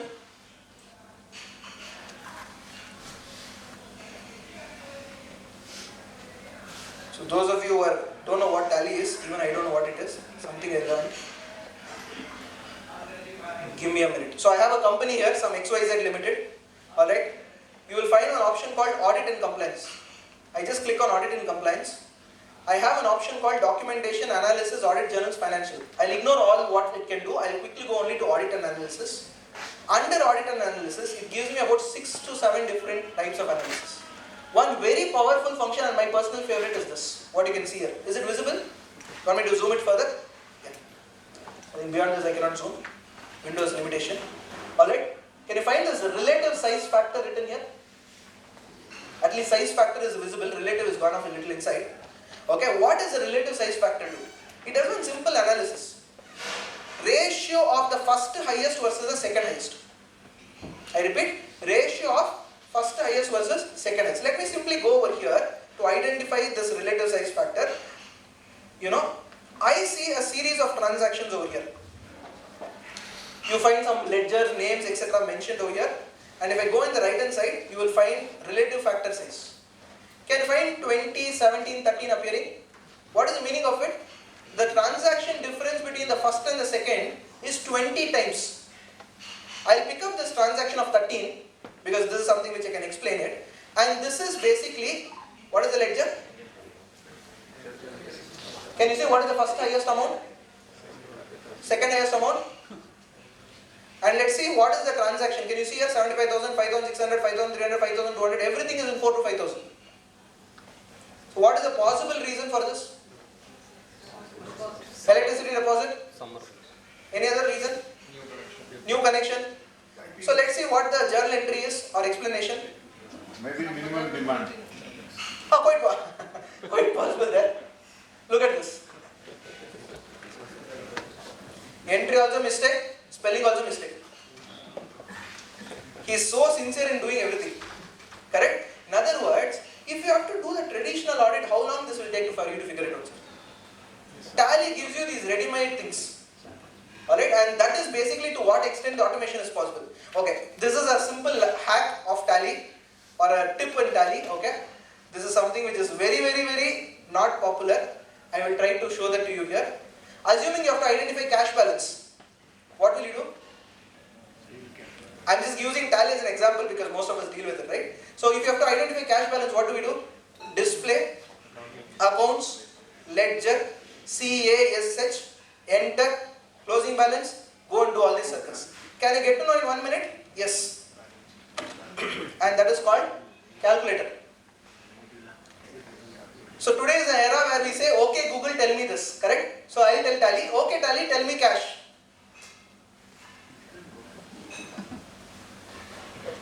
Oh my goodness. Okay Tally, tell me current liabilities. Okay Tally, tell me fixed assets. It doesn't take more than 2 seconds for you to identify the balance, and this is a hidden feature in Tally. This is not NLP or nothing. Basically, I am just jovially explaining it. I am typing it here over here. Alright, just to create that artificial intelligence scene, I did that. But jovially being put, the reality is what? I can just give a command and then do it. Just for information, this is just not a command prompt. Sorry, this is just not a calculator. It's a command prompt. You can write SQL queries here. From Tally to Excel, you can import a lot of data automatically. Okay, probably I'll give you my YouTube channel, you will find a lot of videos on that. Correct? So like this, there are a lot of things interesting which is available in our software itself, which unfortunately we are not much aware of it. Both are possible, sir. Excel to Tally also possible, Tally to Excel also possible. To some extent you can do it based on your interpretation, but beyond a point of time you have to use the software. Probably 1 or 2 minutes if it's available, I just given it. TDLs. TDL is an example, but these TDLs again have their own limitations, etc. I'll speak about a couple of tools which is available. Alright, so this is what I wanted to make a mention.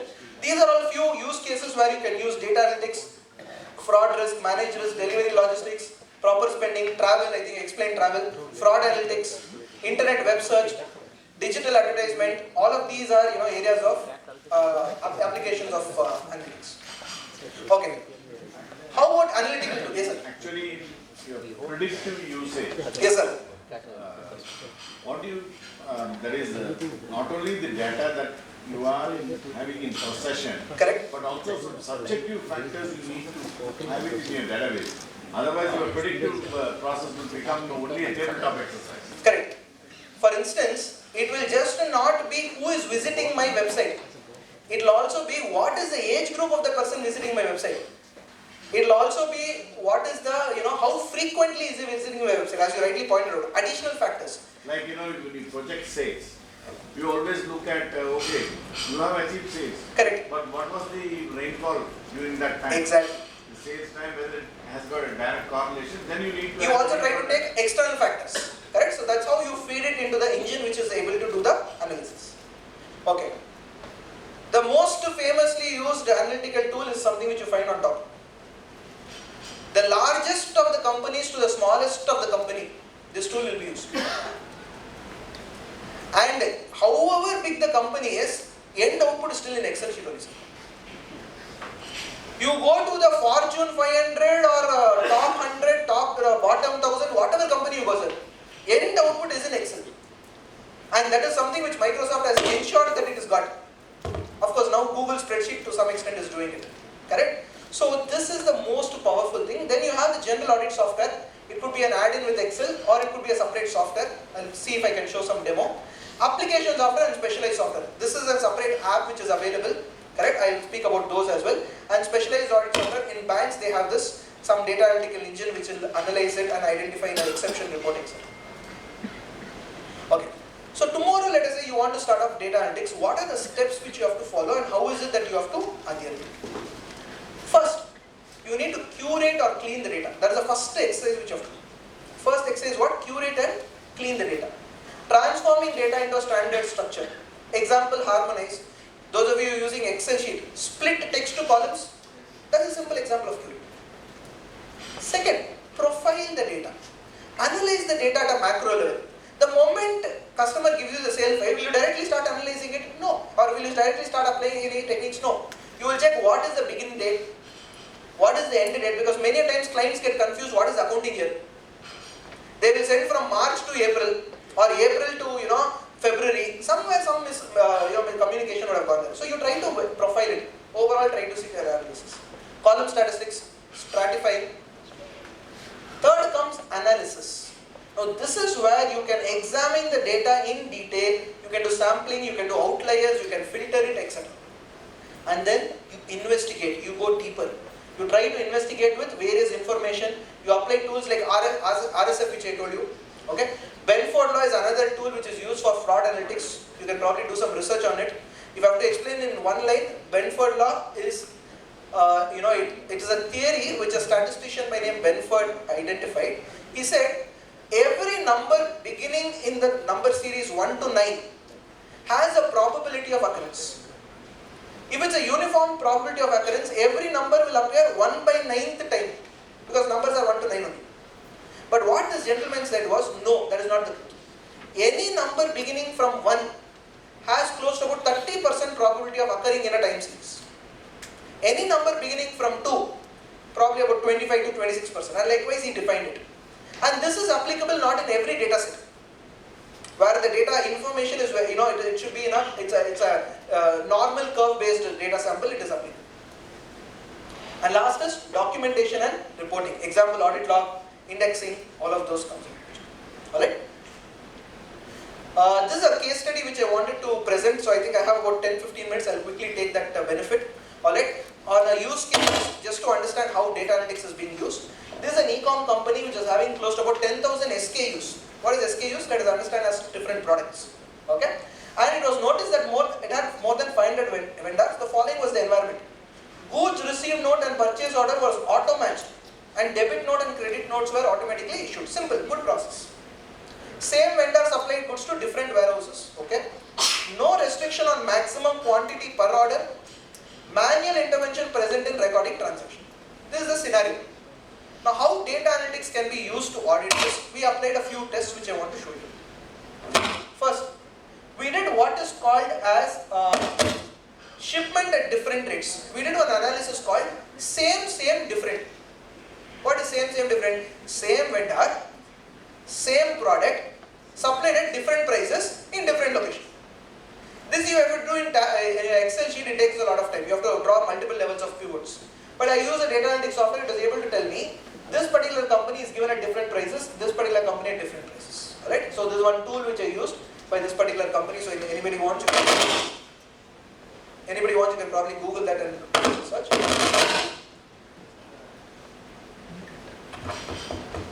Okay?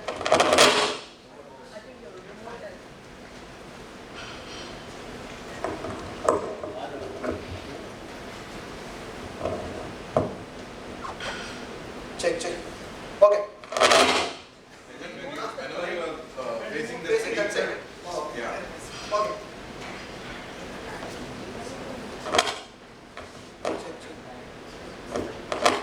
Check.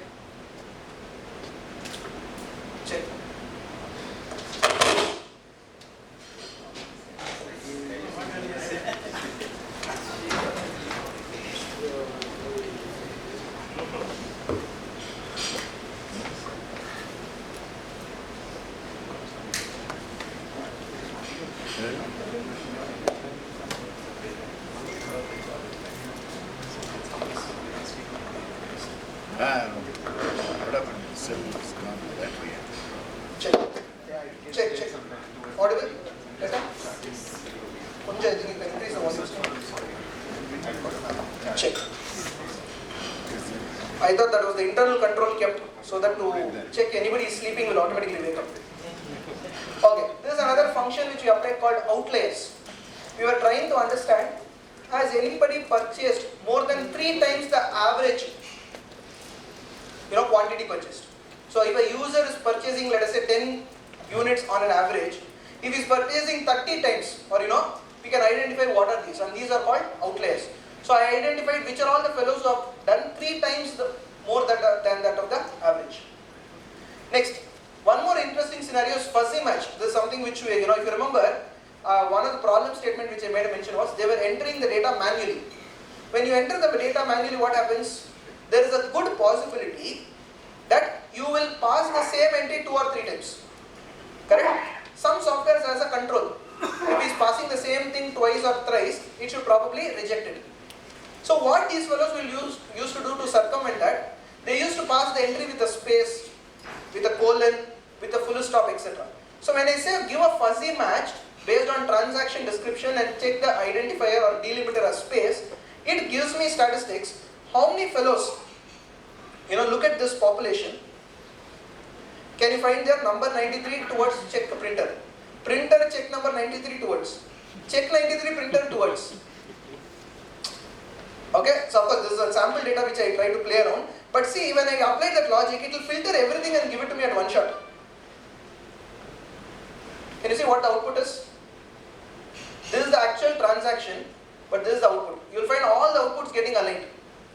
Now you can simply apply a filter for analyzing this, and this is called as a fuzzy match. So these are various applications which are available, and if any of you are interested in purchasing or owning or buying an data analytics software, these are the softwares.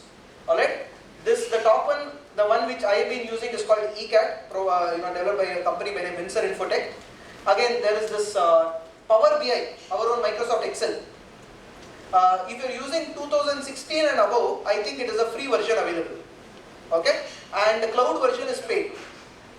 Your idea is available for free download up to 1000 records only. And since most of the time our records exceed 1000, I would not recommend that. Again, R is an open source software, more useful for programmers. This NIME and NIME is another company which is more visualization oriented. What is visualization? Give you a lot of graphs, charts, etc. And ACL, I think we all know that IDEA and ACL, which are the traditional softwares. Tableau is another software. Tableau for public, available for free download, limited features only. Just I think 1 week back, Tableau was acquired by Salesforce.com. Okay, so it's another emerging data analytics tool. Alright, and this one advantage in this particular tool is it is customized for chartered accountants. This ECAT tool which I mentioned, no? It is customized for chartered accountants because it was developed by chartered accountants. Right? So, having understood all of this, what is the relevance of AI and analytics for chartered accountants? What is it that I have as a take-home point? See, analytics has evolved in a large space. If you remember, I think I made a mention of this earlier. Descriptive, prescriptive, predictive and cognitive. In each of the areas, analytical tools are used. But the question is, sometimes there is a manual intervention, sometimes there is an automation, sometimes it's a combination of both. And this cognitive, wherever it comes, that is where AI has to be. Right? It's a combination of your analytics getting converted to give you an informed decision or a useful decision, but it should be backed by, artificial intelligence. Now these are a few examples. I'll probably not spend too much time because I'll give you this in the the presentation. I'll quickly move to one of these companies. This is called MindBridge. It is an artificial intelligence powered data analytics tool. It's called mindbridge.ai. Right, again, these all comes with subscription, price, etc. But I think demo and free versions are available to some extent. You can always play around and explore. Alright, so that brings me to the conclusion or to the end of what I wanted to convey.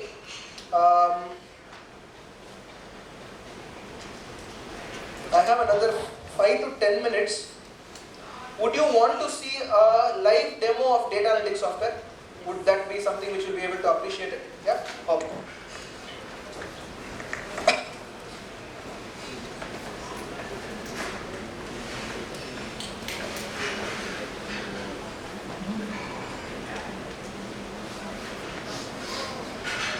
Alright, please note, again, this is a generic software which I am using. Focus should be on the concept and how we use and not on the tool, because every tool will have some or other features, right? Let's take a simple example over here.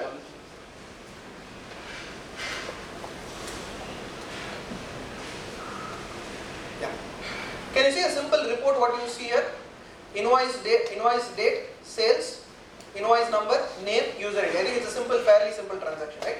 This is a typical process where all of us start our audit. Now, assuming I have to apply data analytics over here, what is it that I can do? I have a software called ECAT here.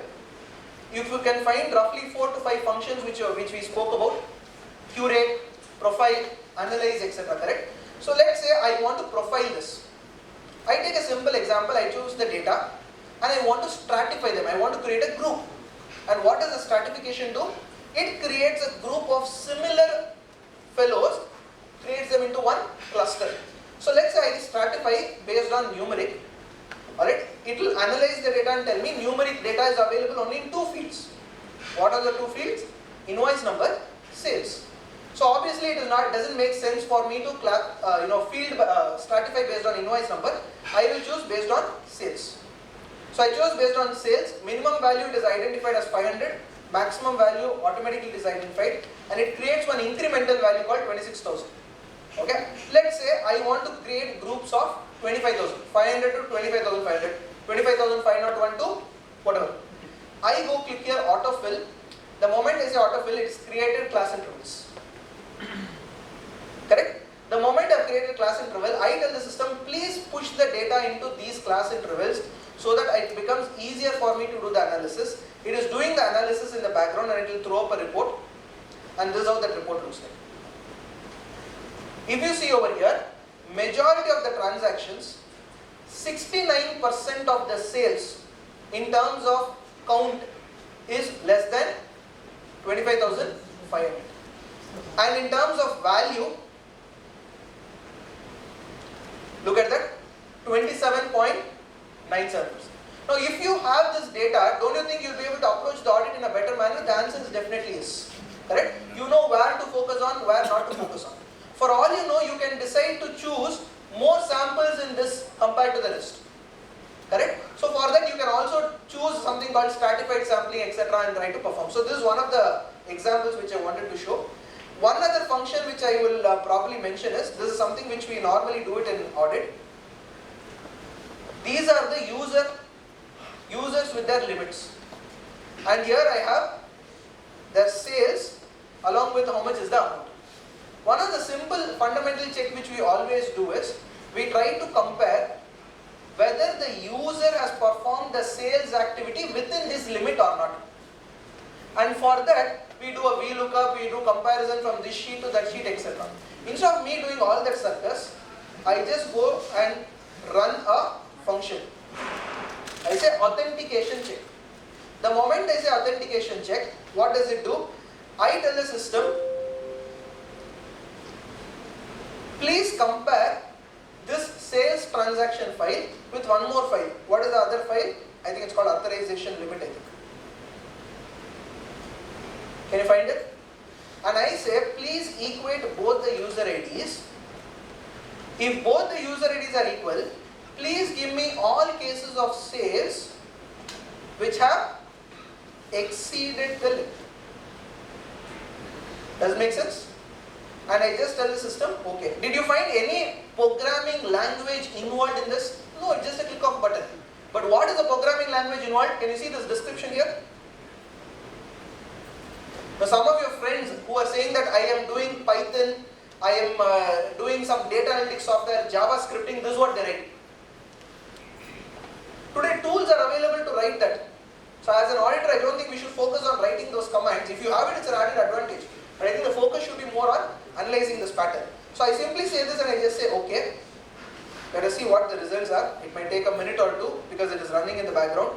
And it gives me all the cases where it is exceeded. Look at this.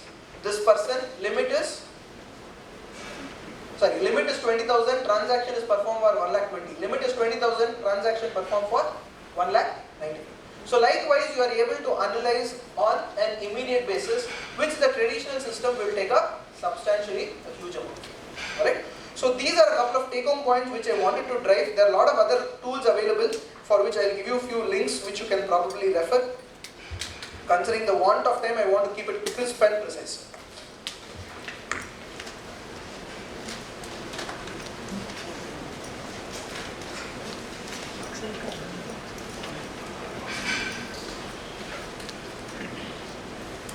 Alright, so what is the road ahead for us? CAs are living in a world which is connected. And the way, when I use the word connected, we are literally connected on realistic terms. Emerging technologies are changing the way business is run today. It is absolutely going to change the way businesses are running. It provides CAs with an opportunity to automate and de-skill consuming time, for tasks which are consuming time.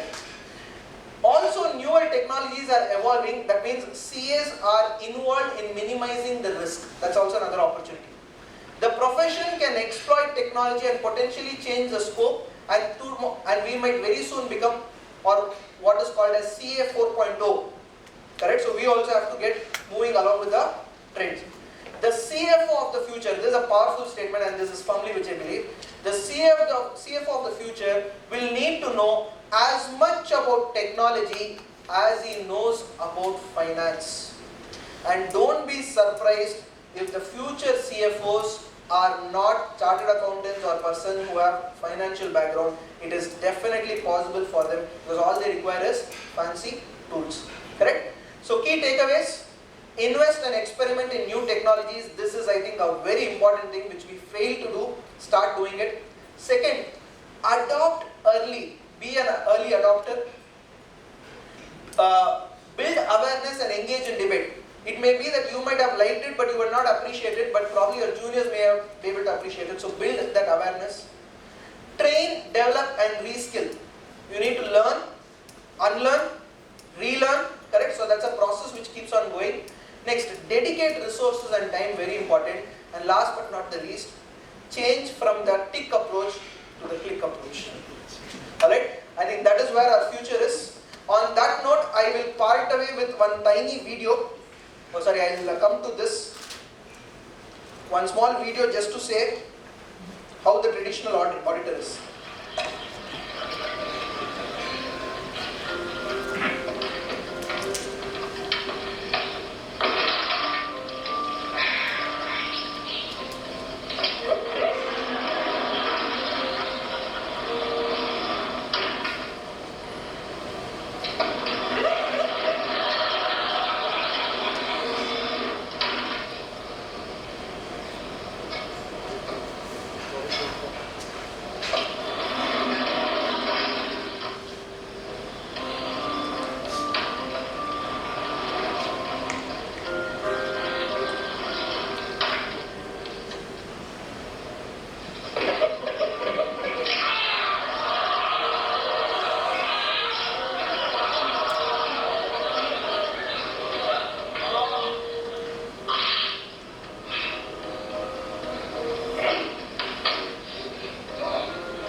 session wherever I'm building the technology awareness. This is exactly what our profession would be if we fail to adopt. Correct? We would be this guy who's on the other end who's hurt, correct? Maybe mentally, physically, emotionally, or whatever you want to add, but the reality is this, correct? So on that note, I think it's also my moral responsibility to explain what our institute is doing in this front, okay? So I think I have a small clip and many of them are asking, sir, how do we build the knowledge and database? Yes, our institute has courses. One is a qualification course, which is DISA, all of us are aware. Second is an FAFD, which is a certificate course, Forensic Accounting and Fraud Detection. Third, one of the very successfully running course, ICI course on blockchain. Correct? I think a very simple perspective of blockchain was spoken about in the first session. I think we have Sachin sir who will be speaking here, an expert in that domain. He will be sharing his thoughts. Forensic analysis using CATs, using Excel for advanced Excel. There are a lot of webcasts available on ICI TV, e-learning, etc. There's executive development in blockchain. I think I covered that. Regular technology conferences such as this. So I think these are all ways where you can learn and unlearn and relearn. Okay, there's a web link where you scan, you'll be able to get a lot of information. This is something which is very, very, very unpopular, unfortunately. Our institute came up with a digital capability maturity model to assess the digital capability of a CFO. Alright? And this is available, it's called as a DCMM. If you merely fill up the checklist, you will get to know what is the digital capability scenario of your office in today's terms. What we did was, I and another colleague, we authored this guideline, implementation guideline for this DCMM, and DCMM 2.0 is expected to be launched in probably in next 2 to 3 months. The beauty of this DCMM is it is being accepted by the European Federation of Accountants. It's a matter of pride and prestige for our institute, correct? Our guide accepted by the European Accounting Federation. Alright, and we have tried to revamp this, and the second 2.0 version, we are also doing the marketing piece of it, etc. But it is expected to come out in the next couple of months. So this is something which you should be aware. Many of them are asking, sir, in technology, what is the solution I can provide? Only IT audit? No. This is a host of solutions which you can provide. Alright, this is something which I just clipped it from my product portfolio, but just to inform you that what is actually possible. Okay, and one of the lowest hanging fruit, those of you who want to enter into technology, is the book which you have in your hand. I saw many of them having that. Ignore the company who's printed it, but see what is the content over that. Personal data protection law. I'm not sure if it is given, otherwise also I'll tell you. There is a privacy law which is tabled in the parliament in India, alright, which is expected to take shape in the next budget session, next parliament session. I think it's a monsoon session if I'm right, correct? If that takes place, the way we handle personally identifiable information will change. Just to give an example, PIA is defined as name, email ID, mobile number, OTP, bank account, etc. And any person who has this information should have adequate internal control so that this information does not go outside the organization. One of the fellows who will be very, very badly affected is a CA office. Why? CA office, we have a lot of PII about our clients. In fact, to certain extent where client also does not know, we will have it. Including the client's username, password of income tax, including GST, including bank. That is the reality. How we protect it, how we safeguard it is what is defined under law. I see a huge opportunity for us where we can start implementing this. If we don't wake up, the advocates in the profession will actually wake up. Alright, many people are already started doing it. There are a lot of courses on this. One more recommended course is ISO 27001. You will get a good hang. It's a 3 to 5 day course. Those of you interested in technology, ISO 27001, it's a lead auditor course. Not that it is very difficult for you to do it, but 3 to 5 days you study only on technology in a structured manner. So you get a good grip on what is the risk in technology and what is the controls in technology. Because all of us know risk in accounting, risk in financial process, etc. But when it comes to technology, it's a little difficult for us to define. So ISO 27000 is one of the recommended courses. And please make sure, those of you who are interested in a career in information technology, please read up a lot of information which is available in blogs today. Today, blogs and LinkedIn and social media are the biggest source of information. You can subscribe to a lot of alerts which are there, Google alerts, any alerts which you find it, there are a lot of information which you can probably look into it. Alright, on that note, I recommend a couple of readings because I started doing this since the last 1 or 2 presentation. In the end, I give a recommendation like what are all the reading which I would suggest you people to do. Future of Jobs Report 2018, I think I made a mention of it. RPA concept paper, our own institute as a publication. This is one very good initiative by our institute. E-learning on RPA. 5 days back they have launched it, 5 or 10 days back, I'm not sure they have launched this. Please visit the PQC website, Post Qualification Course. It's absolutely free. You will get CPE credit also after attending that, subject to whatever the conditions they have mentioned there. Highly recommended for people to actually go subscribe, view that link. And of course, October 2018 issue of CA Journal, please read. It has 6 articles about all these technology, ABCD, whatever we are speaking. There are a lot of things. And very soon our institute is coming up with a guidance note or concept paper on Internet of Things. How I know it? Because I am one of the authors. Alright, so we are coming up with the Internet of Things guidance note. And a certificate course on data analytics also will be launched by our institute very soon. Alright, so I am also duty bound to explain because as a member we also should know what initiative our institute is doing. And we are one of the first institute in the entire world to have an entire board exclusively dedicated for digital assurance. So it's called as the DAB. 3 years back it was formulated, Digital Accounting and Assurance Board. So that way our institute is definitely with all of us, correct? When I say our institute, because I also am a part of it, because I also do my little wherever possible to contribute. And do not think that we will get outdated or whatever. The question is only, are you able to adapt to the future? Alright, my take home point will be this. People who change after change will survive. People who change with the change will succeed. People who change or people who cause the change will actually lead. Decide in life whether you want to merely survive, succeed or lead. On that note, thank you so much. These are my contact coordinates. All the information is available. I will be also sharing the presentation in a while. I will try to figure out how to do it. Thank you so much for SIRC for inviting me, Jomon sir and DC Jain sir and all the members. Thank you Sachin sir.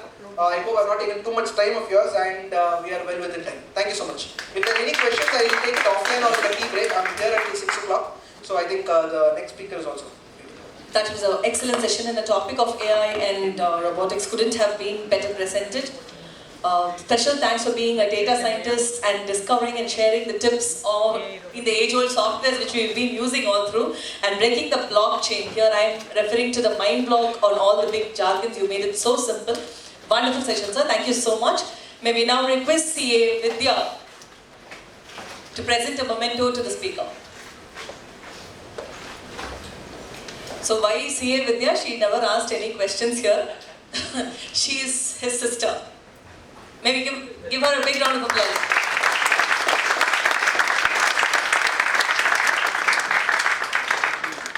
A moment of pride and need.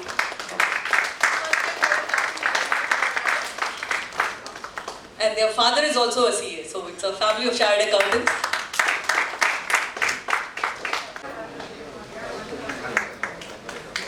A round of applause.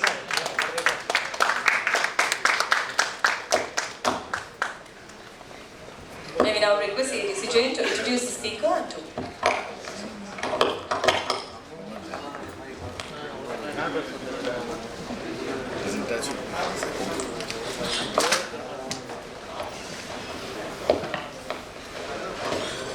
In fact, the formal introduction will be done by Raj Bhavna, but I must say that just before we initiated this conference, me and Sachin, when we met in Madurai, I told him we would like to do some one-day program. Why don't you send some details? And on third day, he did send one structure of the program which we wanted to do, and then it coincided with what CA Jorman said, that kind of why don't we have a one-day program?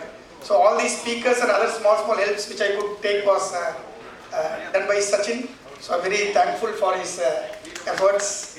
And today this one-day program, a lot of things he won't do.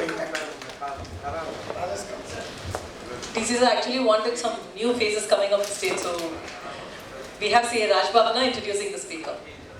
Very good evening. Task given to me is to introduce the speaker.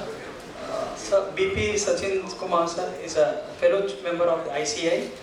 He is also a graduate in commerce. He is a chief strategic partner of Manoj Chaudhary and Associates Chartered Accountants, having offices in India and abroad. He is a non-executive director of London-based MNC. He has a wide range of experience in advising leading Indian corporates and MNC on various domestic and international tax matters. He has represented the large corporate and government undertaking before Income Tax Department and appellate authorities in India. He is a visiting faculty on subject of taxation at ICI. He is visiting faculty at renowned MBA colleges in Bangalore. He is a visiting faculty at Direct Tax Regional Training Institute of Bangalore. He has addressed members of Income Tax Appellate Tribunal along with Shri T.N. Manoharan sir at Judicial Academy, Mumbai.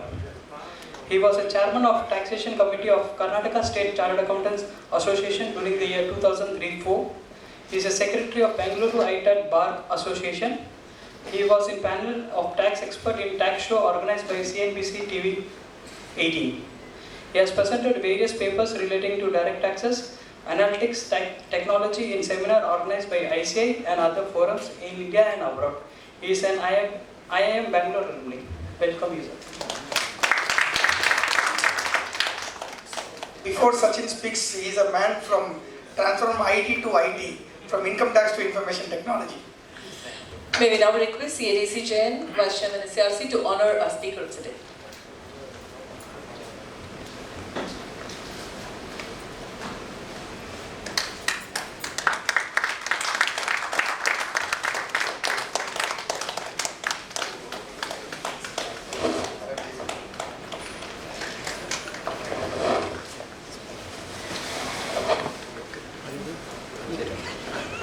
Over to you, sir.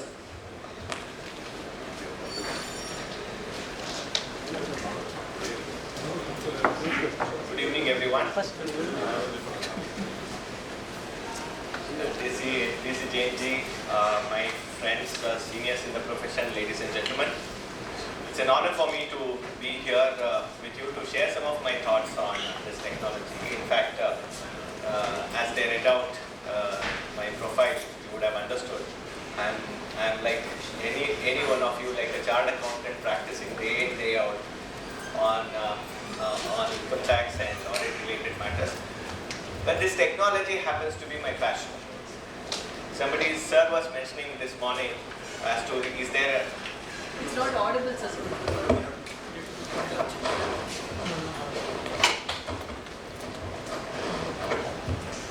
So sir was mentioning in the morning, is there any tool which has got a list of members, a particular fact given, list of members, and you can take a decision how they have decided this particular matter, so that you can have a strategy of whether to take a judgment or not. This is what exactly sir was mentioning. This is the precise region which drove us also into this technology, to say so to say. So it all started and started as a practitioner, as you have been, and that somewhere the technology, the inclination was so much that I applied in the Indian Institute of Management and did 1 year course on this, and so therefore currently we handle some of the very prestigious analytics projects in our office, which during the course of my presentation I'll let you know, and of course some of the blockchain implementations also, which time permits, I certainly would share it with you. This background was necessity because I think some of you will always think, we are a hardcore chartered accountants, right? Or technology domain, is it no to us? I think that is where in fact my journey also started. It is not that from the beginning I was there in technology, it is all for the last 5 years. And when I learned some of the aspects of this technology, I just wanted to learn it in a structured way. Therefore, I underwent 1 year course in Indian Institute of Management. And after that, there is no looking back. After that, it is not a question of only income tax, but it's only this income tax as well as this IT, both. It is not this or that, but it is this and that. So, which is possible for all of us out here. So if you can really do a chartered accountancy course, believe me, information technology is not at all difficult, which you will understand. which you will certainly understand. Because if you look at whatever we are talking about data, which Mr. Elangovan was mentioning about data analytics, everything starts with the data. If you look at data analytics or AI, what they spoke about, or for that matter, machine learning, or for that matter, what blockchain we are talking about, all these things starts with data. And wherever you see, whether it is a financial numbers or population figures or tax collections, whatever you see, a huge amount of data is available now. And believe me, whenever you see data is nothing but set of numbers, set of pictures, set of whatever it is. They are data. And believe me, one good, strong thought you must possess when you see a data, that every data has a story to tell. Every data has a story to tell. How you make it tell that story, that's a different aspect altogether, which is what we are going to discuss. But every data has a story to tell. You must torture the data well enough for the data to confess to that story. And how do you torture that data? Is through analytics techniques, is through machine learning, is through blockchain, what we are going to discuss. So if this is the mindset, then probably it becomes very easy for us to sink into the system. Because data is not something very new for us. Data has been there, time immemorial, historically. When we thought of somebody drew up a profit and loss account for the first time, I think they played with the data and they drew a profit and loss account.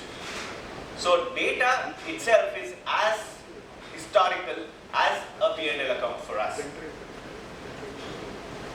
But what is the difference between that data and the analytics we are talking about now? The data of yesteryears, we used to collect explicitly. We had to go and ask them to give the data, this particular department, that particular department, collect the data and record those transactions. It was an explicit exercise. But today, data collection is not explicit. It is automatic. Today, data collection, you log into any system and you want to order, let us say, order for, let's say, half a kilo of, let's say, sugar. It's a data already collected by that person. It's a sale for him. Right? So, yesteryear's data collection was explicit, now it is automated.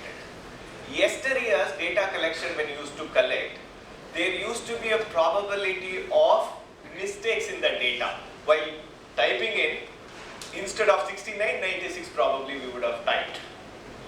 There used to be mistakes in the collection of data. But today's data collection, though it is automatic, it is perfect. Because if it is a half a kg, he will send you half a kg. If you say 10 kg, it will be 10 kg. If you do not want 10 kg, by mistake you have done it, probably you will return back and he takes it as a sales data. So compared to what data we had earlier, which was explicitly collected, today it is automatic. Earlier it was kind of a lot of mistakes used to be there. And currently if you look at the data what we are collecting, they are close to 100% correct. Right? The data collection errors are very, very minimal nowadays. So what is the big thing about this shift from collection of data from implicit to being automatic? There is a significant thing, very, very significant thing which we have to understand as chartered accountants. When data was collected earlier, huge amount of data, let us say population data, let us say they collected, and they wanted to study what is the disease pattern of a particular area. So when they used to collect the huge amount of data, they had to process the data, and huge amount of data when they collect and they have to process, it was humanly impossible to put it in white sheets and ledgers and collect and do it. It was humanly impossible for them to do it. So what they used to do is, they used to have a system called sampling method. They used to collect a random sample and then adopt some of the techniques, and then they arrive at some results, and whatever the results they arrive at, that was held to be true for the population data. Huge amount of data, because there was no wherewithal at all to process that data. So random sample was acquired, taken from that data. So application, various analytic techniques, even at that particular point of time. Like for example, even as simple as averaging. As simple as, you have to find out, what is the pattern of how many students have been studying in this particular area or in this country, or whatever it is you had to think of. They had to work on a sample data, and whatever the output of that particular data was held to be true for the larger data, larger portion of data, including the exit poll. That's a very good question. That's a very good analogy. Because if you look at even exit poll, which he mentioned just now, see couple of years, a decade and a half, where an exit poll, if you just track that exit poll, you will find there was a huge variation in those data, in the predictions. As against that, if you look at the recent exit polls, you see most of the TV channels have predicted victory for NDA government. Right? So therefore, what is the difference that has happened from yesteryears to today? While this data what we collected, we used to work on this random samples of that data, and whatever results we used to get, we used to say that that is true for the population data. That assumption itself was wrong. Because when you say that from the population data you are taking out a random sample, randomness of that random sample itself was questioned. How do you say it is a random sample? How do you say that it is reflecting a country like India? And you think that it fairly reflects with that random sample if you pick up from 1.3 billion population? Not necessary. So randomness of that random sample itself was questioned, and whatever you work on that random sample and arrive at some kind of a hypothesis or arrive at some kind of a finding, and you say that that finding is true for the population data, itself was a question. So therefore, this analytics was not a very good popular science, though it was accepted, but it was not a popular science. Practical implications, it was good to read. It was good to read the subject, but practical implications were not as much as what we see today. Now what has happened today? Today what has happened is, we don't work on the random samples anymore. We have powerful machines today.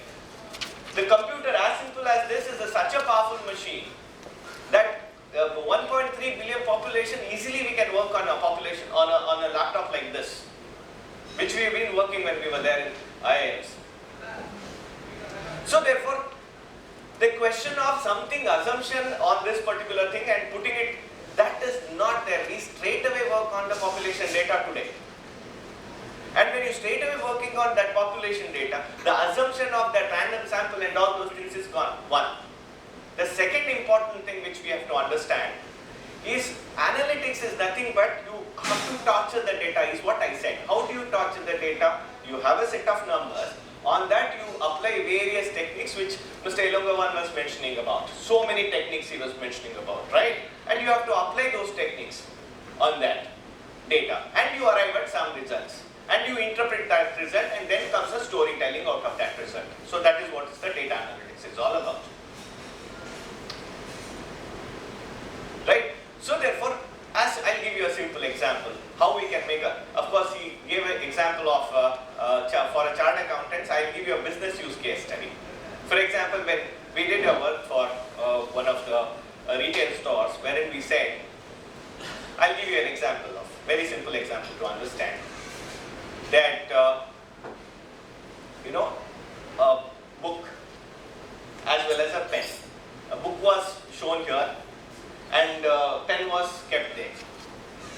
So on the entire data of all the sales of that particular retail store, we said, of course amongst various other observations, one of the observations which I'll share it, we said the sale of this book correlates very well with sale of pen. Means what? Whenever somebody has picked up a book, invariably they have picked up a pen. So instead of keeping a book here and a pen there, why don't you keep it as together?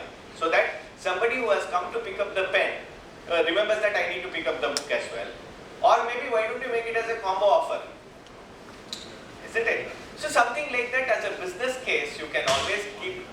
So how is it possible for us today to do it is because these analytic techniques, we are using it on a population data directly.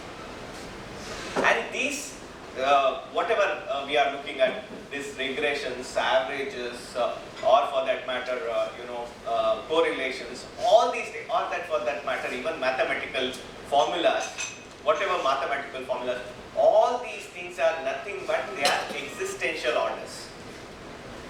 They are existential orders which some of the scientists have given entire of their life to unravel those existential order, and they have unraveled it and given it to us.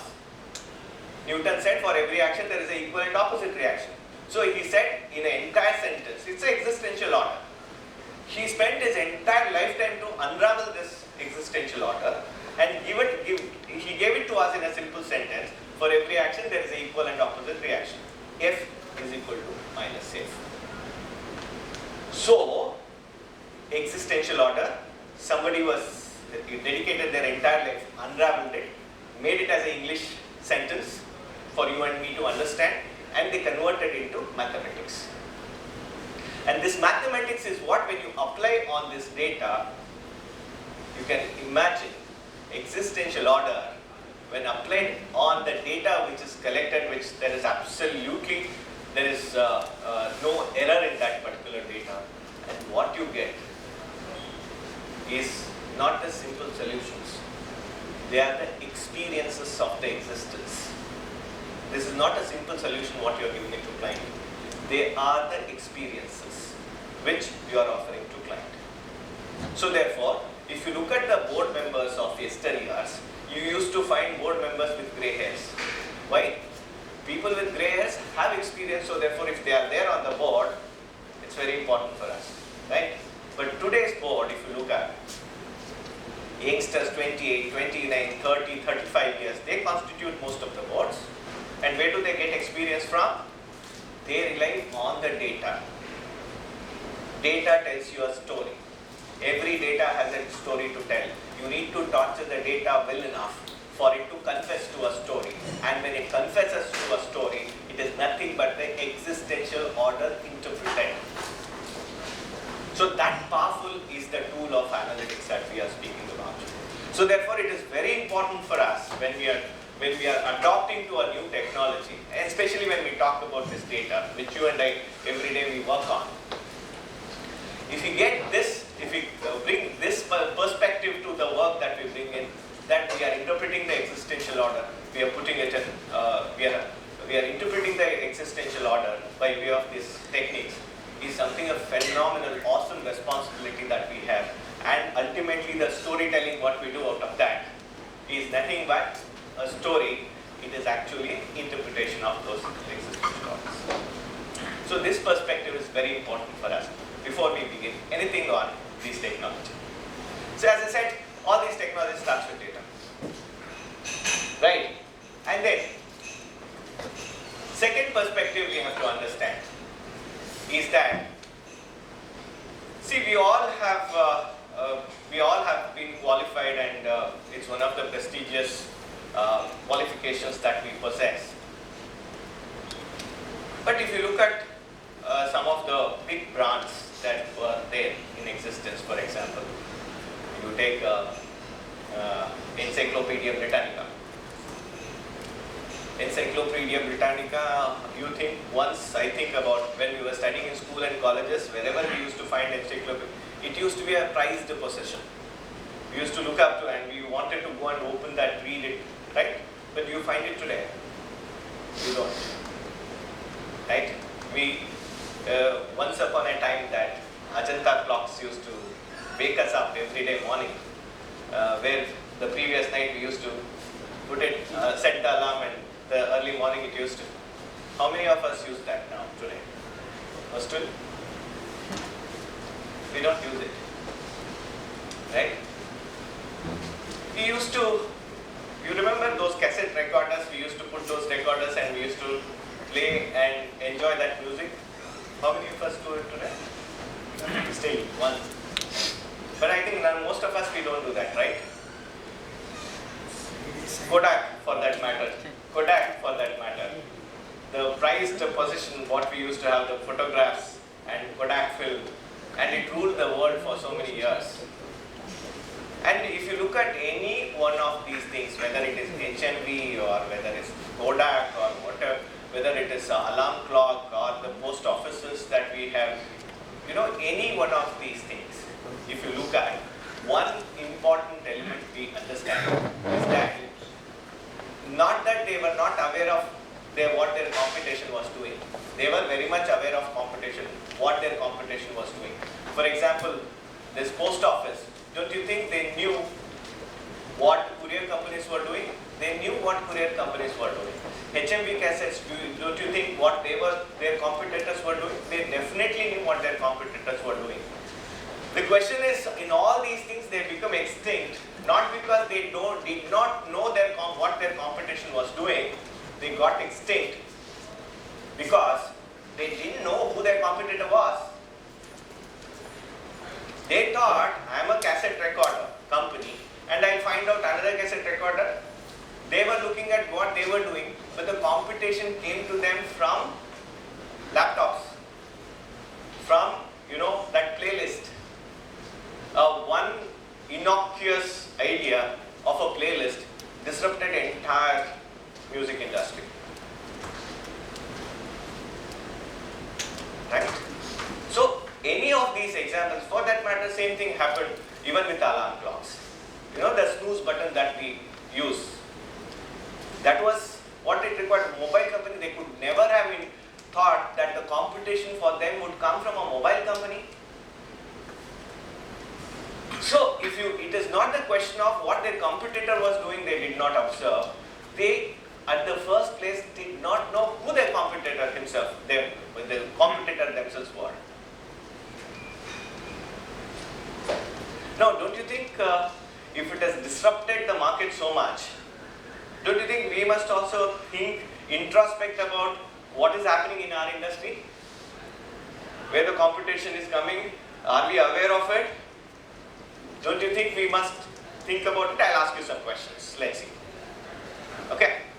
So, Walmart or let's say Flipkart or some e-commerce giant or e-commerce company, not even a chain, e-commerce company who has sales across many of the countries, let's say just 10 countries, for make it simple. They come to you and say that, hey look, I have 10 country operations and every minute millions of transactions happens, millions of sales happen, transactions happens on my platform. You are a chartered accountant. So can you give me a revenue assurance that all the sales that happened across 10 jurisdictions, is it recorded properly in my system? Revenue assurance. So how many of us here are ready to take up this assignment?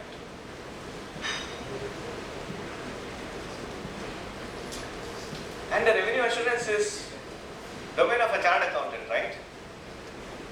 Okay, chalo. Sales happens through mobile, apps. So a client comes to us and says, hey, my sales are happening through apps. Can you please tell me the control mechanisms, control framework, is it okay or not in apps? Control testing is our domain, right? Okay. Now, how many of you are ready to take up this assignment? Can execute this assignment?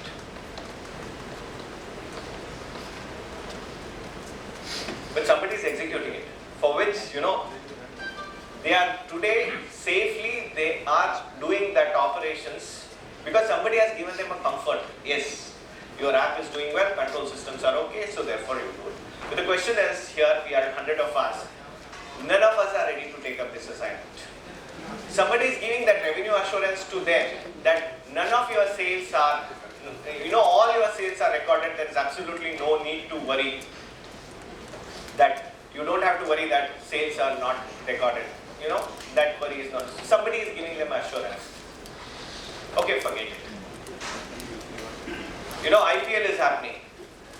I mean, IPL happened, and every year it's a regular phenomenon. And valuation of a player, and somebody comes to you and says that I need to value a player, and this is what is the budget that I have. Can you help me in valuing the player?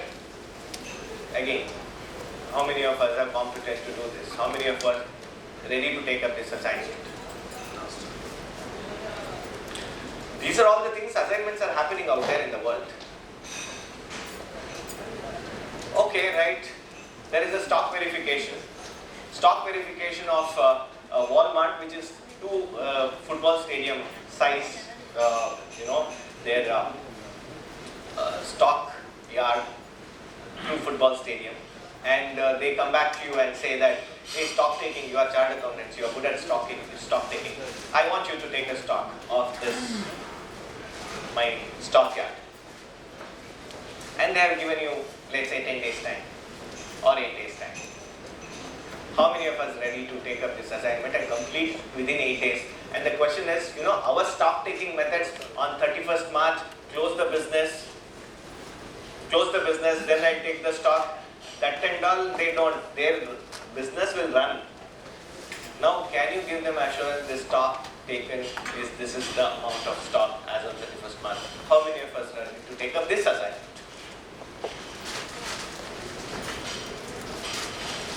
Surprising. Opportunities are there, so much, but none of us are ready to take up. And we say that economy is not doing well.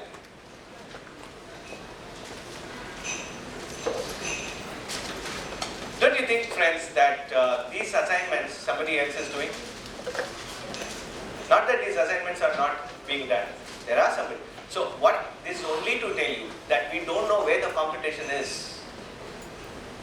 The competition is not from another chartered accountant to us. The competition to entire fraternity is from somewhere outside.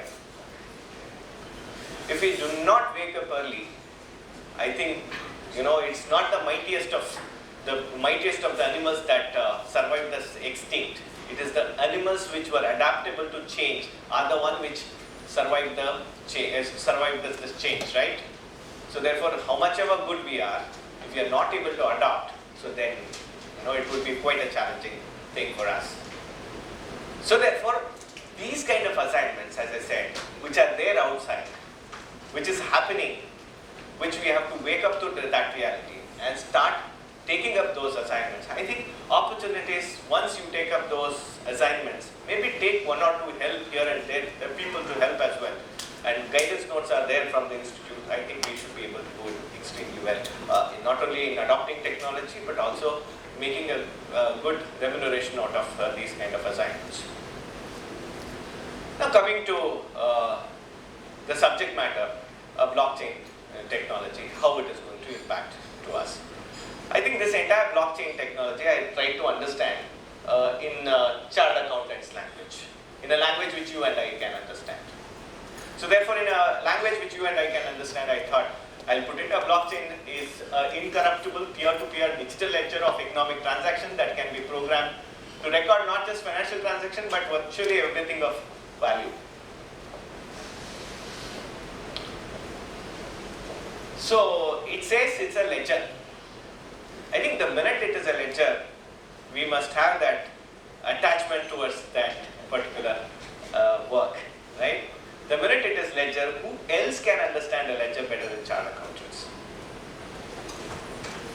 So ledger is what? It's a recording of transaction. It's a recording of a transaction, sale or purchase, expenses or income or assets or liabilities that we record. Is in a ledger, right? So what is blockchain is all about? It says it's a ledger of economic transaction. So if you bought and sold, whatever expenses or income or assets or liabilities, you have recorded it on the ledger. But it says that it's not just financial transaction, but everything of value. Not only financial transaction. The minute you record a financial transaction, maybe it's a tally, maybe it's a ERP, maybe it's accounting software. But then those transactions, along with the value of financial transaction, you also record other transaction which has a value, then it comes under that category of a blockchain. So what is that? For example, if from let us say manufacturer to distributor to retailer to ultimate consumer, if not only what material has moved from one place to another place, not only the value is tracked, but also what is the additional amount of work that each one of them have done.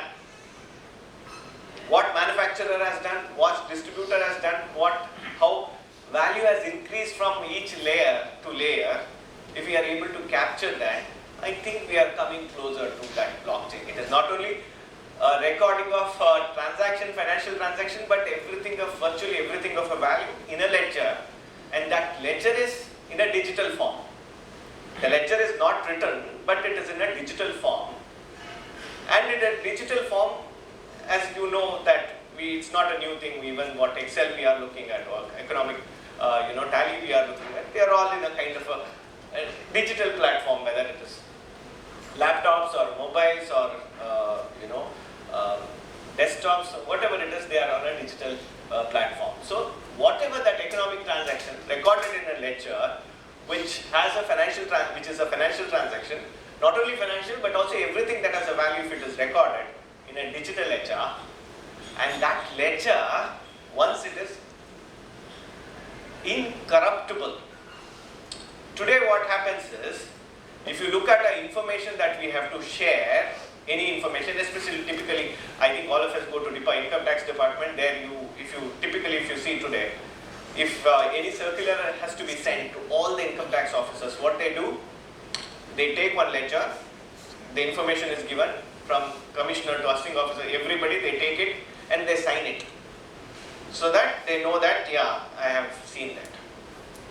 Though on one side, the kind of technology they have adopted is phenomenal, on the other side, these processes still exist, even as on date, it still exists. So they take those signatures. So what happens, their signatures when they take and go, everybody has got the information, no doubt about it. But then, what is the proof that they got the information is their signature. If somebody were to see that page where everybody's signature is there, it is torn or it is stolen or whatever happened, there is no evidence at all that this information is circulated, right? But in a digital platform, in a blockchain, whatever transaction gets recorded, they become incorruptible. We will see each one of the things, we will see how it is incorruptible and all those things. Let's try understanding in a holistic manner, then come back to understand details of it. And it's a peer-to-peer network. So we are looking at a recording of a transaction which has got not only a financial transaction but also anything of a value in a ledger which is a digital, and once you record it, it becomes incorruptible, you can't change, you can't move, you can't do anything. Once recorded and recorded, that's it. So then, not only that, this entire thing takes a phenomenal value from being peer-to-peer. What is peer-to-peer? Just to understand peer-to-peer, we have to understand little bit of what is server and a client architecture. What is server and a client architecture? Now you get into Facebook. Facebook, you want to get to know something about your friend. So you say that you write your friend's name. Their photo comes, right? So there you are asking the server, hey, get me my friend's details. So you are a client, you are asking server and it gives you the information. That is a client-server architecture. In a peer-to-peer, if you have to understand, we can understand better like a Skype. Skype, you have to talk to another friend and many friends can come together. It's one-on-one, right? You can talk, you can exchange information from one to another. So it's a peer-to-peer ledger. So, but then how it becomes so powerful today, this blockchain, because it is peer-to-peer, because it is incorruptible, is that the business models what we have today are undergoing a change. So now, having understood it, let's understand how on a day-to-day basis this blockchain helps. For example, I have my mobile and let us say I want to sell that mobile to madam. So this the mobile, what I have to sell it to her, I say 40,000 rupees and she gives me 40,000 rupees check. all along, so far, the businesses are run on trust.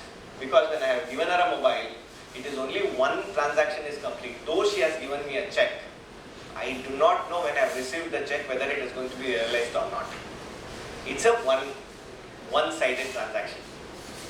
But I have still taken it because of the trust element that I have on her. Maybe she is an alien to me, maybe I do not know her, but then because of the trust implicitly I have in the entire system, so I have taken it.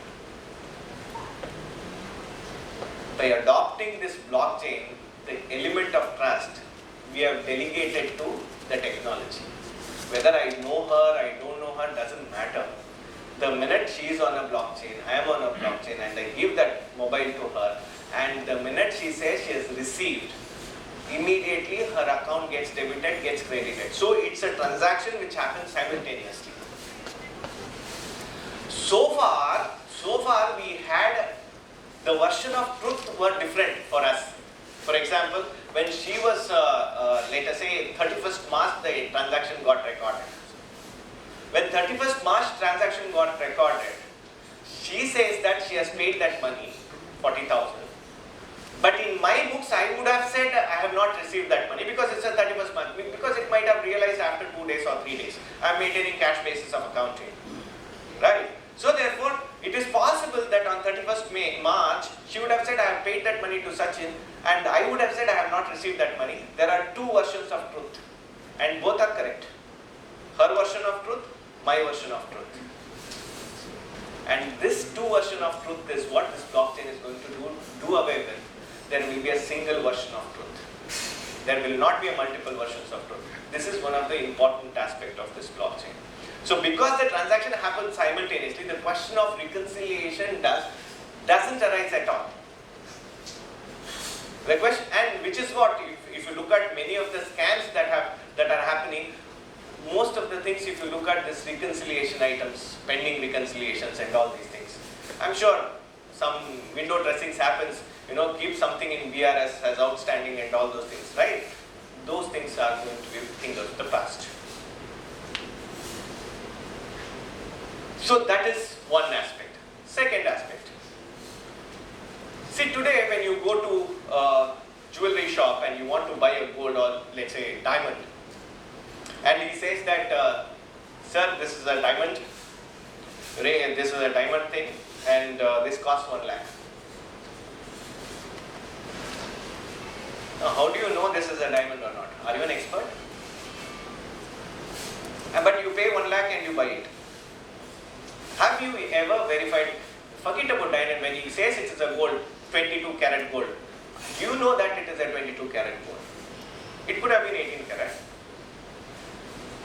So the question is, the businesses have run so far on a trust basis. And you would have given it thinking that it is 22 karat. After 5 years when you had to sell it and you realize that, oh no, it is not 22 karat, it was 18 karat all along. Right? So the question of that trust, based on which the businesses were being run, this is what radically is going to change because of this blockchain. Now the trust is not on the people, the trust is going to be there, this element of trust is what is going to be delegated to a system. Now look at our profession. So our profession, we always take a pride, right? In case of a doctor's profession, if a patient has come and we treat that patient, doctor treats that patient and he takes fees, the contract ends there, right? And the accountability, not even a contract, the accountability ends there. Because I have taken fee from him, I have cured him, accountability ends. An engineer has come, wanted drawing is given to him, taken fees, the accountability ends there. But as a chartered accountant, right, board of directors have appointed us to do a verification of books of accounts and give our opinion. Our accountability is not to the board of directors, but to the entire world. Entire world. Anybody sitting any corner of the world, looking at the financial statement signed by you, will make a decision whether to invest in this company or not, or whether to take over this company or not. Right? Somebody out there in the world trusts us our signature, and so therefore he is ready to make that decision. And what we are looking at in the landscape, technological landscape, the trust element is being delegated to a technology. If the trust element is delegated to a technology, what are we going to do? Because today we receive fees because somebody trusts our signature. Or it is signed by a chartered accountant, so therefore I can invest. Now the trust element itself is delegated to a technology. Look at the fundamental question that we have to address in a blockchain environment.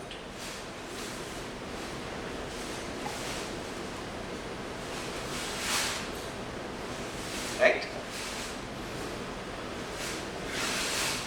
So, there are some elements that we have to understand in a blockchain. What are those things? Signature. So, when you enter into a transaction, we will look into all those transactions, what is blockchain, how blocks are created, all these things. But let's understand some of these elements so that the entire concept of blockchain becomes clearer. So, when you create a block, let us say, when we say creating a block is incorruptible, immutable, which is called as immutable in that technological terms. It is immutable. When you say immutable, whatever is entered, you cannot change it. So therefore, if let us take a process of purchases. So it all emanates for us when we go for audit. There is a purchase requisition and then approval of that purchase requisition, and somebody places a purchase order, and then it goes to the vendor, and vendor sends it along with invoice and goods invert challan. Then goods invert challan, we see that, and then goods inverts are made, and all these processes. Let us say this process, if you were to take in a blockchain environment, right? A purchase order is created, purchase requisition is created, because all the participants are there on the blockchain. The purchase employee is there on the blockchain, the company is there on the blockchain, and the vendor is also there on the blockchain. The minute purchase requisition is created, vendor also comes to know, yeah, somebody has created this purchase requisition. So much before the entire process happens, approval and all those things, he'll be ready with the requirement already.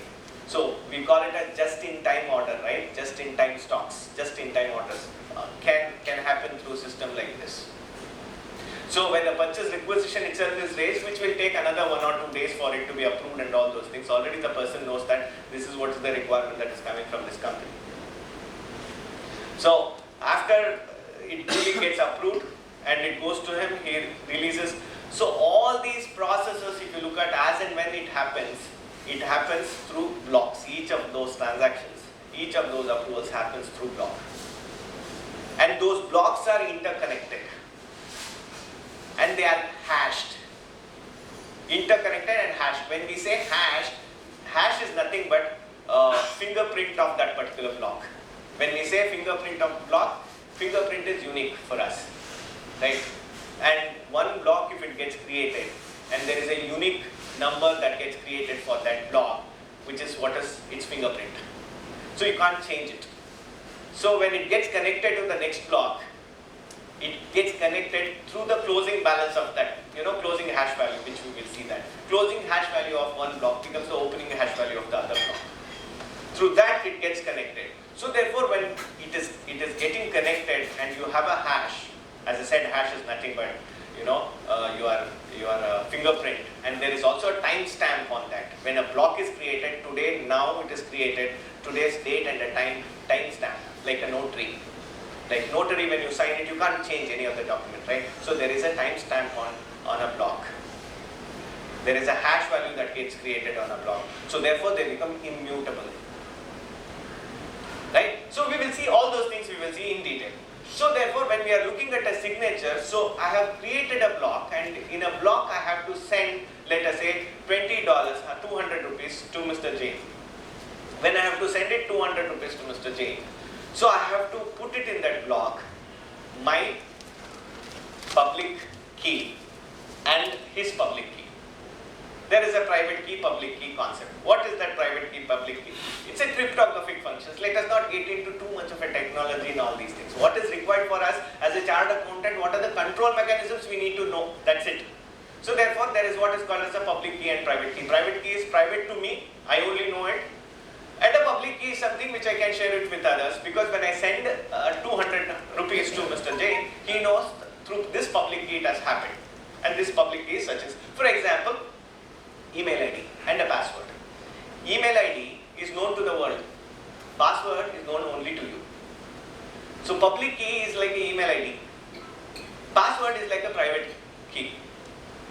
So using this combination of a private password, public key and a private key, a transaction is entered.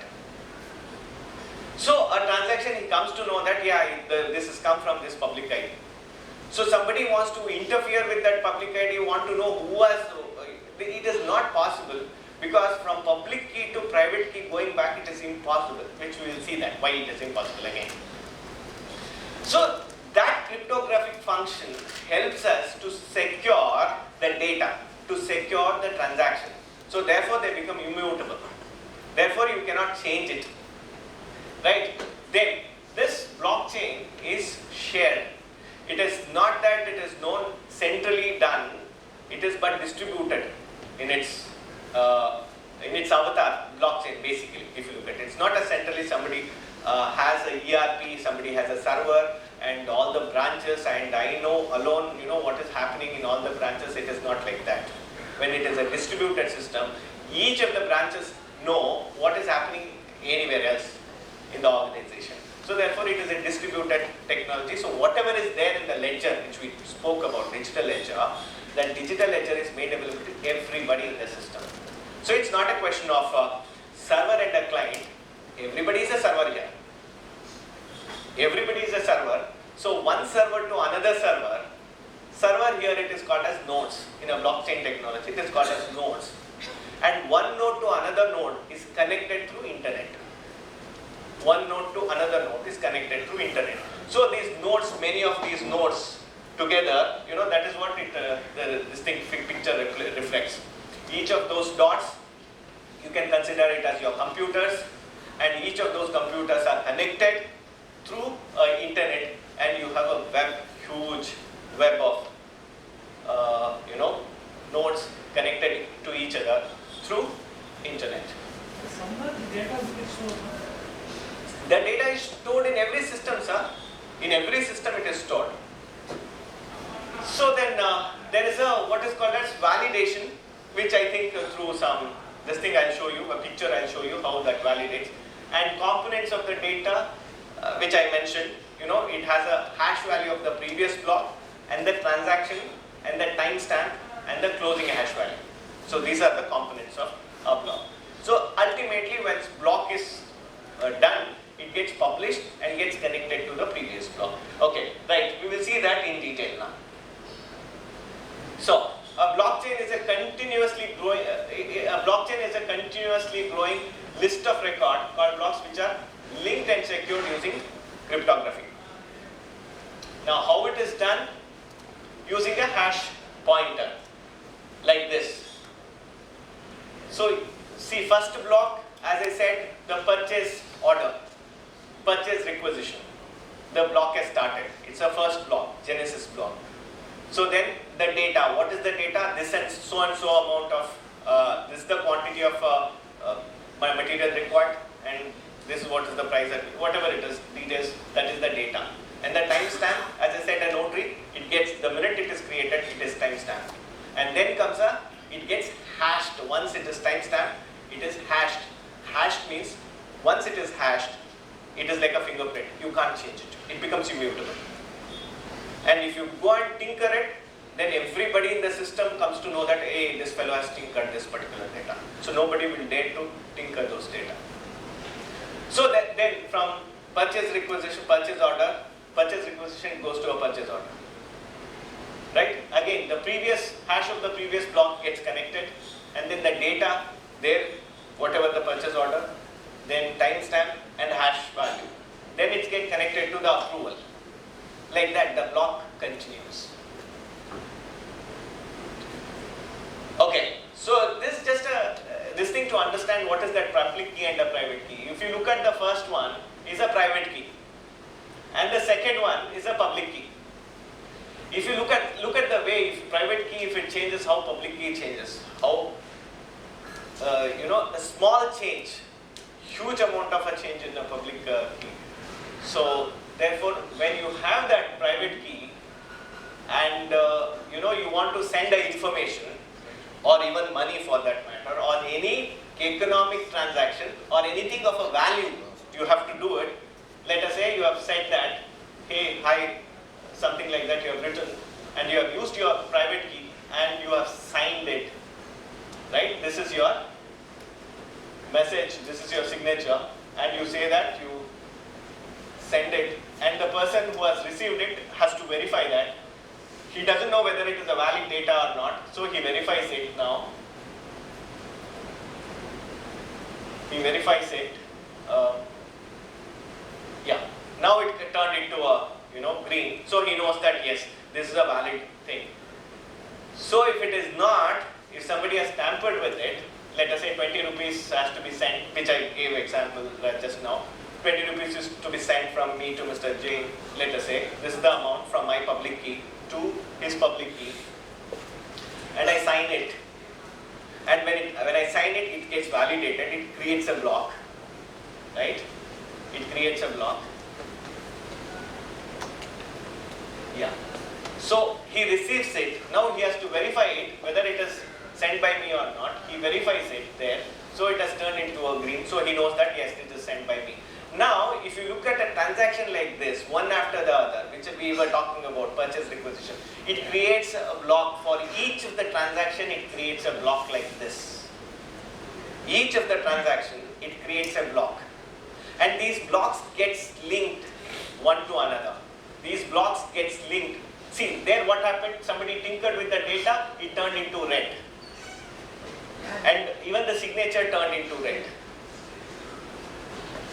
Right? So when you have in the system something turning into red, so everybody knows that yeah, this is something tampered with, so let's not do this. Right? Next functionality of this is it's a distributed ledger. What is that distributed ledger? We know that there is a centralized thing, there is a decentralized one, and there is a distributed one. This is a distributed technology. What we have centralized, so there is one central office in, let's say, Chennai, and branches all the places, and all the locations have to send their accounts to Chennai office, so that consolidation happens only in Chennai. So it's a centralized way of doing it. Decentralized way of doing it. Our institute has a decentralized offices. Many of the function happens in decentralized offices, right? But what is distributed? Look at it. What is distributed?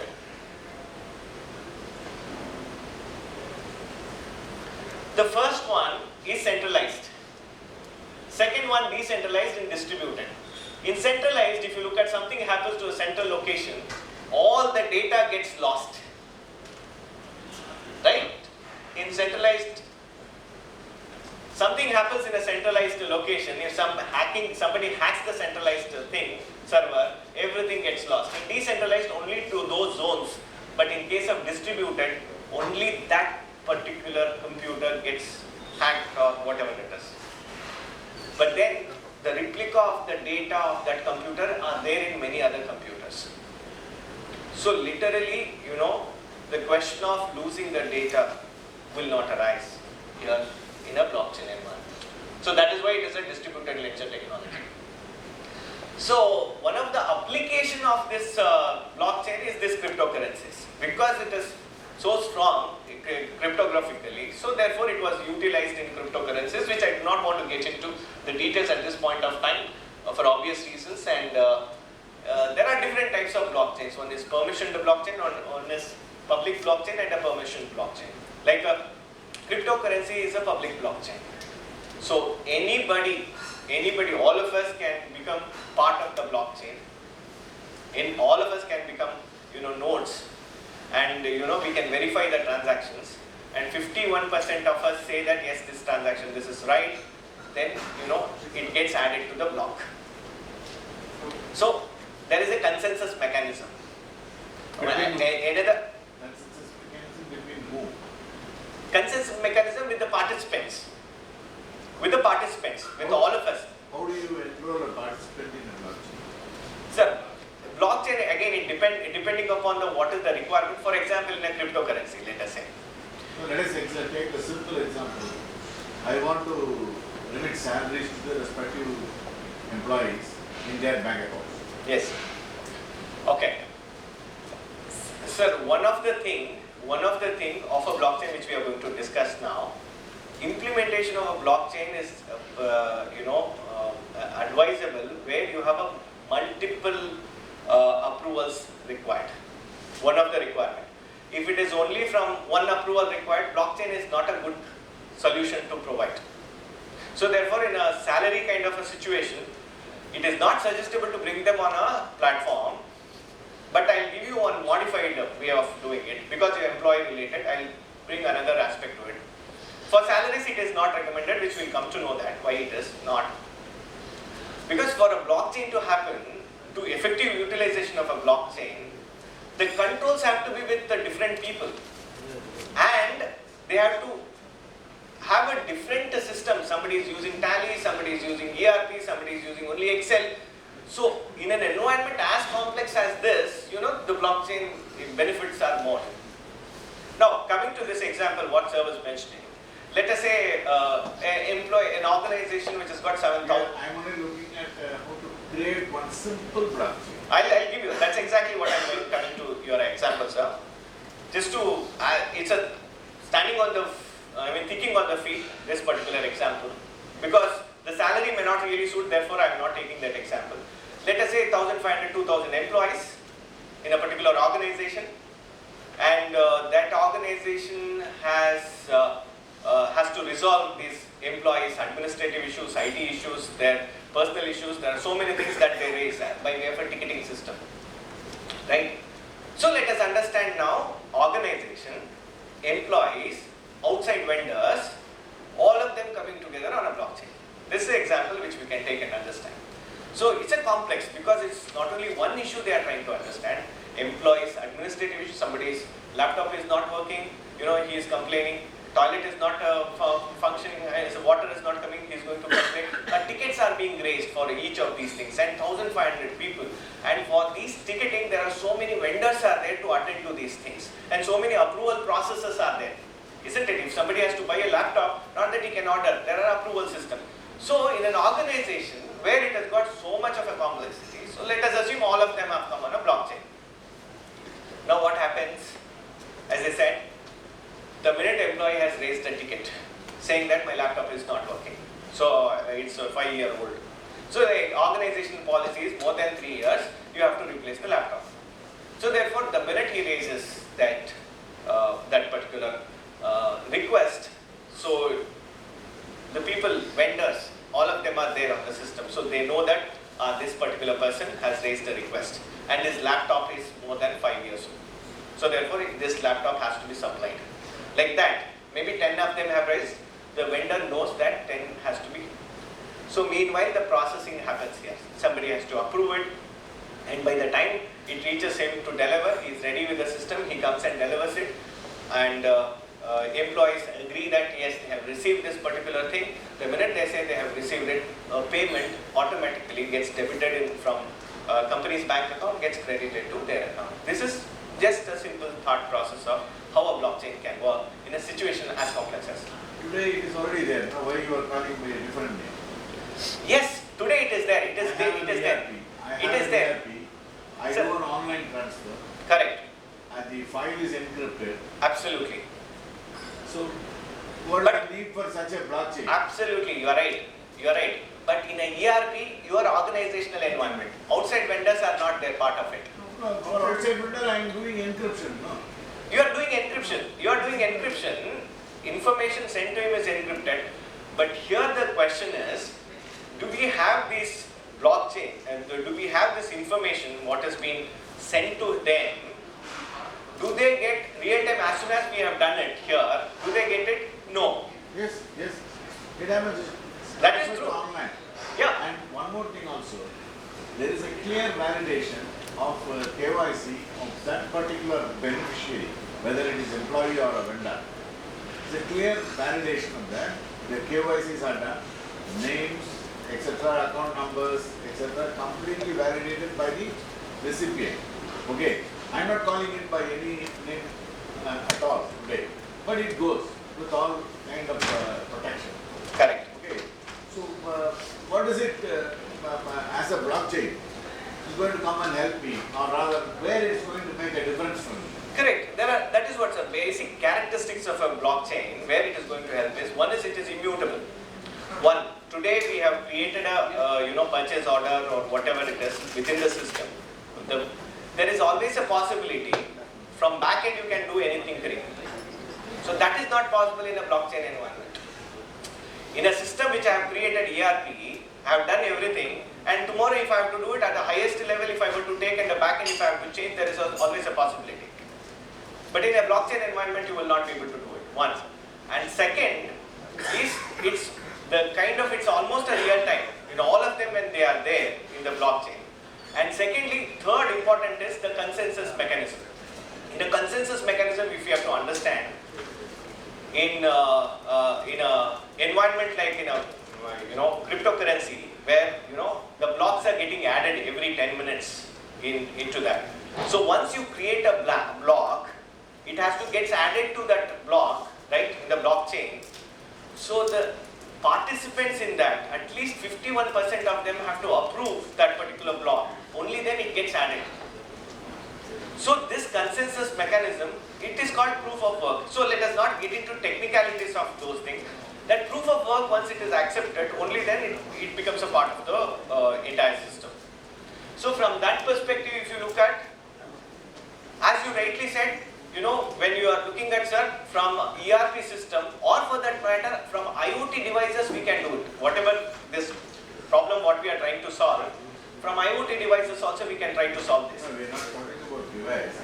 We are looking at a process. Yeah, true. You are saying blockchain. I don't see any chain at all. Actually, I am now, you can deal with the bank in two forms. You can give the Excel file to the bank, banker will encrypt it, transcript it onto his accounts, and then he will upload or he will key in and correct the accounts of vendor or employees, etc. I am giving a simple application. Okay, leave alone purchase orders and other things which are a little bit more complex. In another fashion is to make I'll take this example. I'll take this example. Encrypt the data, and the banker will decode the encrypted data, and then he will apply it to his system's requirement and credits are respective areas. It all takes place. The advanced thing is also there. There is one more iteration is, I have a direct interface. My SAP has direct interface with bank servers, whereas bank server can make an entry in my SAP. My payment entries can be pushed in. That is, see that you are completely opening up your nothing. No. Irrespective of bank balance, you is going to give temporary ODA. Yeah, in Indian conditions you please stop. When there is a capital raise. It is available, sir, but it is available. Sir, I'll come to blockchain. Sir, I'll take software companies who are cash rich. Okay, we are looking at Indian conditions where capital raising is under play. Okay, sir, I'll take your example. You said Excel sheet sent to them. Let's take that example to say. Now, Excel sheet they prepare. No, I am only saying, let's not worry about Excel sheet. Everyone knows the example. The point here, what I am trying to say is, I have a clear process where nobody can tamper with. And only thing in the morning we had a cyber security, some hacking can happen in the entire link. Exactly. If your link is weak, there somebody can hack it and then take it back. Even after it is hacked, because it is an encrypted code, the other person will need to decode it. So whether that the other person can decode it, it depends on the receiving banker's software. So both examples I'll give you. So the minute some hacking happens, much before our intelligence works, the blockchain system throws out that there is a hacking first.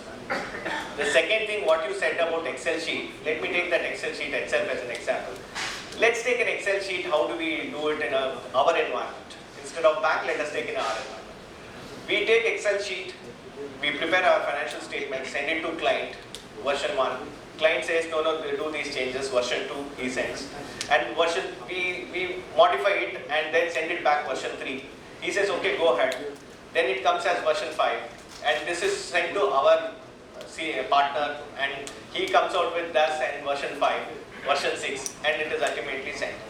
When you do all these things, 1 to 6 or 8 or 10, the information what is actually relevant gets lost. So that aspect is taken care in blockchain. This is what is one of the important aspect of a blockchain. So I'll come to other questions, sir. But in the ERP environment, does it function? Sir, the blockchain, the best example of best application of a blockchain, sir, you are on a ERP. He is on Excel. He is on Tally. Somebody is there on something else, Oracle. All these things can come together on a blockchain. That's the beauty of a blockchain. You don't have to change any one of your systems. All the systems can be disparate. No, don't let me. There are two phases to it for any data to flow. One is the internal environment, second is the external environment. Internal environment, if you have an ERP, everybody is having the same environment. So there cannot be any tampering with the data unless and until you are authorized to do so. So there is an authorization profile being done within your ERP. Once the data moves out of your environment to the banker's environment or to the vendor's environment, if the, say, encryption is done or any other process that is done to protect the data, and I'll just, here itself I'll just intervene, sir. You said internal environment, ERP, it is tamper-proof. This itself I'll challenge. The reason I'll tell you this itself I'll challenge. Let's take, we go on an audit. Okay. It's a perfect ERP from SAP. Right? We have gone on an audit. Any function, purchase to say whatever stock, whatever functions you want to verify, you have started verifying. Let's take, since we have taken purchases, let's take only purchases. So it's, because it has come from SAP, so we know that, yes, all the control systems are pretty good. So therefore, we take up certain transaction test checking for that, right? We check and we say that the purchase order, person who has received raised the purchase order is different from person who was preparing the check, different from person who has received the goods. All these control systems we have checked and we are happy about it, right sir? So this is an internal thing and we are very happy about, because all these things are well documented. ERP it doesn't allow anybody to do it. Fantastic. Now let's look at it. If somebody had to, and we are happy with this environment, you are very comfortable to sign the financial statement, giving a due credit that control systems are in place. Anybody has any doubt? After I say, don't say that, yeah, this is there. Anybody, now it's an ERP system, every control is in place, right? Okay. Now look at, in an environment like ERP, and our testing skills, how it has to undergo a change, is that when we are looking at an ERP environment, a person who has to raise a purchase order, a person who has to prepare a check have to be different, no doubt about it. But then, because this person is on leave, he has shared his password with him, right? And he has shared his email ID.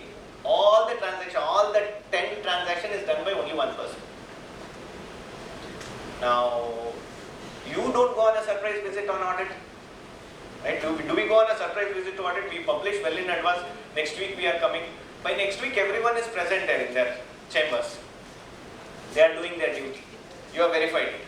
Now, how do we come to know about it? In an environment like this, how do we come to know about it? Where the IP address of this? We have to take the logs of the transaction. Ask them the logs of the transaction. Take the logs of the transaction, what has happened, and see the logs of the transaction from which computer it has arisen. But this So kind of the question is, no.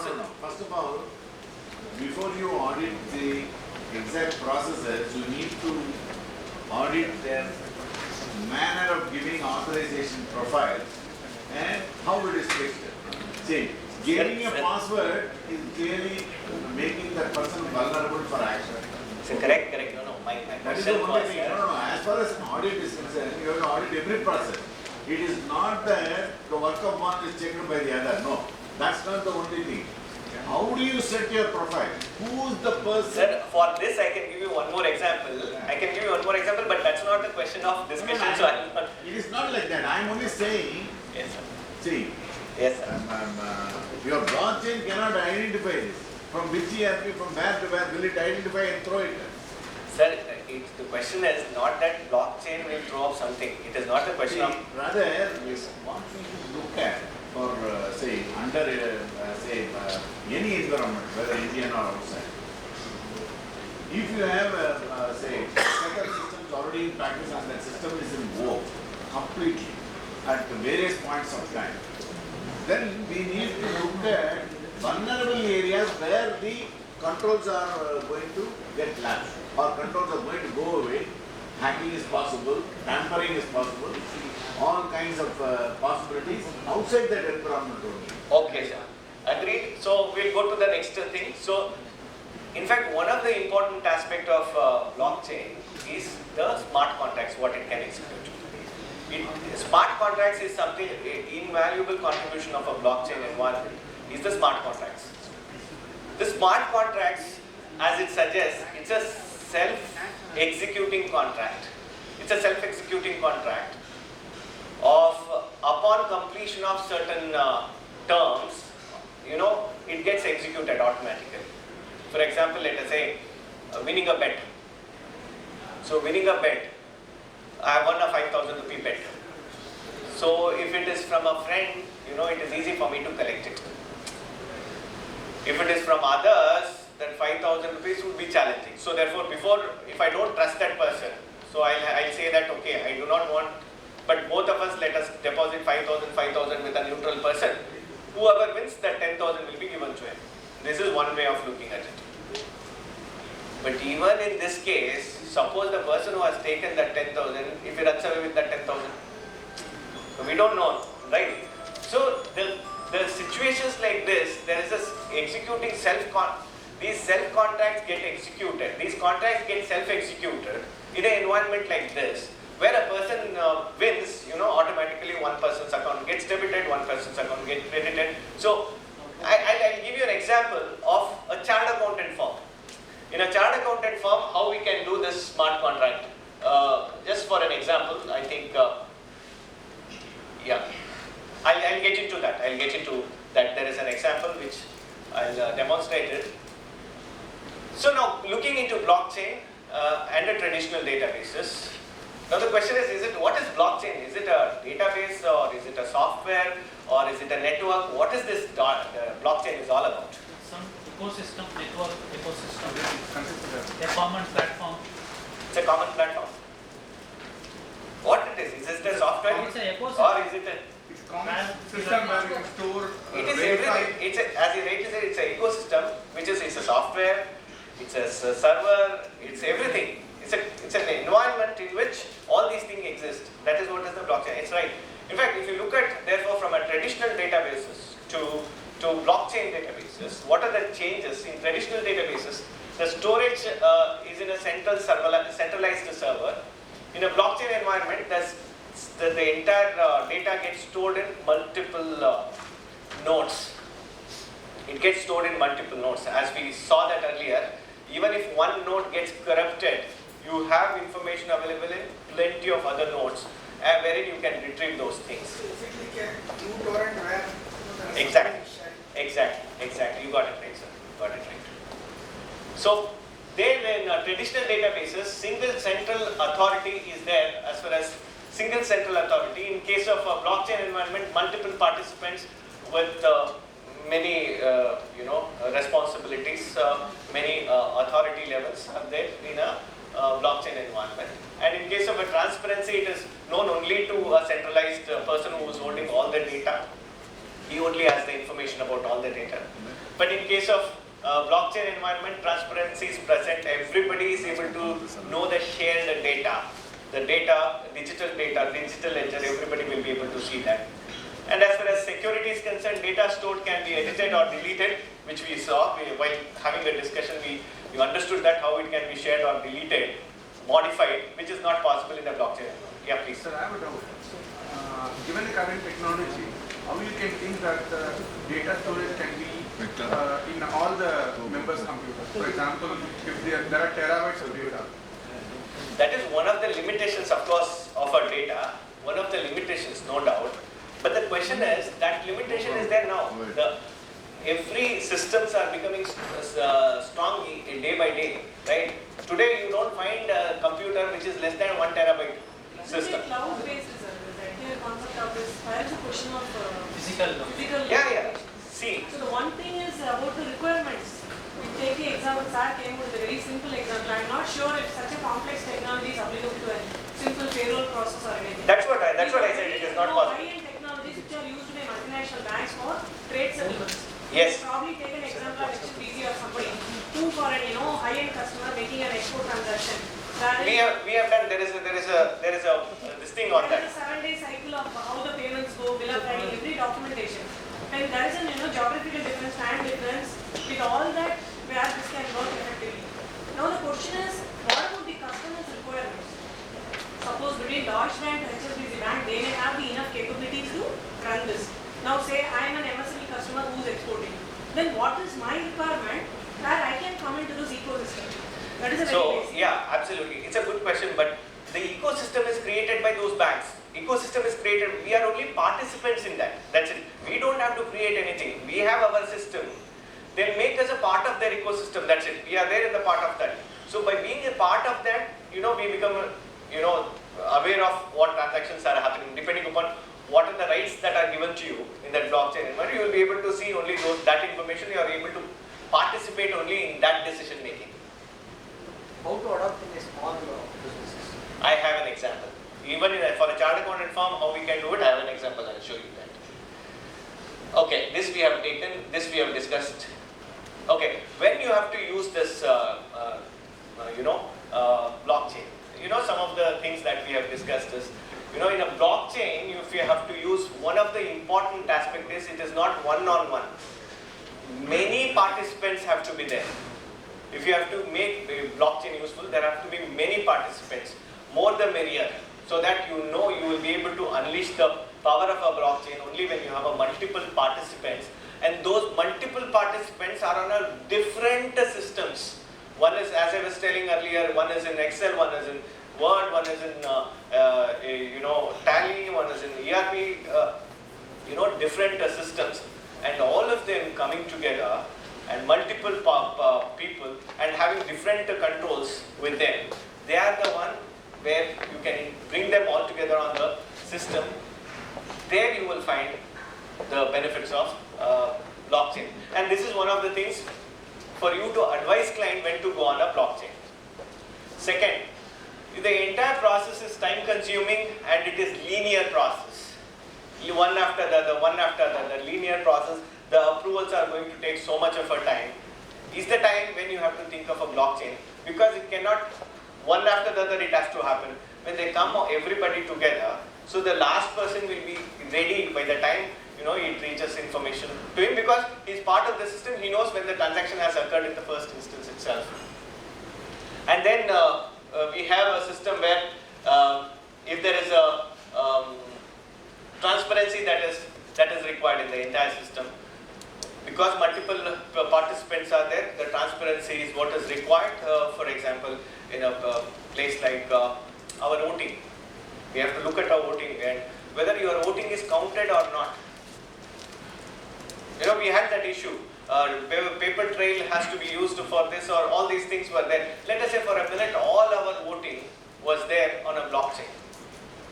So you will be able to know whether your vote is counted there or not in the environment of a blockchain.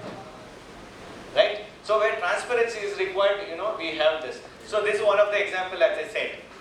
For a chart accountant firm. Chart accountant firm, let us say we take up an assignment to execute, and the client has various different offices. One is in Bangalore, Chennai, Hyderabad and Dubai. And we have offices in different places as well, or maybe we collaborate with different chartered accountants to execute this assignment. We are in Chennai, but then my friend is there in Hyderabad, Bangalore, and Dubai. So assignment is defined, and per man-hour rate is defined, right? And this entire assignment, we have to, when we execute it, these aspects, what is the man-hour that is spent, because rate is defined already. So when you start executing this assignment, let us say let's assume it's on a mobile, and you say that, yeah, assignment started, and you started doing the assignment, whatever assignment. It not only captures that financial transaction, anything of the value, it also captures what work you have done during that particular time, along with the number of hours that you have spent. The value addition created and number of hours, both it captures, right? And it captures like for all the four, it captures. 4 offices it captures, right? Ultimately the assignment gets concluded, delivered to client. Now client gives that amount. The minute client gives that amount, whatever the computation is there here, gets distributed to all the 4 participants. So the question of reconciliation at the end of the year will not arise in this particular case. Or the dispute as to this much I have to get, this much you have to get will not arise in an environment like this. So this is one of the thought process. So supply chain, somebody was mentioning here about the supply chain, right? So supply chain from manufacturer to distributors to retail distributors, ultimately to customers. So entire, the journey of that particular product you will be able to capture. Also, there is something called a provenance in this particular thing.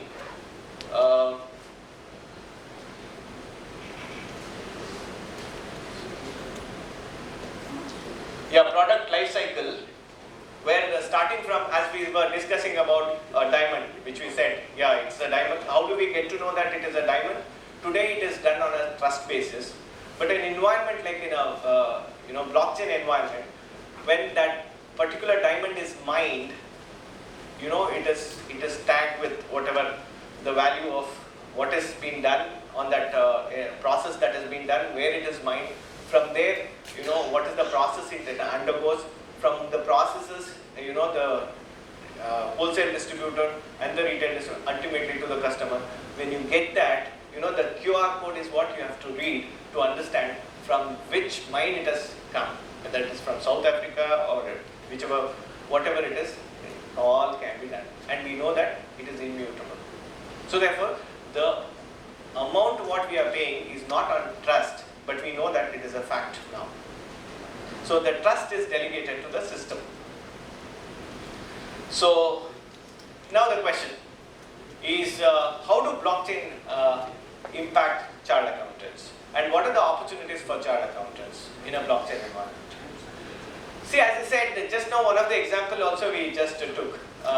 Example in a blockchain environment is more and more people adopting to blockchain. I think we have to take a proactive role in one, understanding the control environment. The control environment, when we do a physical transaction, when paper trail moves from one table to another, from a ERP environment is far, far different from a blockchain environment. So therefore, the control environment that you have to set up, I think we are the right people to say that what kind of a control environment we have to set up.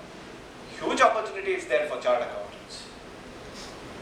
The risk that is there, the risk in this, whatever the blockchain that they have set up, to assess the risk in that, because if you look at today when we talk about ERP, I'm sure many of you know and they have experienced this. If you look at when you go to a client and you say that, give me books of accounts, you know that he is maintaining ERP, but at the end of the day he gives you a tally printout. You will be surprised. Hey, you have a ERP, right? Sir, yes sir, implemented, it is not working, it is not, but then we do it in tally, we are comfortable in doing it tally. I think 6 to 7 out of 10, we come across people like this, client like this. So do we call it as a failure of ERP? No, it's implementation. Not properly, probably not implemented properly, but not educated properly. I think we have a huge role here to make those implementation work, to understand those control environment, to understand that risk environment, and suggest client for remedial actions. And from the business side, this is from a chartered accountant side. If you want to do a consulting, what kind of a business that you can, we did it one of the client, which time permitting I think I'll share it with you, for a taxi aggregator. There was a problem, there was a challenge for a taxi aggregator. What was the challenge? They have 20,000 cars in the entire country, 20,000 cars they have. And the cars are driven by drivers, and the drivers are outsiders. They are not part of the system. They are called principals and they are outsiders. They are called partners rather. They are called partners, and they come and they drive the vehicle, and every year, every month there is a scheduled maintenance, and sometimes if it meets with an accident, there is unscheduled repairs. And when you go to a repair, there is those designated shops are there, designated garages are there where they have to go. But there has been a problem for them always, that the unscheduled repairs, whether it really was so much or not, whether what they estimated was it correct estimate or not, whether whatever there was no trust on the system at all as far as this is concerned, because considering that the people who they have to deal with are sometimes non-educated or not properly educated, and their ethical levels are questionable, some of the people with whom they, so all these questions haunted them. So therefore, while doing an internal audit, we suggested, this is one seems to be a pain point for you. Why not you look at a blockchain solution? And they said, how do we do it? So this is what one of the things that we came out with for that particular client. After this slide, probably I'll take you through that particular, so to say, use case of a blockchain for as simple as in internal audit, we give recommendations, right? That recommendation, why not be sometimes a technology like this? We gone are the days where clients are today not looking at loyalty. They are not with us just because they are loyal to us. Gone are the days because they were client of my father, so therefore they are my client. They will not leave us. I don't think our days have gone. Today, who brings him a value? I think he goes with it. I think clients are also very clear. You rendered this service, I gave you this fees, done. And he is able to render me better service, I'll go with him. This is one. Second is issue from a chartered accountant is that outside world, for a client, everything comes to him at his doorstep. He wants to order food, comes to his doorstep. He wants to watch a movie, it comes to his screen. He wants to go somewhere and he wants to have a car, it comes to his doorstep. Everything today is done at a doorstep except services of a chartered accountant, where still they have to go to a chartered accountant's office. They don't like it. They don't like it. We have to be aware of it. That is why Clear Tax today has more clients than all of us put together. All of us put together, whatever number of clients we handle salary returns, 10 times more or 100 times more they are doing it. And you must know that. Only recently they have started hiring chartered accountants. Before that even they did not have a chartered accountants. Can you believe this? Only from BCom graduates they were getting it done. That's the power of technology. Right? So, can we be an enabler to a client to do his business well? Can we be his business mentors? Instead of simply identifying, what is the compliances or these compliances not being done. Can we talk about governance? Instead of compliance, can we talk about governance? What is the difference? In compliances we say, oh, this TDS has not been done, this has not been done, that has not been done. Compliance checklist. governance checklist includes these compliances, plus how do we make it happen much better? How do we govern our offices much better? How do we do it more efficiently? Right? So the question is, eventually CA firms doing only accounting and compliances, yes, certainly they will go away. So for example, if you look at when I cleared my CA in when I entered my CA, Chartered Accountancy in 93, one of the first assignment I got, you know what was that assignment? The assignment was as simple as tallying a trial balance. First assignment when I entered into Chartered Accountancy, my cousin came, hey, I am finding it very difficult, can you please tally? I said yes. I took 4 days to tally it, but I tallied it, he gave me 400 rupees. Now tell me how much we can earn out of tallying trial balance. Alright. What is that? Exactly, what is it? So eventually, those who are only focusing on compliances will have to face that. So manual reconciliations, as I said, will become thing of the past. With whatever technology, blockchain we were talking about, reconciliation will become a thing of the past. And most of the thing today, when we take up assignments, most of them are on reconciliations. If you look at it, that ledger is not reconciling with this, can you do it? And then one assignment is created and given. This will be a thing of the past. Current audit processes method will be obsolete. I think I gave that example, though it came just like after thing, but then the environment in a ERP environment, the processes what we adopt to do audit has to definitely undergo a change. It is not the trades that we are looking at, we are looking at the logs of the transactions.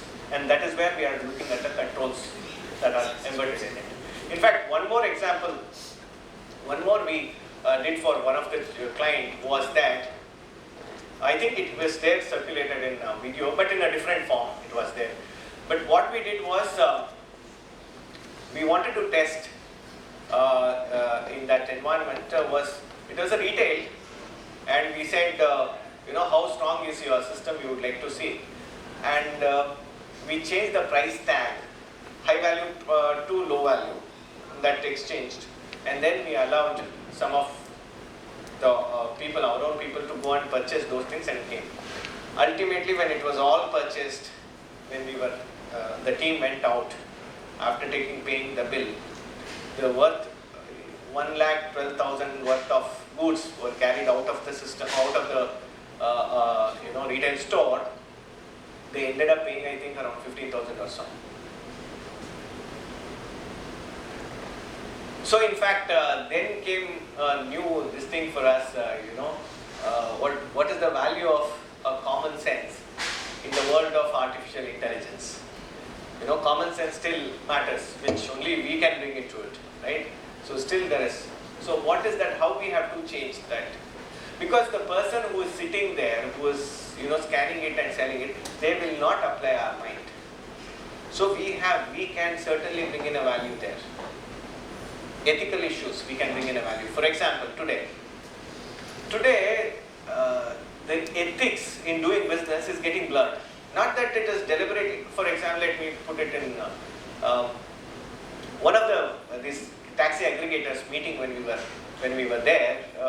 One of the discussion they had was, let us say, I come from let's say village, and Mr. DC Jain is from Chennai, let us say. So when I come from a village, I have to go to airport, and he has to go from a post locality here in Egmore. From Egmore, he has to go to airport. I am also there, happen to be here in Egmore. So both of us, he takes from same hotel, I also take the cab. My amount is, let us say, 500 rupees, but his, it is 1,200 rupees. Same time we take. Possible for them to do it. Because they have captured his background, they know that he comes from a very posh place and right tickets they do. Absolutely. Keep checking it. This is only for you. So the question is, time only will be available for you. That's what's happening. You keep checking it, they know you are desperate. Only for me the price is please. I use another mobile, I get a cheaper price. So is it ethical? Correct. Is it ethical? The question is, the price has to increase. What we have learned, common economics says that price, supply and demand will determine the price. Supply and demand. So is it that these principles have been followed, ethicalities of these transactions? So these are some of the things, and client may not require to file the returns at all. In a blockchain environment, they don't have to really file the return, because today we have a system where 300-degree profiling they do. 300-degree, whatever. See, any app you get into, you have to register your mobile number, your email ID. Income tax department has to ask for this particular email ID from big basket, what are the purchases they have done. Entire year's drawings will be determined by them. They have to give you a password, they have to give you a mobile number to Ola or Uber and say that how much travel he has done. Entire travel expenses they will be able to recover.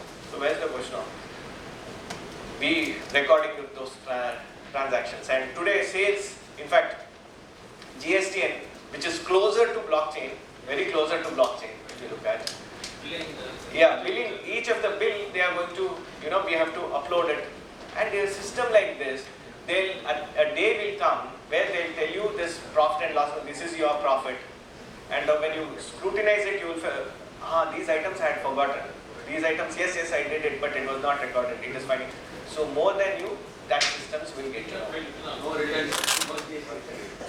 Can we say the blockchain technology will be more useful for regulators or government than us? In fact, it is to us as well, to regulators as well. In fact, Dubai is going ahead with a blockchain and implementation for all their government offices. Dubai is doing it big time. See, the bottom line is more for regulators and government than us. It is cost effective. It is cost effective. See, one of the things that we have to do while implementing blockchain is this cost benefit analysis. Otherwise it is. So, client don't have to make their appointments. So, once they are on the system, they can ask questions and then there will be answers for them to do it. But having said all these things, the question is, do we as chartered accountants, do we become obsolete? The answer is no, we don't become obsolete. We still are required. Looks like No, we don't, that's what I'm saying, we don't become obsolete, we still are required. Albeit, the way what we do the things has to undergo change. It is not the same old way that we were doing it, we have to do it. There is definitely the way we have to do the work has to undergo substantial change. See, gone are the days where we were asked to comment on true and fairness of financial statements. Right? Today, they want us to comment on even the fraud and error. You need to comment on a fraud and error. And if you have to comment on a fraud and error, it is not possible unless you go through the entire 100% of the records. And how do we do it? We do it through this analytic techniques, analytics and all these things. And this comes as one aspect. Second is today's financial statements are bloated with, any organization for that matter, if you look at, they are bloated with the data. They are bloated with data. And so therefore there is a possibility, it's a kind of a info obesity. All the organizations have gone through a kind of a situation called info obesity. They are loaded with data and obese organizations are not good. So therefore we need to change the way we analyze these data. See, your 90s, if you look at 90s to 2000, people were all talking about computers, computerization. 2000 to 2010, people were talking about, ERPs, implement this ERP, various ERPs. See, organizations introduced computers, organizations introduced ERPs. Now with computers and ERPs, now this decade you see huge amount of data that has come. And data, they say, is the new oil. So therefore, government has also tabled data privacy law. They say when data is oil, you can't have it outside the country. Let us have it here. Right? So data protection law has come. Data, they want FB to have a data here. Yeah. So So therefore, the way we have to do the things will undergo a change. As a chartered accountant, I don't think we really need to worry about it, whether our profession, how it is. It's all safe to my mind. But the way we do the things, if it undergoes a change, I think that is something which is in our hands. Of course, it is. Our institute is doing its best it can to organize these kind of seminars. But it is for us to change our mindset and look at the way we change the way we have to do the work. This is one aspect. Yeah, true sir, true. Before I conclude, one of the things that I would like to, which we have done it for a client, for your benefit, I would just like to take it and, sir, please I want them to be, because I do not want this today, your client information and all, though you will not find client name, but somebody watching they say, oh, this is my system. So that is the reason. Right, thank you so much. Our, data analytics, whatever we've learned through the entire day. Again, going back to where I started, all these things, today they are powerful, not because of not that they were not earlier, they were there in a different form in earlier avatar. But today they are becoming powerful because we have powerful machines. And all these existential orders, so to say, these existential orders, we are in a position today to apply on these data directly. And so therefore the output that we are going to, what we are receiving is equivalent to the experience, what we had out of those people who used to sit and give advices to people to run an organization, right? Today's data, today's analytics is replacing the experiences that were being given a few decades back. So therefore, with right amount of analytics, right amount of knowledge on this particular subject, I think the way we can do our profession is going to be something phenomenal. And the client also is looking at not as just a compliance managers, but client is looking at we becoming their business partners, we becoming partners in the growth of their business. Friends, so therefore with these thoughts, let me thank profusely SIRC of ICI and Vice Chairman for giving this opportunity to share my thoughts on this subject. Thank you so much. Thank you, sir. That was a wonderful session, and it's not easy handling a topic like this, a blockchain, a kind of evolving technology in such a simple and very good fashion. And appreciate your consistency in presentation. You were able to use recorded cursors and all that without even touching the laptop. So that was wonderful indeed. May we now request CA Ramaswamy from Tirunelveli to present a memento to our speaker. May we give him a big round of applause.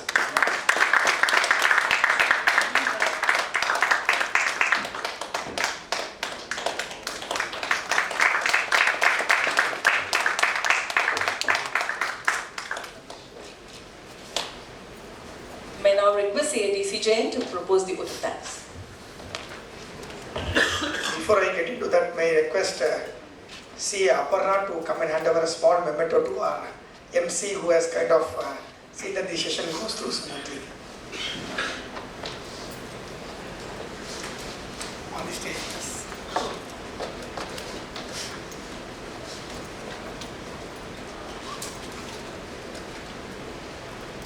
Very lively.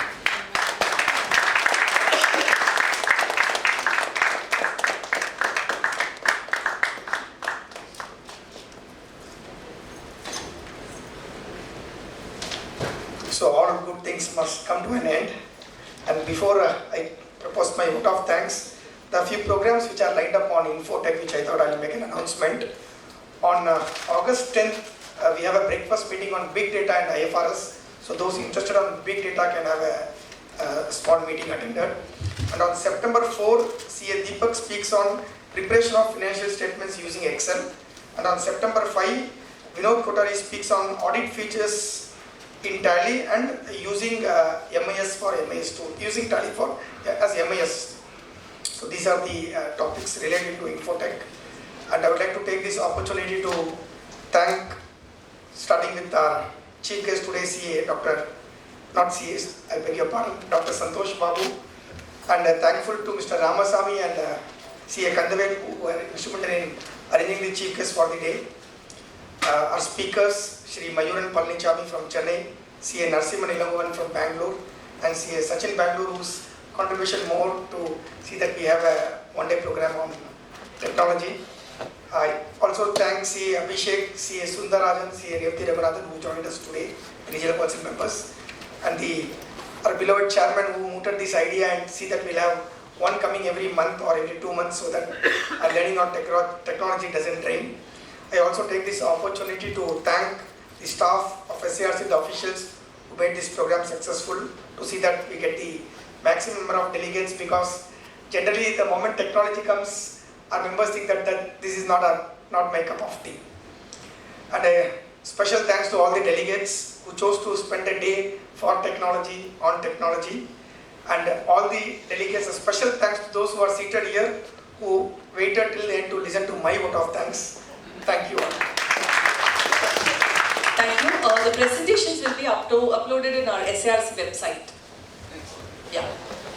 Let's all rise up to the national anthem.